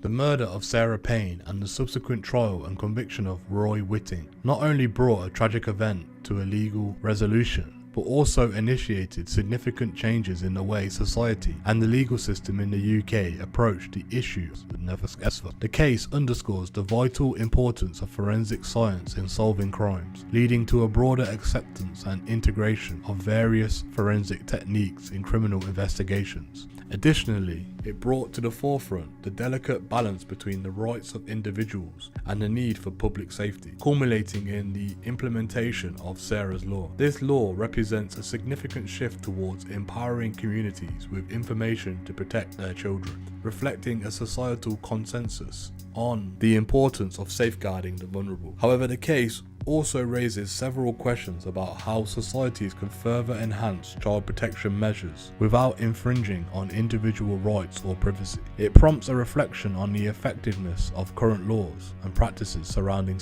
offenders, and whether more can be done to prevent similar tragedies. Furthermore, the emotional and psychological impact on the families of the victim and how society can support them in their journey for justice and healing remains a critical area for discussion. How can we further improve laws and practices to prevent offenders from reoffending without compromising their rights to rehabilitation and reintegration into society? What additional measures can be taken to support the families of victims in their quest for justice and in coping with their loss? In what ways can advancements in forensic science be leveraged to enhance the accuracy and efficiency of criminal investigations, especially in cases involving vulnerable victims like children? These questions invite a thoughtful examination of our current systems and practices, encouraging a dialogue aimed at finding a balance between protecting society's most vulnerable members and upholding the principles of justice and rehabilitation. Hello everyone, and welcome to the Street Crime UK YouTube channel. Thank you for joining us. Please don't forget to like, share and subscribe for more exciting content. Today we'll be looking at the inspirational story of Mr. Shaun Attwood that's sure to tug at your heartstrings. Mr. Shaun Attwood led a double life in charge of a US drug empire, but the Manchester's clubber's dramatic downfall nearly saw him face 200 years in jail. Mr. Shaun Attwood, born 28th of October 1968, is an English former ecstasy trafficker turned YouTuber, speaker, activist and author. Born in Widnes, Mr. Attwood became interested in the stock market at age 14, trading for the first time at the age of 16. After travelling to Arizona regularly to visit his aunt, Mr. Attwood moved there and eventually became mired in the bubbling rave scene and distributing ecstasy, smuggling up to £4 million worth of drugs. He was arrested in 2002 and released in 2007 and was deported back to England. Following his release, Mr. Attwood became a speaker and author, chronicling his experiences in prison. His story was featured worldwide on National Geographic Channel as an episode of Locked Up Abroad called Raving Arizona. Random House published his life story as English Shaun Trilogy. Since his first book, Hard Time, was published in 2011, Attwood has authored books on his life and other topics.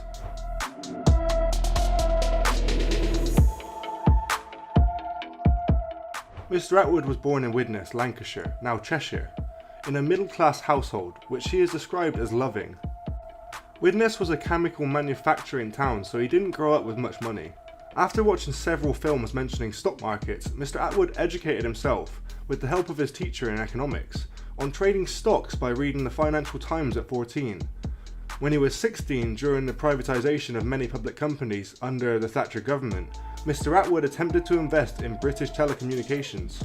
After inquiring with his father, a Labour supporter who disagreed with Thatcher's government's actions, Mr. Attwood sought money from his grandmother, who supported the Conservative Party, and eventually got £50, which he invested and doubled.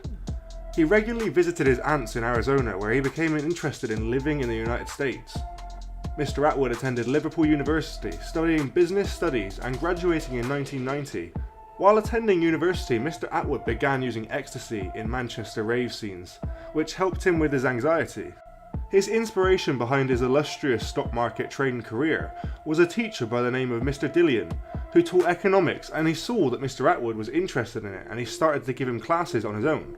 They would read the Financial Times and he would explain what all the numbers meant. It's like learning a foreign language, and Mr. Dillian just took time to help and made him learn the basics of that language. Mr. Attwood had a couple of aunts who lived in Arizona. He used to visit them when he was a teenager, coming from the north of England where the sun is never shining and it's all rain. So in the Arizona desert where it's so warm and everybody's really happy when they hear your accent, that made him want to move out there in 1991. He wanted to be an investment analyst, but in Arizona all the jobs were stock market jobs, so that's what he did to get his foot in the door. In the beginning there was lots of cold calling. He had to call 500 people per day. He had to be in the office every morning at 6 AM for sales meetings, and he worked very long and stressful hours. Mr. Attwood enjoyed it until he got burned out. Then he saw the potential of making money from ecstasy. He was worth $2 million in the stock market, but he wasn't getting all that much attention. So, going from being nobody in the UK to suddenly throwing rave parties for thousands of people, he got all these people working for him selling ecstasy, got his own bouncers. All that stuff was more addictive than the drugs. It's his ego. His ego was as big as the Grand Canyon back then.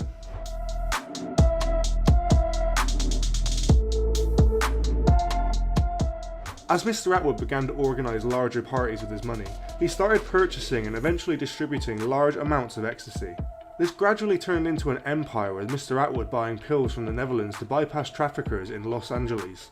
His operation became associated with the New Mexican Mafia, which offered protection following a night of partying where Attwood's associates helped a brother of a New Mexican Mafia member with hiding from the police.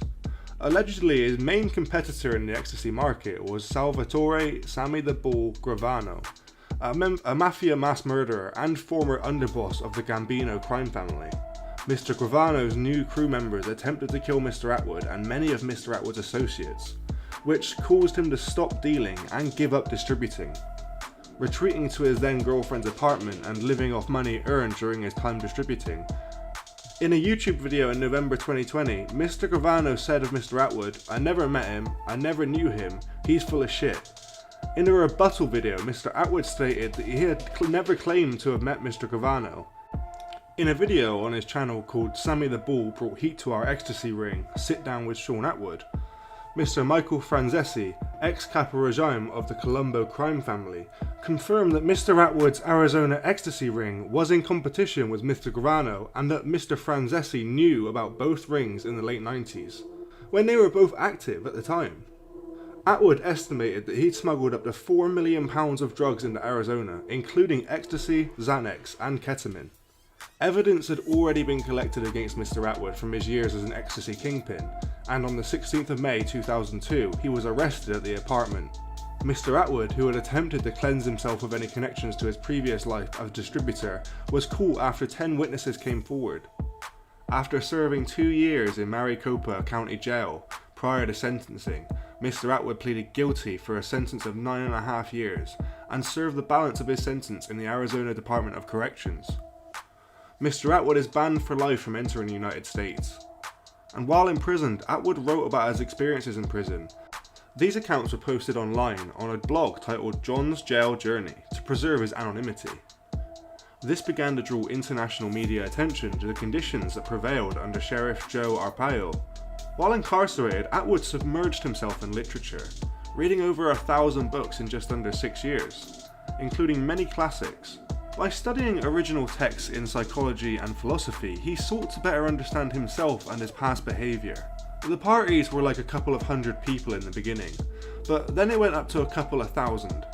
The biggest one he ever had was with about 10,000 people, and things were going great for a while until the SWAT team knocked on his door. See, in the beginning, Mr. Attwood was just buying pills for him and his friends on weekends. But he wasn't selling them to his friends, he was just giving them to friends. But then he started to see the business potential of ecstasy. The local dealers couldn't get more than 100 pills at a time, so he took a chance, and he drove out to LA. He brought like 1,000 pills at about $12 a pill, and in Phoenix he could sell those for about $25 to $30 a pill. They sold very rapidly, and it was like an experiment that was successful. It just escalated from there. And he started to import from Holland, where he was paying $3 a pill. He would give the tablets to his people in the States for $10 a pill on credit. And he was selling 5,000 pills at a time. And then this guy was selling it to his people at $15 a pill. Then the dealers are selling them in clubs for $25 to $30. So there was this whole structure to the organisation. Mr. Attwood and his third wife, a topless dancer and internet porn star, lived in a mountainside mansion with the likes of McCartney down the road. He travelled everywhere by limo, brought a string of luxury apartments, and at one point was paying hundreds of people to smuggle drugs into the US. He thought I was Mr. Cool, the craziest, wildest party person. He started dealing, and when the local dealers could no longer supply his needs, he found who the main supplier was and arranged to buy 500 tablets from him for $7,000. Before long, he was importing ecstasy from Holland at $3 a tablet and selling it for $10 to his own team of sellers. He would hide it in luggage and all sorts of stuff like computer towers and vitamin bottles and smuggle it through.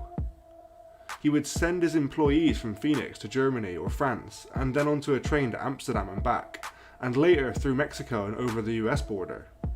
Mr. Attwood went from a recreational user to a drugs kingpin, aided by the New Mexican Mafia, then Arizona's most dangerous criminal organization. His main enforcers were his childhood pal Wildman and G-Dog, a Mexican-American gangster he met at a party. The Arizona police had 10 witness statements. They never caught Mr. Attwood with any drugs, and they never caught him talking about any major drug deals. They did hear him talking about personal use on the phone, and that was it. So it's pretty unfortunate for Mr. Attwood to be charged when he had been pretty much done with trafficking. After Mr. Attwood took the plea deal, he was in the remand jail for 26 months.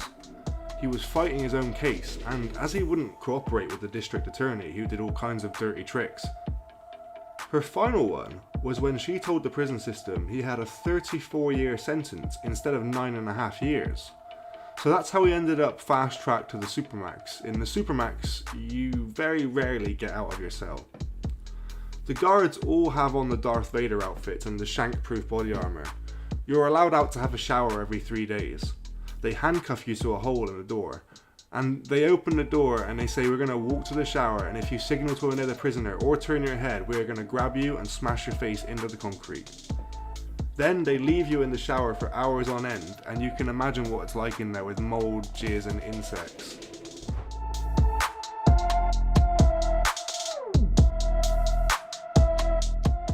Mr. Attwood was exposed to mostly racial gangs in prison.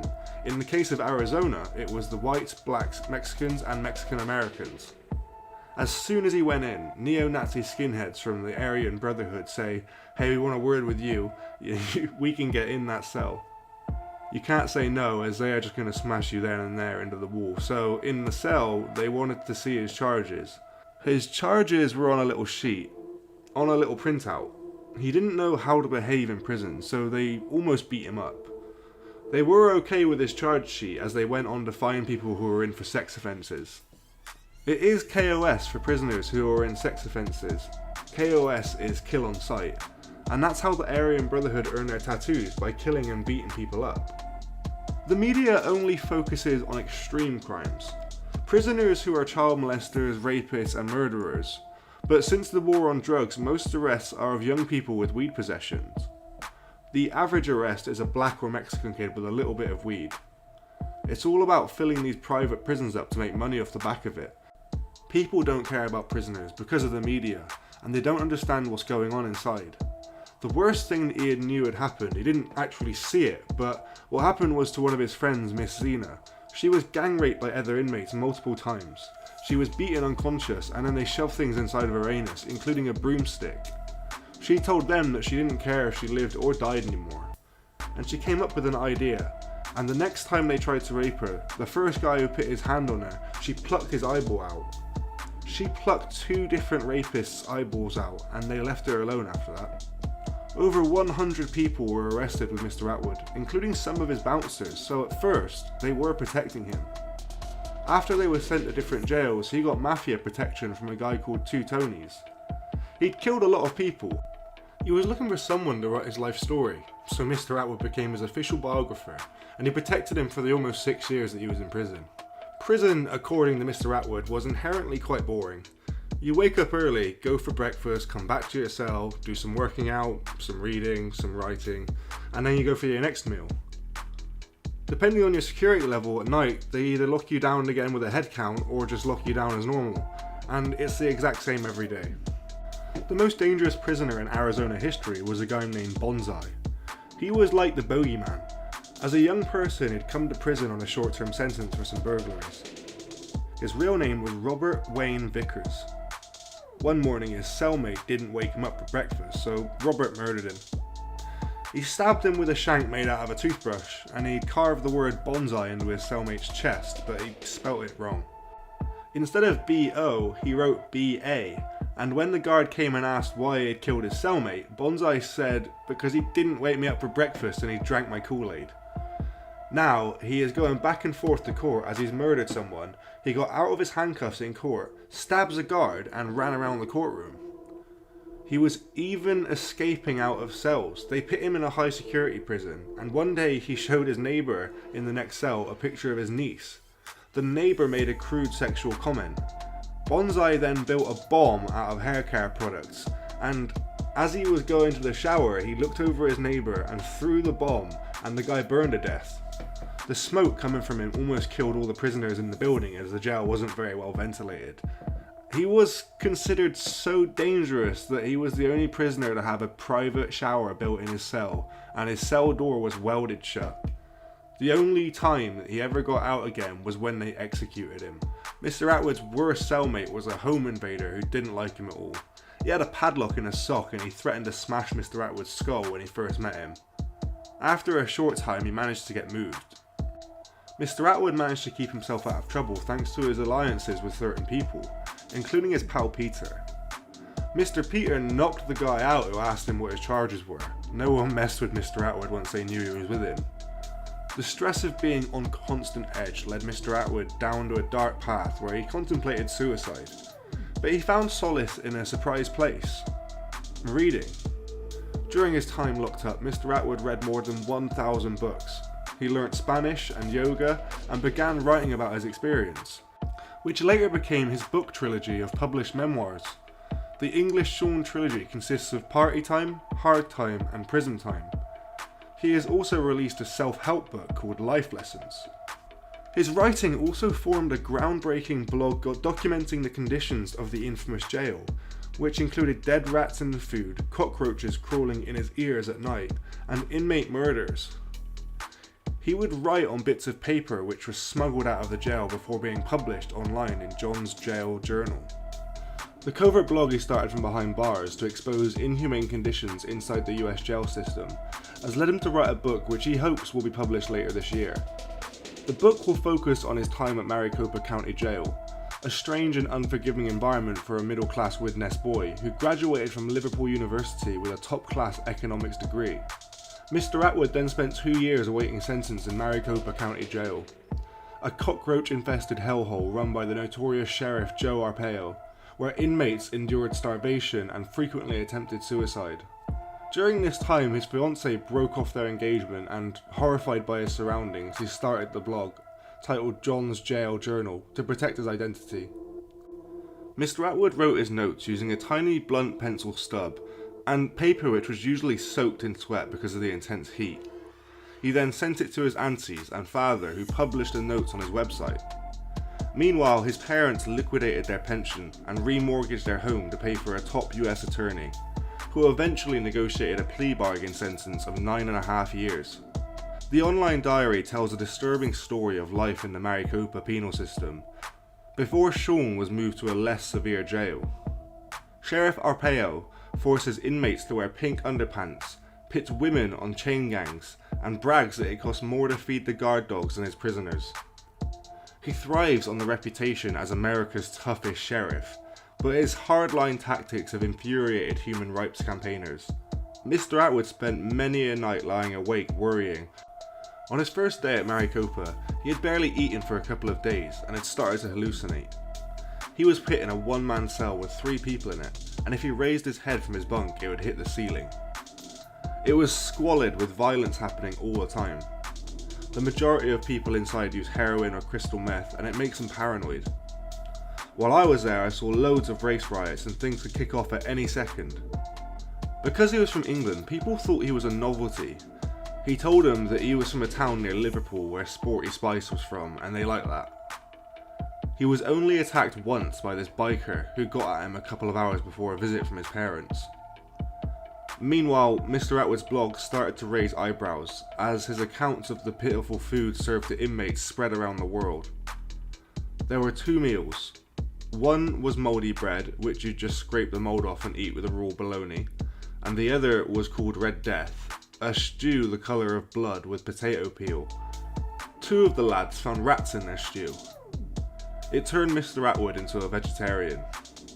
He is 6 foot and he ended up weighing 10 stone.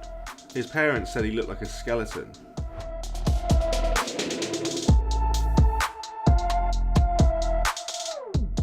After serving just shy of 6 years of his sentence, Mr. Attwood was released in December 2007 and allowed back to the UK, where he was reunited with his family, who supported him throughout his ordeal. Banned from America for life, Mr. Attwood now lives near London and talks to student audiences across the UK and Europe about his jail experience and the consequences he faced by getting involved in drugs and crime. He has appeared on TV a number of times, speaking about issues affecting prisoners' rights, and also hosts his true crime podcast on YouTube. He has also donated 20,000 of his books to kids in state schools and prisoners. Mr. Attwood continues to maintain his blog, now under his own name, where he publishes letters and accounts sent to him by other prisoners. Having credited books for being the lifeblood of his rehabilitation, Mr. Attwood spoke out in outrage on the Right Stuff at the ban on sending books to UK prisons introduced by Justice Minister Chris Grayling. Having left prison in 2007, it took nearly a year for Mr. Attwood to adjust to contemporary life. He was a bit institutionalised, and it took a year of living at his parents' house before he could move to London and get all of his work stuff going. He was happy to be free, but the rules he lived by in prison don't work in society. Mr. Attwood now gives talks to school children and other groups about the negative consequences of crime and drugs, and he advocates against Sheriff Arpaio and his methods. Shaun has given several TEDx talks on his experiences. The University of St. Gallen in Switzerland hosted his 3rd of December 2016 talk on what facing 200 years in prison taught him about happiness. He has also appeared on BBC, Sky News, CNN and TV in over 40 countries worldwide to talk about issues affecting prisoners' rights. After appearing on the True Geordie podcast, Mr. Attwood started his own true crime podcast and has a YouTube channel that has reached 650 to 100,000 subscribers on 19th of January 2021.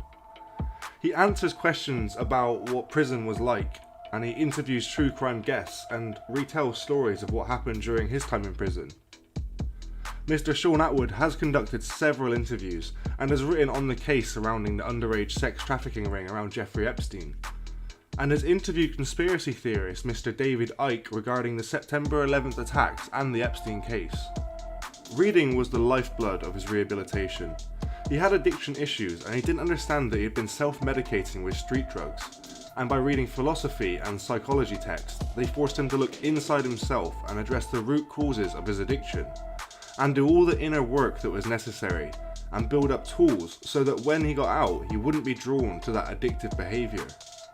His experience in prison was therefore the education opportunity of a lifetime for him. Mr. Attwood strongly believes that if you put people in an environment where they treat people like animals, where the threat of violence makes you feel continually under stress every day, where you aren't getting sunshine, you aren't getting proper food, then your stress goes through the roof. When he first got to prison, he couldn't sleep for the first few days because his heart was beating out of his chest. So people, especially people dealing with the stress of a long sentence, turn to the hardest drug possible so they don't have to deal with it and get out of their minds.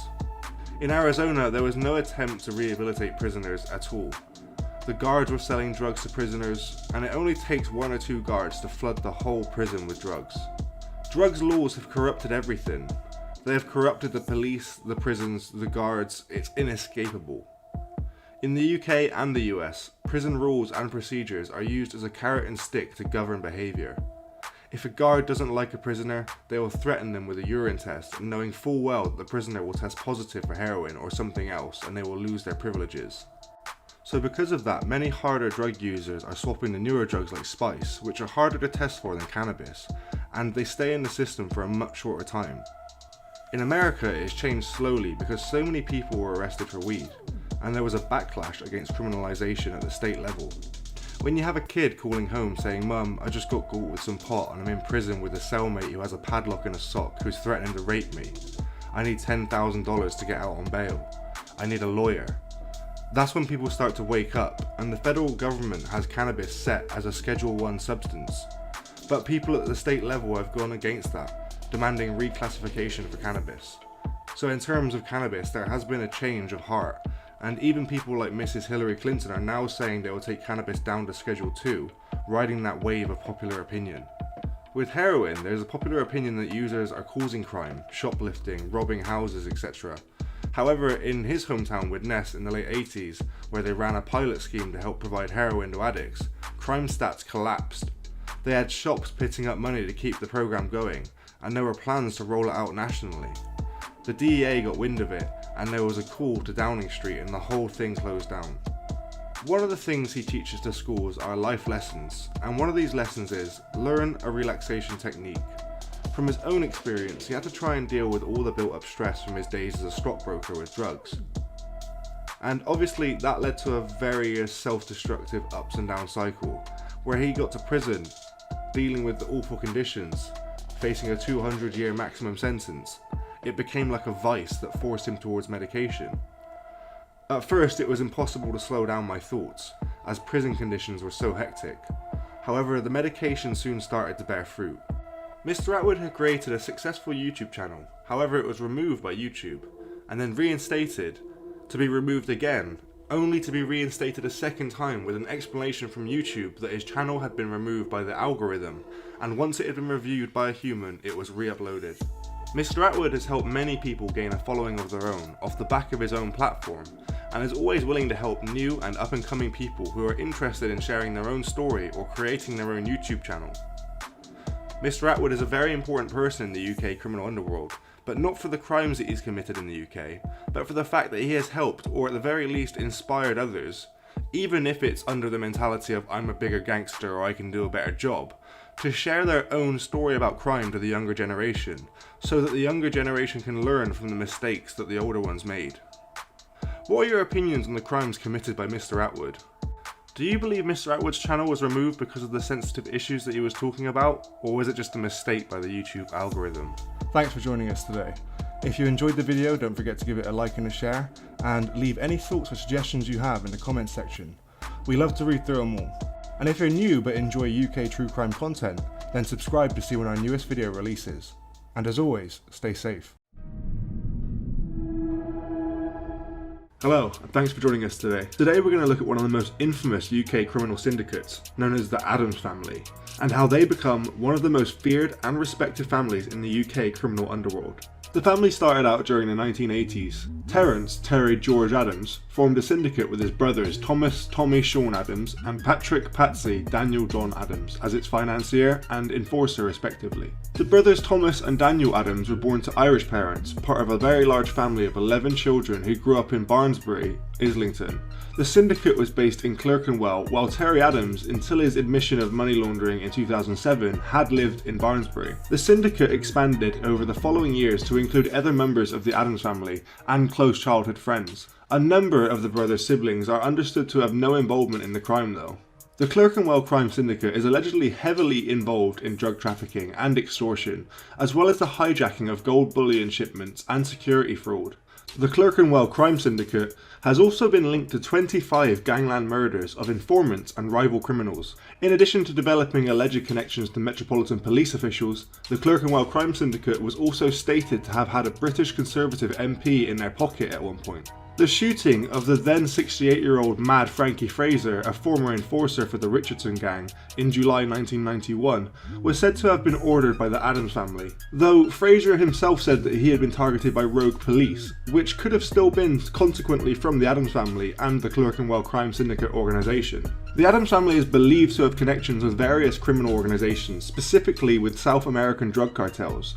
The BBC has asserted that the Addams family influence has decreased from the year 2000 onwards. Police officers speaking off record to British newspapers have said that the Addams family have been credited with acts that they simply did not carry out, and that this could be true given the number of alleged key gang members killed or imprisoned. However, the Metropolitan Police took the Addams family alleged crimes extremely seriously, especially enough to consider the need to involve a CPS-led team of detectives and the security service MI5 in order to crack the Addams family mafia-like organisation crime syndicate. Thomas Addams was imprisoned for his involvement in money laundering and a drug plot that was described as not having been sanctioned. During an 18-month bugging operation by MI5, Terry Addams was recorded speaking about his brother in very strident terms and suggesting that in 1998 at least, relations between them were kept to a minimum. It's been stated that they have a criminal fortune of up to £200 million. Before Tommy and Terry Addams were convicted in 1998 and 2007 respectively, the failure of the police to secure convictions of the brothers had led Tommy and Terry Addams to believe that they had undermined the justice system and become untouchable. Police, Crown Prosecution Service staff and jurors were said to have been bribed and intimidated, leading to not guilty verdicts against members of the Clerkenwell gang that were said to have been wrong. It's been said that Terry Addams faces severe financial difficulties, having been ordered in May 2007 to repay a whopping £4.7 million in legal aid and prosecution costs of £800,000. Shaun Tommy Addams gained high-profile public attention during a trial in 2004, when Shaun Addams was described as having attended a meeting in 2002 at the request of the former football international Kenny Dalglish. Mr. Dalglish was a former shareholder in Wilmslow-based sports agency Proactive, a leading sports management firm headed up by the local businessman Paul Stretford. Mr. Dalglish was reported to have hired Shaun Addams during a protracted deal to secure Proactive's exclusive management rights to Manchester United and England football star Wayne Rooney, in circumstances where another company claimed to represent Mr. Rooney. In February 2010, a 38-year-old man claiming to be Terry Addams' nephew was convicted in a case known as the Jigsaw murder. The trial revealed that the man, Stephen Marshall, has disposed of 4 bodies for the Addams family. Stephen Marshall was sentenced to at least 36 years in prison. In 2014, Shaun Tommy Addams and 13 people believed to be affiliated with the Clerkenwell crime syndicate were arrested in a police operation codenamed Octopod. Designer watches, 6 shotguns and large sums of money were found in other addresses across the city, with a large concentration of the addresses being in North London. The arrests were linked to a conspiracy to assault, money laundering, fraud and revenue offences. At the time, in December 2014, of the death of a bankrupt businessman, Scott Young, who had been involved in 2013 in a high-profile divorce case, media reports began to circulate that flagged Mr. Young's involvement with Patrick Addams that asserted that Tommy Addams and Michael Addams faced no charges after their arrest earlier in 2014. Terence George Addams was born on the 18th of October 1954 in London. Terence was described as having more recently adopted an almost Gentile persona, buying clothes, inexpensive fabrics and indulging his love of arts and antiques to appear legitimate. But Terence Addams' downfall came with the assistance of MI5 and the Inland Revenue. MI5, in a unique interdepartmental collaboration and the first of its kind after the Cold War ended, played a leading part in the electronic war against organised crime, especially in the UK, and turned its sights on the Addams family and their international criminal cartel. Police and MI5 set up a secret squad to dismantle the Addams family organisation, directed from an anonymous Hertfordshire address inside a secret bunker sited somewhere on the busy Hoddesdon commuter belt into London. Some of the recordings, made over a period of 18 months, suggested that Terry Addams had retired from frontline involvement in the organisation's crimes in 1990. Police sources believe that Terry Addams knew he was being monitored and had stage managed many conversations for the benefit of his own defence. evidence. Terry Adams, for example, was allegedly caught on tape in 1998 telling his advisor Solly Nahome that he did not want to be involved with a particular illegal deal that potentially was on the table because it could affect his legitimate business. The Inland Revenue was suspicious enough to ask Terry to explain how he had amassed his personal fortune, including his £2 million of houses and his collection of valuable antiques. Terry invented a range of unlikely occupations, including jeweller and public relations executive. Transcripts of the surveillance and investigations into several front companies Mr. Adams had set up proved that Terry was lying. But Mr. Adams appeared in court and admitted 4 counts of breaching the order in February and June of 2010. Details of the spending that Mr. Adams has hidden from the authorities were detailed to Westminster Magistrates Court. In January 2011, Terence Adams underwent a pioneering non-surgical facelift at the Harley Street Medical Skin Clinic, which cost £7,500. The stem cell procedure involves injecting fat from the other parts of the body into the face, and was paid for by his sister-in-law Camilla Hicks after the NHS refused to fund it. Other expenditures Mr. Adams has hid from the authorities included membership of an exclusive Hertfordshire country club, £10,000 in solicitors' fees, and £2,200 on a Cartier watch from a police auction. The watch had been confiscated from Mr. Adams, whose North London criminal empire was once valued at £150 million. In the aftermath of his money laundering conviction in March 2007, it was later put up for sale again at police auction. But prosecutor Esther Schutzer-Wiseman said that Mr. Adams had arranged for his wife Ruth to buy the watch back later from the auction, and she eventually handed it to him on his release from prison on licence in June last year. At around the same time, Mrs. Adams converted her membership of the Grove Hotel Spa in Chandler's Cross, Hertfordshire, into a joint membership for her and her husband at an annual cost of £3,460. She also opened a £10,000 client account with Powell Spencer Solicitors to launch a judicial review action over the terms of her husband's release and licence, which was eventually refused. Evidently, this defendant was enjoying the Grove Hotel, said Miss Schultzer-Wiseman. The record management doesn't allow us to know how often he attended, but he certainly went in January and February this year, and on each occasion a booking for at least 2 people was made at the restaurant. These transactions were not detailed in the reports, following a series of letters from the agency warning Mr. Adams about the consequences of non-compliance. He was arrested after attending Charing Cross Police Station by appointment in August. Mr. Adams was immediately recalled to prison, where he stayed until he was due to appear in court. The court heard that Mr. Adams told the SOCA that he did not think he had done anything wrong. Malcolm Swift, QC, representing Mr. Adams, said that he was now a broken man. He is completely paranoid about continuing to be under surveillance by the authorities. When at liberty, he doesn't even drive a car or use a telephone because he is determined nothing should be misconstrued. Mr. Adams was now living on the dwindling capital lawfully saved by his wife from the sale of her half of the Adams mansion in Dukes Avenue, Finchley, North London. But District Judge Quinton Purdy, who imposed 8 weeks jail for the breaches to run consecutively to his 7-year sentence for money laundering, said that he was shrewd and calculating.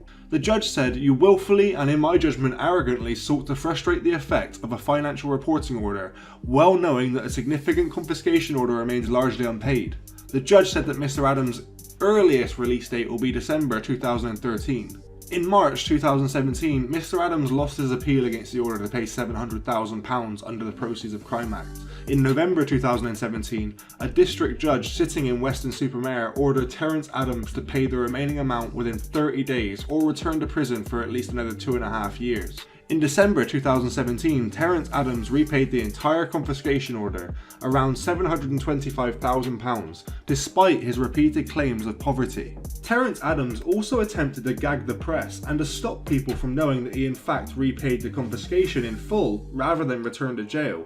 A source close to the investigation said that Terry must have found nearly £750,000 down the back of the sofa. In February 2019, media reports suggested that Mr. Adams and his wife were now living in a housing association flat. Later that month, Mr. Adams paid back an additional £50,000 to Westminster Magistrates Court despite claiming poverty to avoid returning to prison for non-payment of court costs. Thomas Shaun Adams was born in 1958 in London. He is an alleged financier for his brothers Terry and Patrick Adams. A married father of 4, Thomas Adams still has a home near the family's traditional Islington base, but was understood to be mainly living in Spain before he was jailed in 2017. Thomas Adams was charged with having involvement in the handling of the Brinksmat gold bullion, but in 1985 he was cleared of involvement in the laundering of the proceeds during a high-profile Old Bailey trial with co-defendant Kenneth Noy.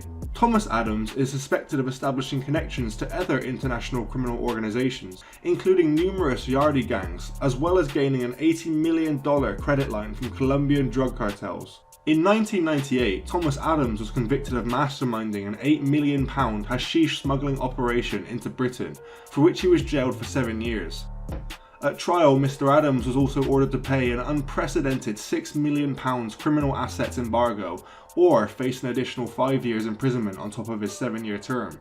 On appeal, the criminal assets embargo was later reduced by appeal judges to £1 million, largely due to the CPS not having sufficient material evidence, bank accounts or traceable assets to locate and verify his criminal wealth. Thomas's wife, Andrula, paid his £1 million criminal assets embargo in cash just 2 days before the CPS deadline. Mr. Adams was further convicted of money laundering and sentenced to 7 years in 2017, after a number of significant cash seizures of criminal money were linked to him. Money from crime in Manchester was collected and sent to Mr. Adams via trusted associate. Patrick Daniel John Adams was born on the 2nd of February 1956 in London and gained an early reputation in London's underworld by using high-speed motorcycles in gangland murders. Patrick Adams was a suspect in at least 25 organised crime-related deaths over a 3-year period.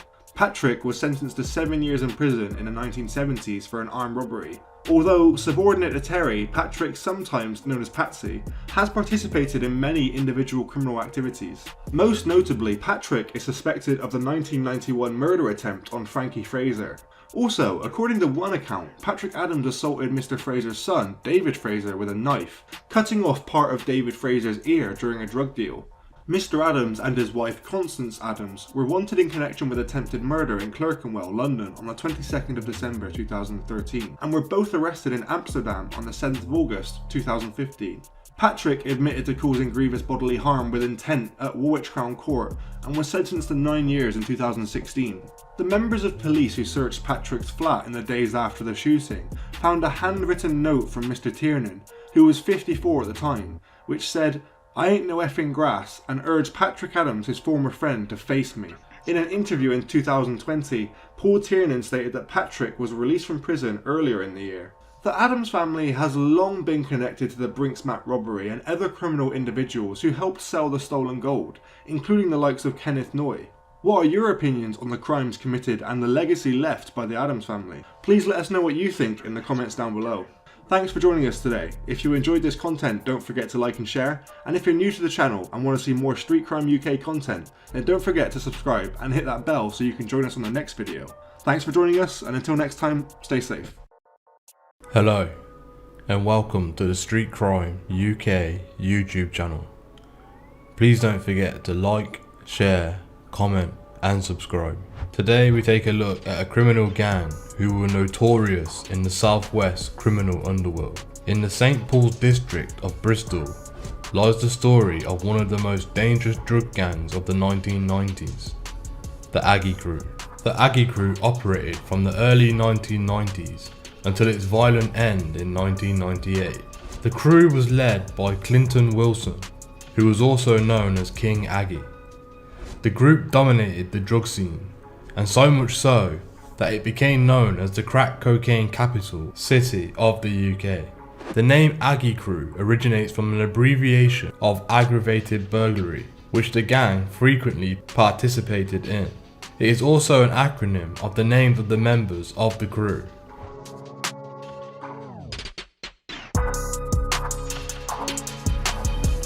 Towards the end of the 1990s, Jamaican criminals had been moving in on Bristol, as well as many other British towns and cities. At that time, the area was rife with poverty and gang activity, which made it quite a dangerous area to live in, and the perfect environment for developing a thriving drugs gang. In the Aggie Crew's origins, it was just Mr. Wilson and 2 of his friends when they were merely teenagers. Living in poverty was difficult, and they wanted to find a new way to make money.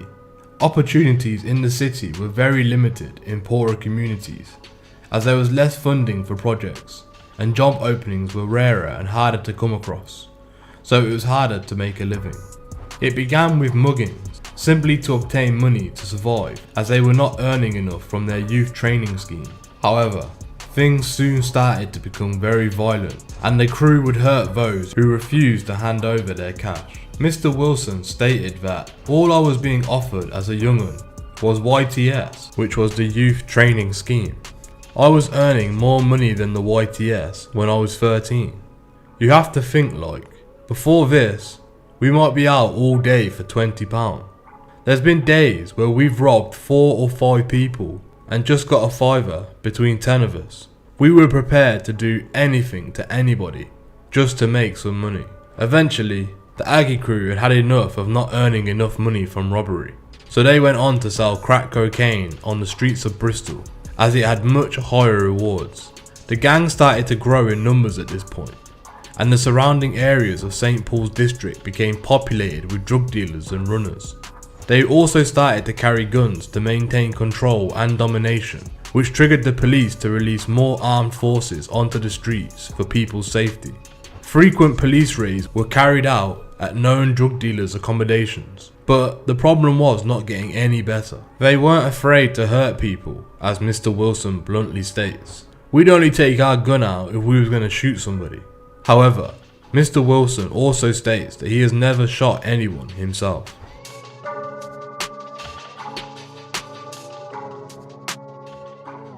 In Bristol, the Black and White Cafe is known for being a hotspot for drug activity. It was also the site of the St Paul's riot of 1980 of the ethnic minority, specifically the black youth of Bristol. Some news sources state that the riot involved 100 to 200 people, but other sources state that there was a crowd of over 2,000 participants. 130 people were arrested and 90 were charged. As a result of this, the local government started to pay attention to issues that arose and attempted to do something about them. However, poverty is still widespread across this area. It has been reported that the Black and White Cafe in Bristol was raided more times than anywhere else in the country, often has led to more drugs being found, which in turn gave the area a much worse reputation than it had to begin with. This has made a vicious cycle, as the lower reputation inevitably causes house prices to fall, which means the majority of the population inhabiting the area are living in poverty. Businesses are therefore less attracted to the area, meaning there is less work for everyone. This also means that people have to find other means of making money.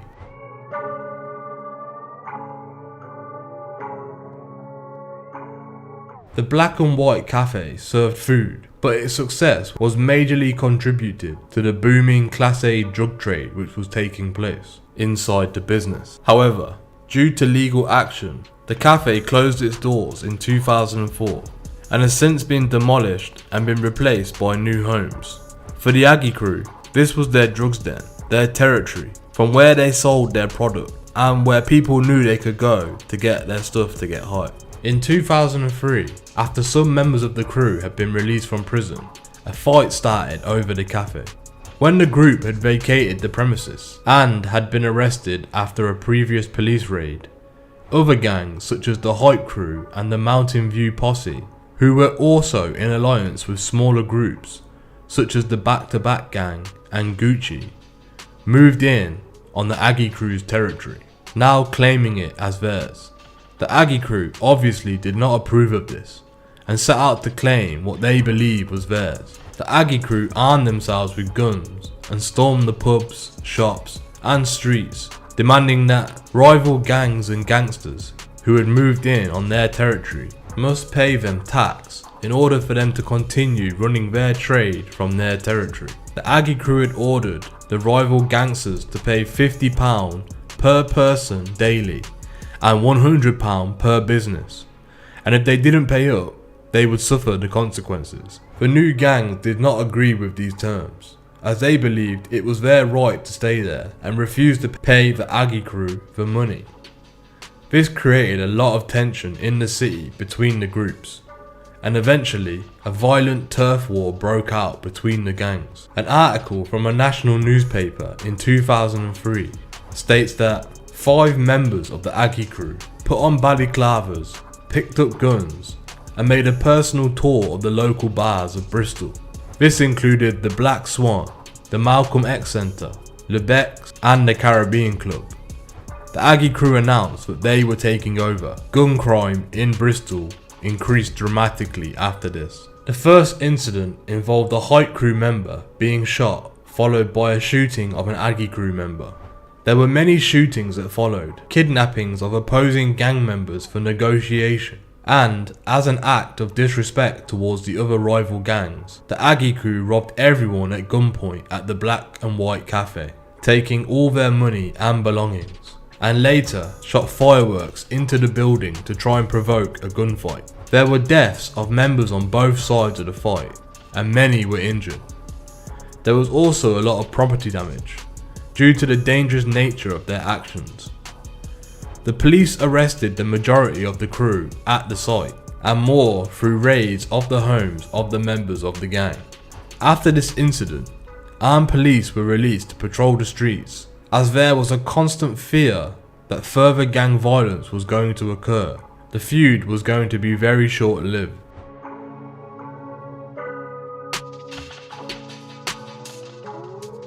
In 1998, the reign of the Aggie crew ended.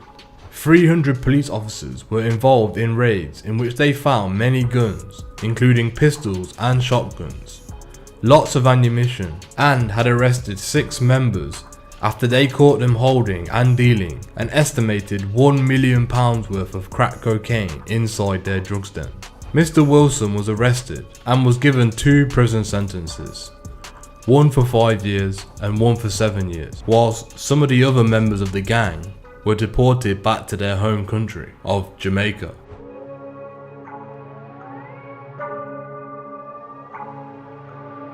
In 2019, Mr. Wilson, the former leader of the multi-million-pound Bristol drugs empire, is now also a rapper, spoke on a documentary Beyond the Front Line on the BBC, talking about how he has left a life of crime behind and is very, very sorry. Definitely very sorry for the people that he has hurt and that he has robbed. Mr. Wilson is now dedicated to helping men and youth in his community through a new scheme which is helping the police to lessen the amount of knife crime, street crime and drug offences occurring in the lower income areas of the UK. Mr. Wilson hopes to help those in poor circumstances avoid slipping into a life of crime and ending up spending a period of their life in jail. Instead of being sent to prison when you are arrested, young offenders between the ages of 16 and 21 can join the Call-In program, where they are given access to free education, apprenticeships, agility and fitness training, and even driving lessons to help them get back on the right path and try and find legal ways to make money instead of turning to crime. Statistics show that the scheme has proven to be effective. However, there has been one instance where a member has been kicked off the program due to being found selling Class A drugs. Nevertheless, the program is proving to have a positive influence on the community. The Aggie crew had a huge impact on the drug scene in Bristol due to their violent nature and the events of what happened in their reign. Many other gangs in Bristol have tried to follow in their footsteps ever since. Drug dealing is still a very prominent problem in the city, but police and local government are doing everything they can to try and tackle the problem. The crime rate has decreased since the gang has dispersed, but the Aggie crew's mark is still prominent and will stay prominent in the UK criminal history. What are your opinions of the Aggie crew?